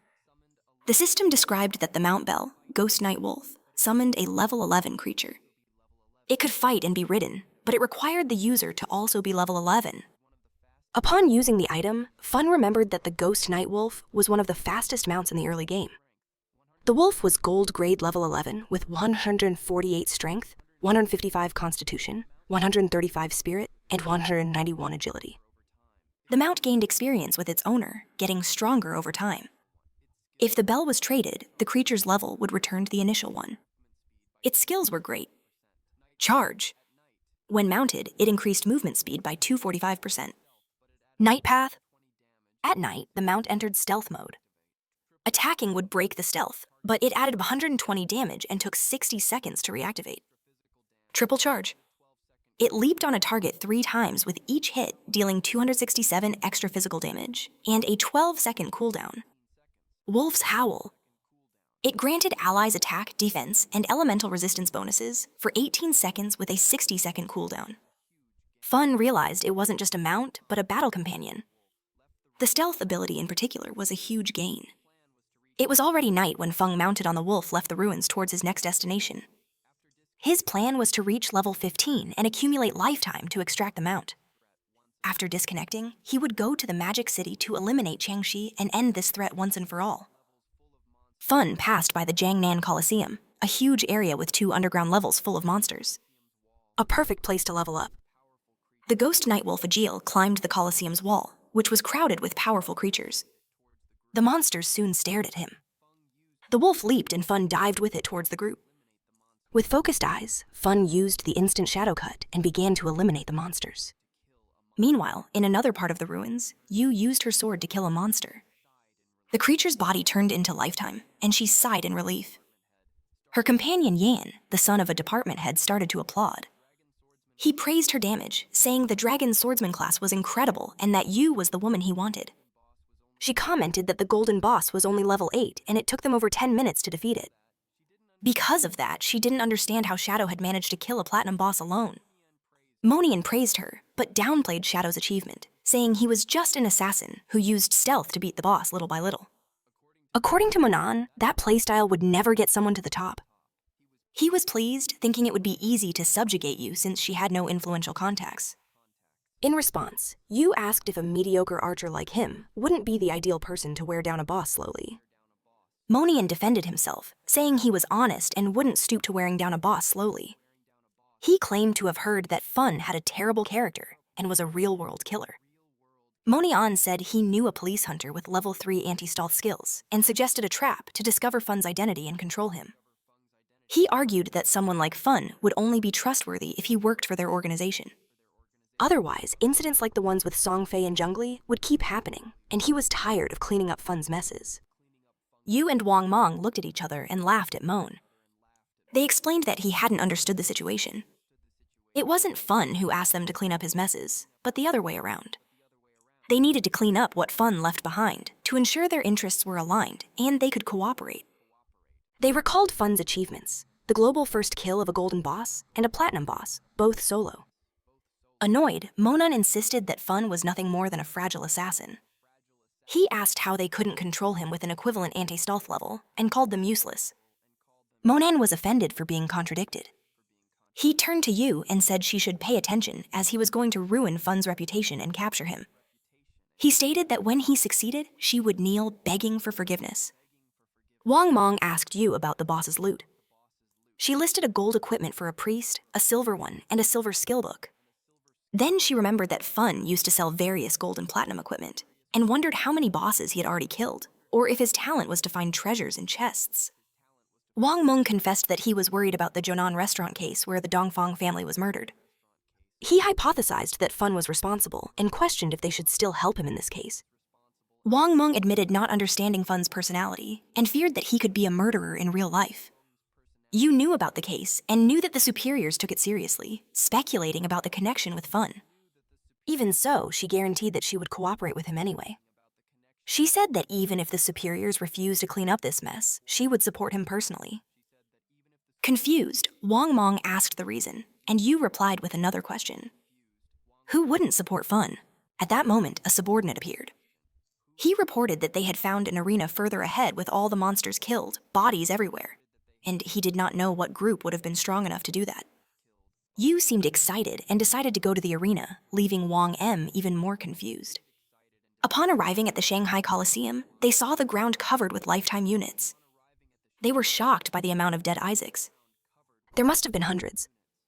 This made them think, what kind of group would have been strong enough for such a feat? Yu was confident that Fun had been there and suggested that they look for him. Monan questioned her certainty. Yu replied that it was simple. Fun was in first place on the scoreboard, and their group was right behind. Since they could not do something like that, it could only have been Fun. Furious, Mon stated that he also had invisibility and could do the same. It would just take more time. Ignoring him, Yu contacted Fun. Thinking that he would have many equipment and skill books left over after killing so many monsters, she proposed to buy them. Mon was shocked. Fun appeared behind Mon riding his wolf. Monan fell into a sitting position on the ground from fright, while Captain Yu got excited and asked where Fun had gotten the mount. He explained that it was thanks to the coordinates Plun gave him. Hearing this, Plun was embarrassed and said that he did not need to mention him. Fun then proposed a deal to Captain Yu. She could take all the items from the ground as a package with the usual conditions. She agreed as she already knew his prices were always fair and that cooperation was optional if she was not satisfied. While they talked, Monian became furious. Feeling humiliated by Feng, he swore that he would make everyone pay. Riding the wolf, Feng advanced through the ruins. The system showed that he had already reached level 13. Below him at level 10 were Justa Implav, Huan Mang, Goblin Negro, and Grandes Mentas. Fun had 245 years of tradable lifespan and 255 evolution points. He was happy because after clearing the arena, he got a gold-grade skill book. The book was called Silent Camouflage. It allowed the user to become permanently invisible when standing still without moving or attacking. An attack coming from this state added 300 points of penetration damage. The skill had a 120-second cooldown and required level 13. Feng realized that it did not only strengthen his stealth. Its true power was in the possibility of using it in real life. Combined with the game's invincibility, he could disappear completely. He decided to evolve the book to the epic level, spending 11 evolution points. The skill went from gold to platinum, emerald, diamond, and finally epic. With the evolution, the additional damage from the stealth attack increased to 800, and the cooldown time decreased to 60 seconds. Afterward, he decided to evolve other skills. First, he spent 34 points to take Poison Dart to the epic level. The skill evolved from emerald to diamond, and then epic. Its maximum range increased to 20 meters, and the damage per hit rose to 400 in addition to applying a poison that caused 100% damage per second for 5 seconds without stacking. Next, he spent 200 points to evolve Graceful Release to the Mythic level. Going from Legendary to Mythic, the attack bonus on weak points rose to 300%, and the damage multiplier on weakness doubled.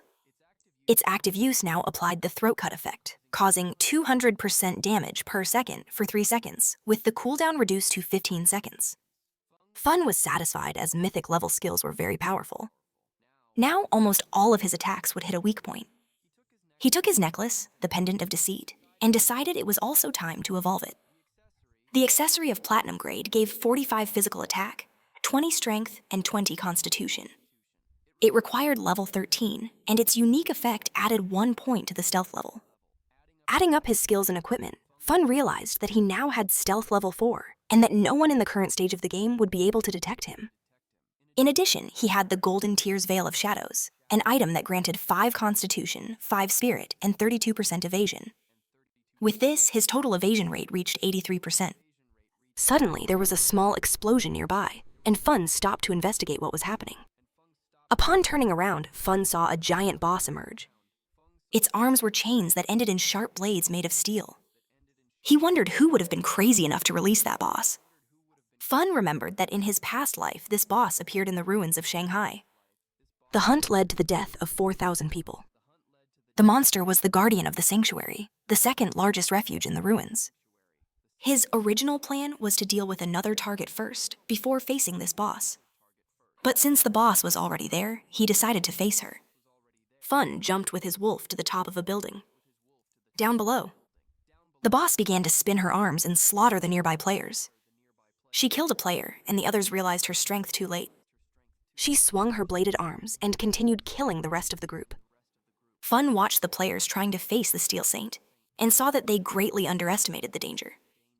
A player on a tiger began to fight, and Fong recognized him. It was Xiangyang, a paladin.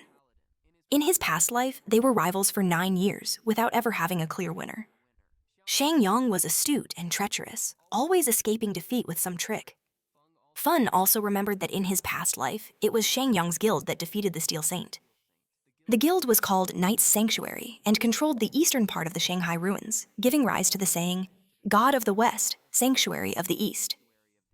To recruit members, they used a strict contract that promised security, but charged up to 50% of their life expectancy. Most became basically slaves, forced to work for the guild leaders. For Fun, the situation was perfect. He promised himself that this time, Xiangyang would not escape. The boss began to spin her arms, creating a distraction. Fun took advantage, used his invisibility, and landed near her. Without wasting time, he activated his blade, and in an instant killed the surrounding players. Engulfed by a red aura, Fun spun quickly, eliminating everyone. Xiangyang was in shock upon recognizing him as Shadow. He asked why he was being attacked, saying there was no problem between them. Fun appeared behind him and replied with a cold gaze, "It's because you don't eat meat." Xiangyang's eyes widened in fear. With an arrogant expression, Fun used Shadow's Cut and killed him. Next, he activated the skill curse of the blooming flower. Shortly after, the players reappeared in the city. Xiangyang was furious, not understanding the reason for the attack.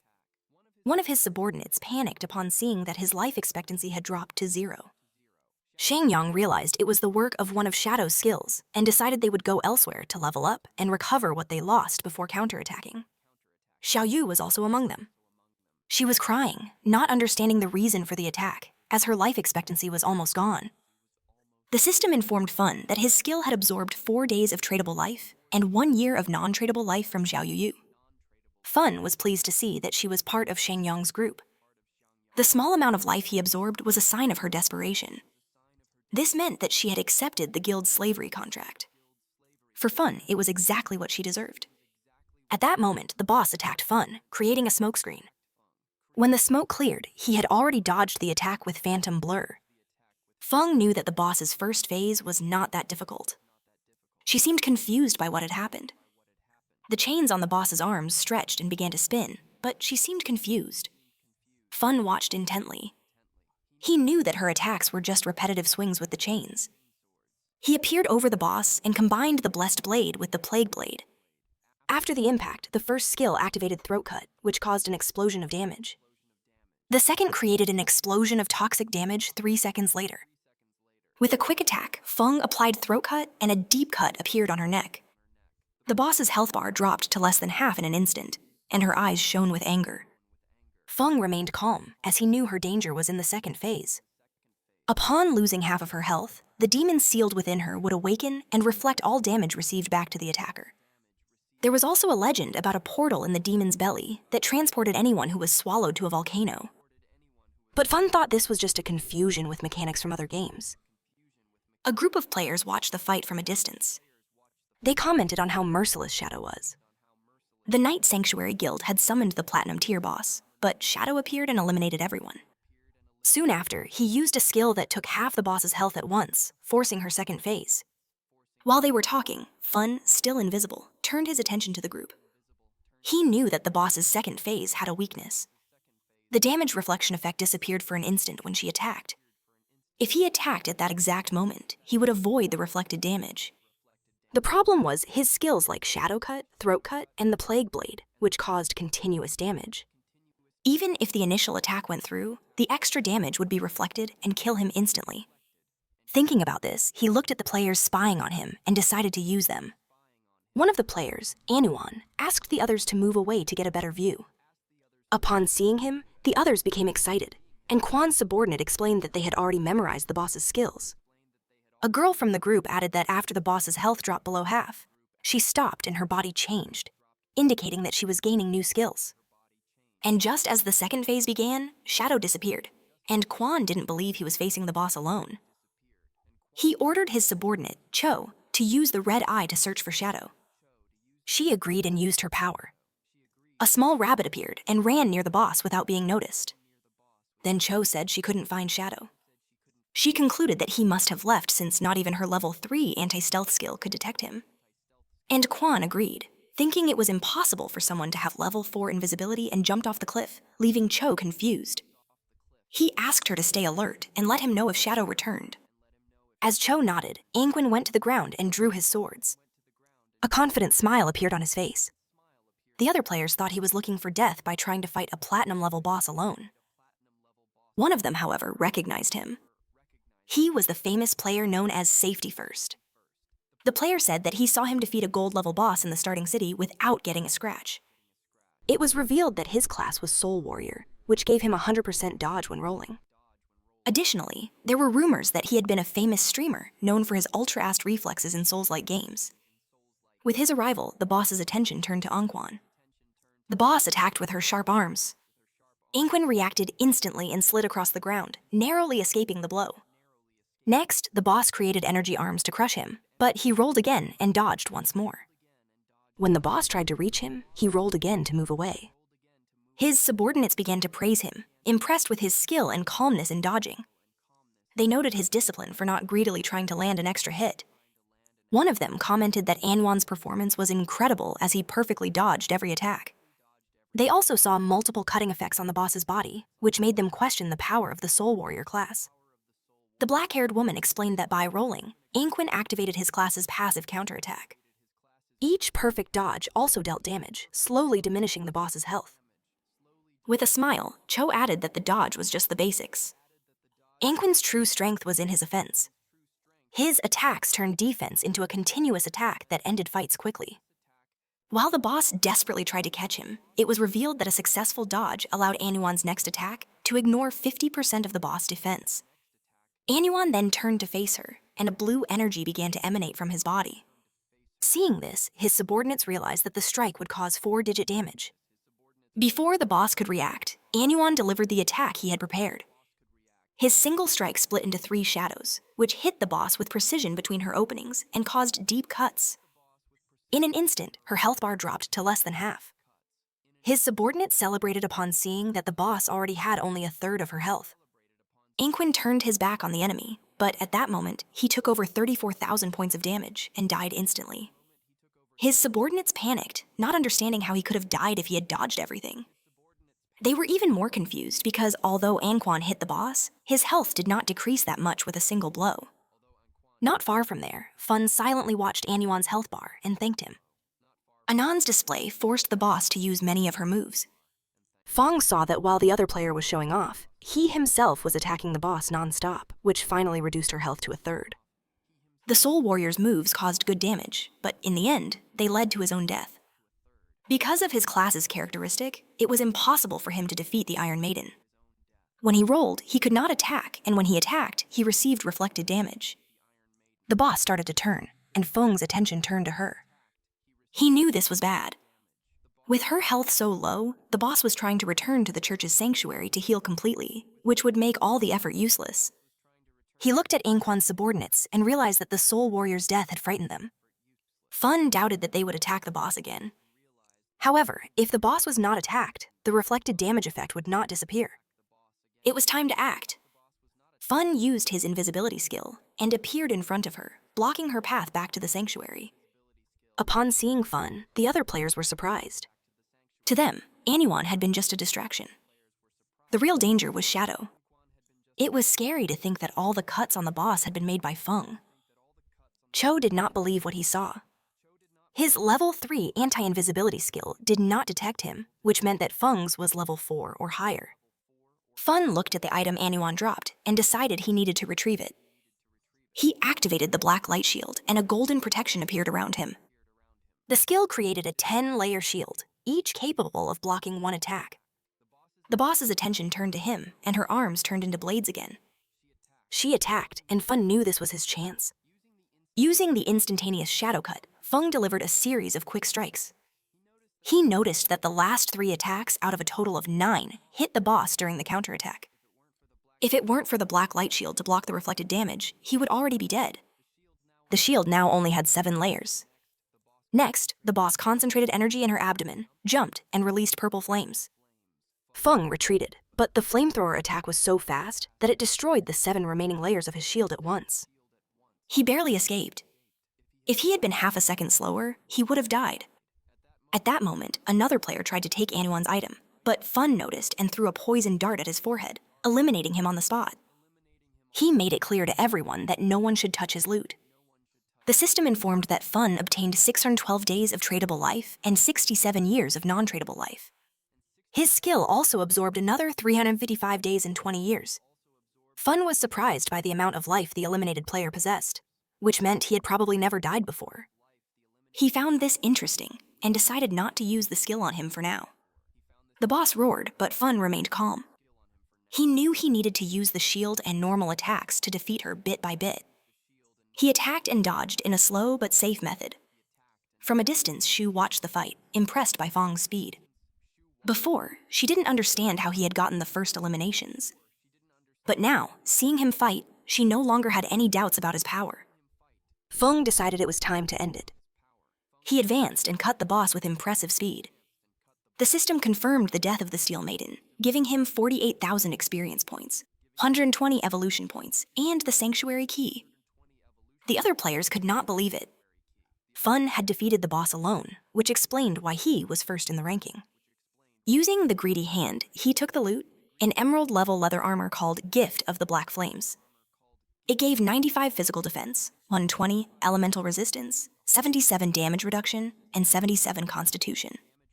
Its special effect applied black flame to targets, reducing their defense and resistance, although with a lesser effect on bosses. Fun was satisfied. That piece alone was already better than a full set from other players. In addition, he also obtained the Emerald-level Assassin's Instinct skill. It allowed for the partial perception of the silhouette of invisible units and granted 2 points of anti-invisibility. Fun decided to evolve the skill, spending 33 evolution points. The skill jumped through the Emerald, Diamond, and Epic levels until it reached Legendary.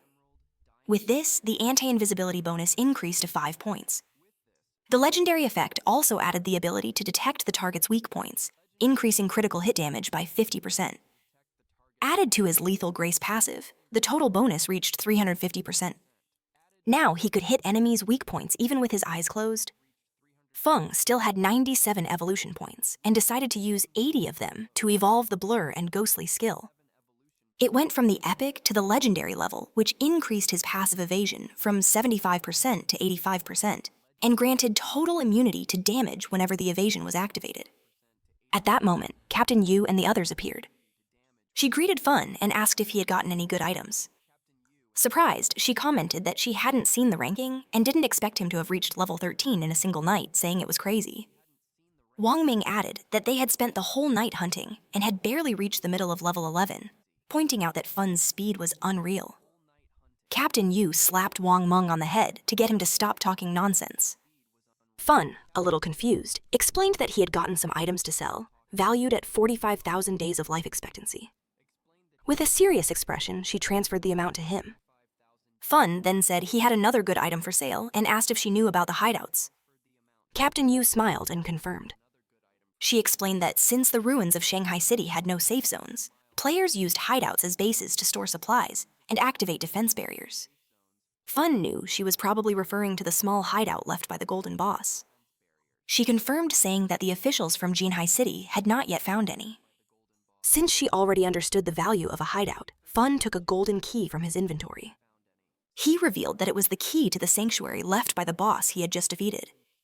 He informed them that the hideout covered more than $800 mu and proposed that they go back to discuss the price they could offer.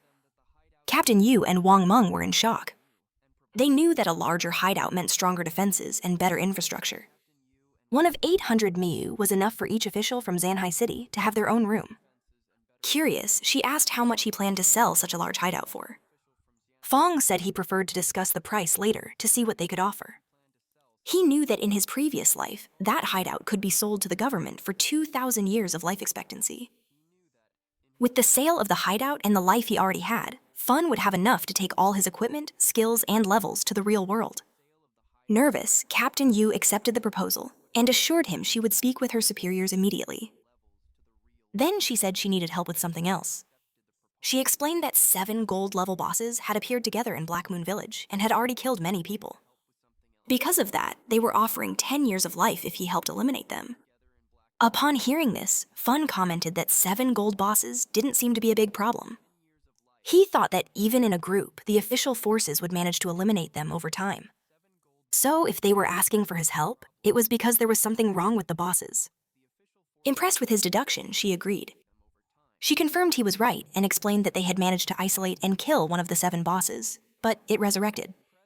Even worse, the attributes of all 7 suddenly skyrocketed, annihilating the entire team. Fun was surprised.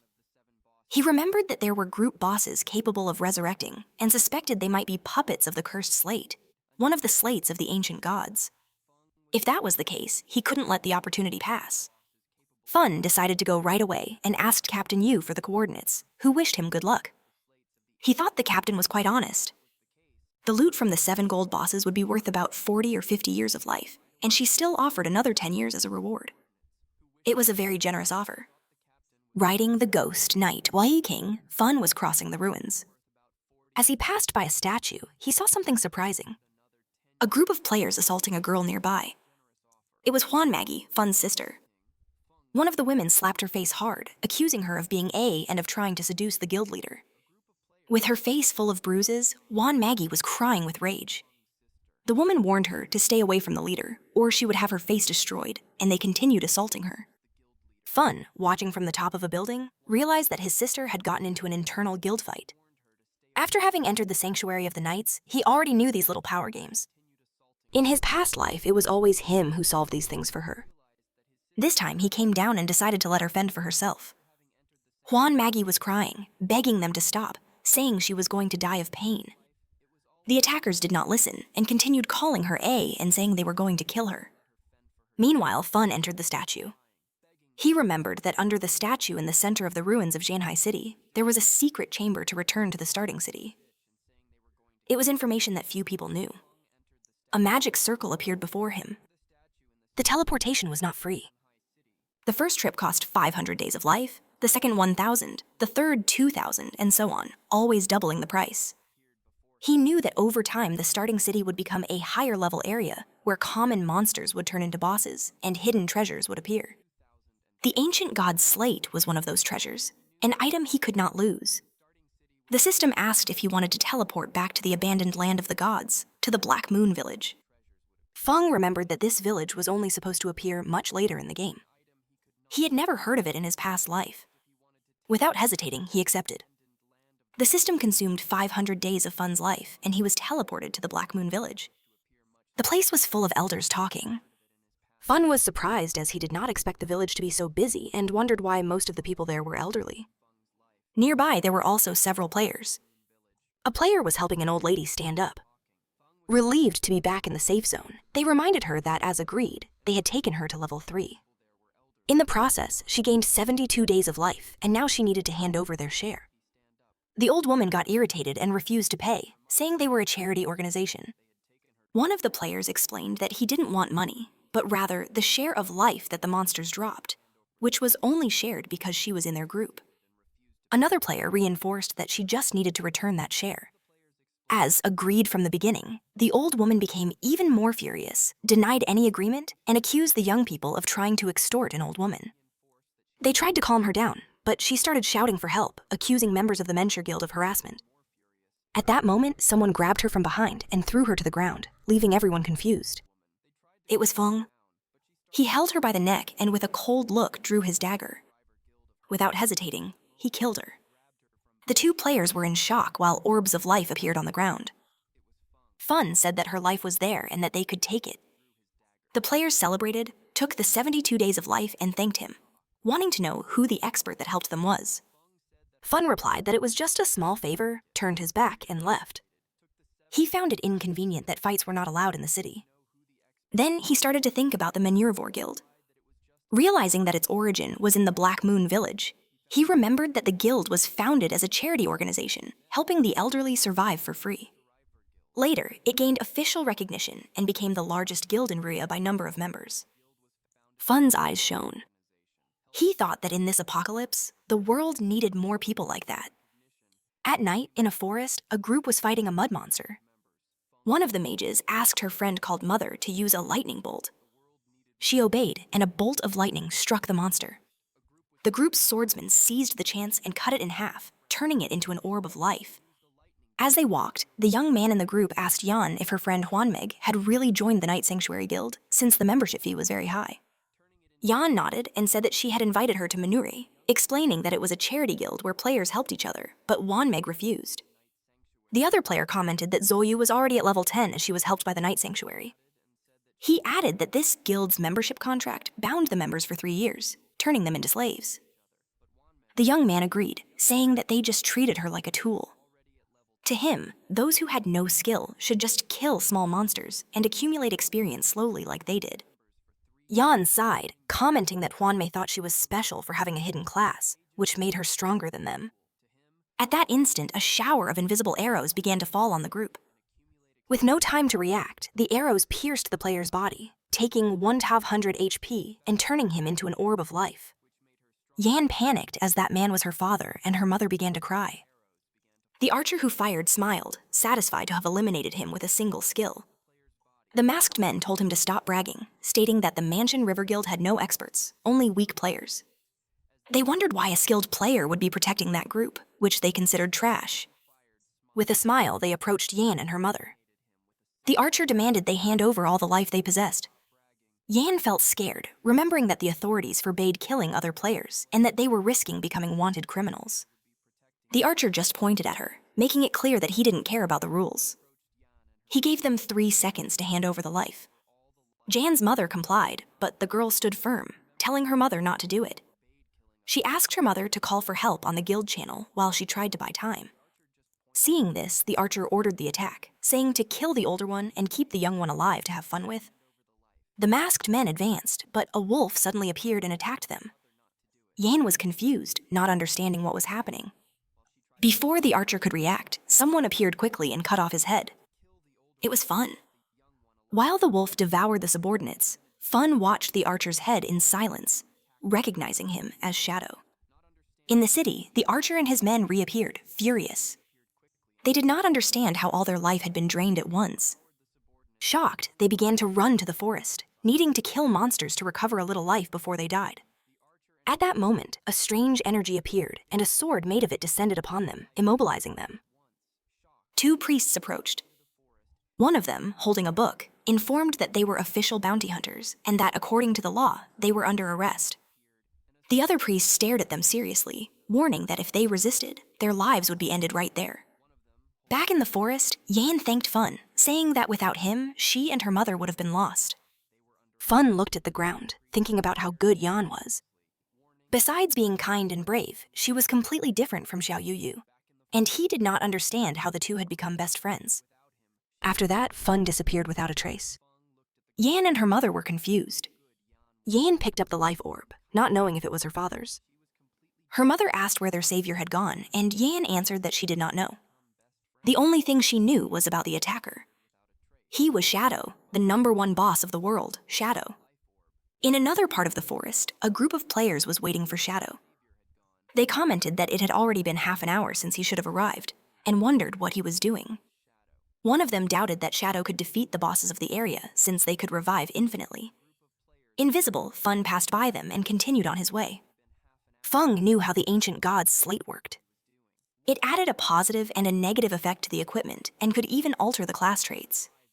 The 7th player in the world ranking had already used 7 of them to destroy a legendary boss. He observed the stationary monsters. The bosses created by the slate had unique mechanics.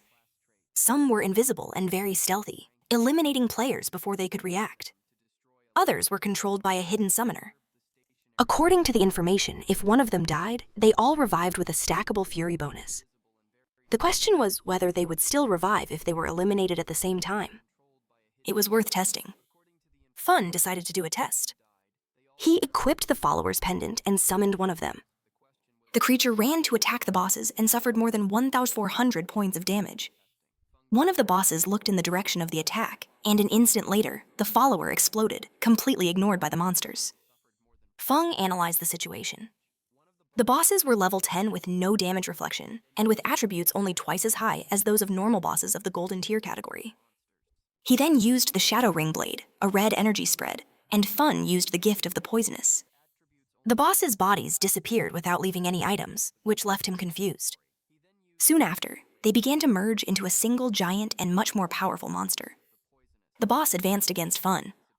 He was on alert, confirming that the simultaneous elimination was the right way for the next phase. It was then that he noticed that the giant monster's body was covered in symbols. Fun dodged the attack and recognized the symbols as the writing of the ancient gods. He deciphered loose words like disaster, sky, god, and ancient, and managed to reorganize them to discover the boss's name. Was the Calamity ancient god? As the monster approached, Fun still did not know how he should proceed. He then thought if he should attack the parts of the boss's body in the order of the characters of its name. All his investment in studying the writing of the ancient gods had been for moments like that. Fun slid and attacked the symbol on the monster's leg, then the one on the arm, and lastly, the one on the chest. Poison dripped from the boss's body, which roared in pain as it fell apart and fell into the water.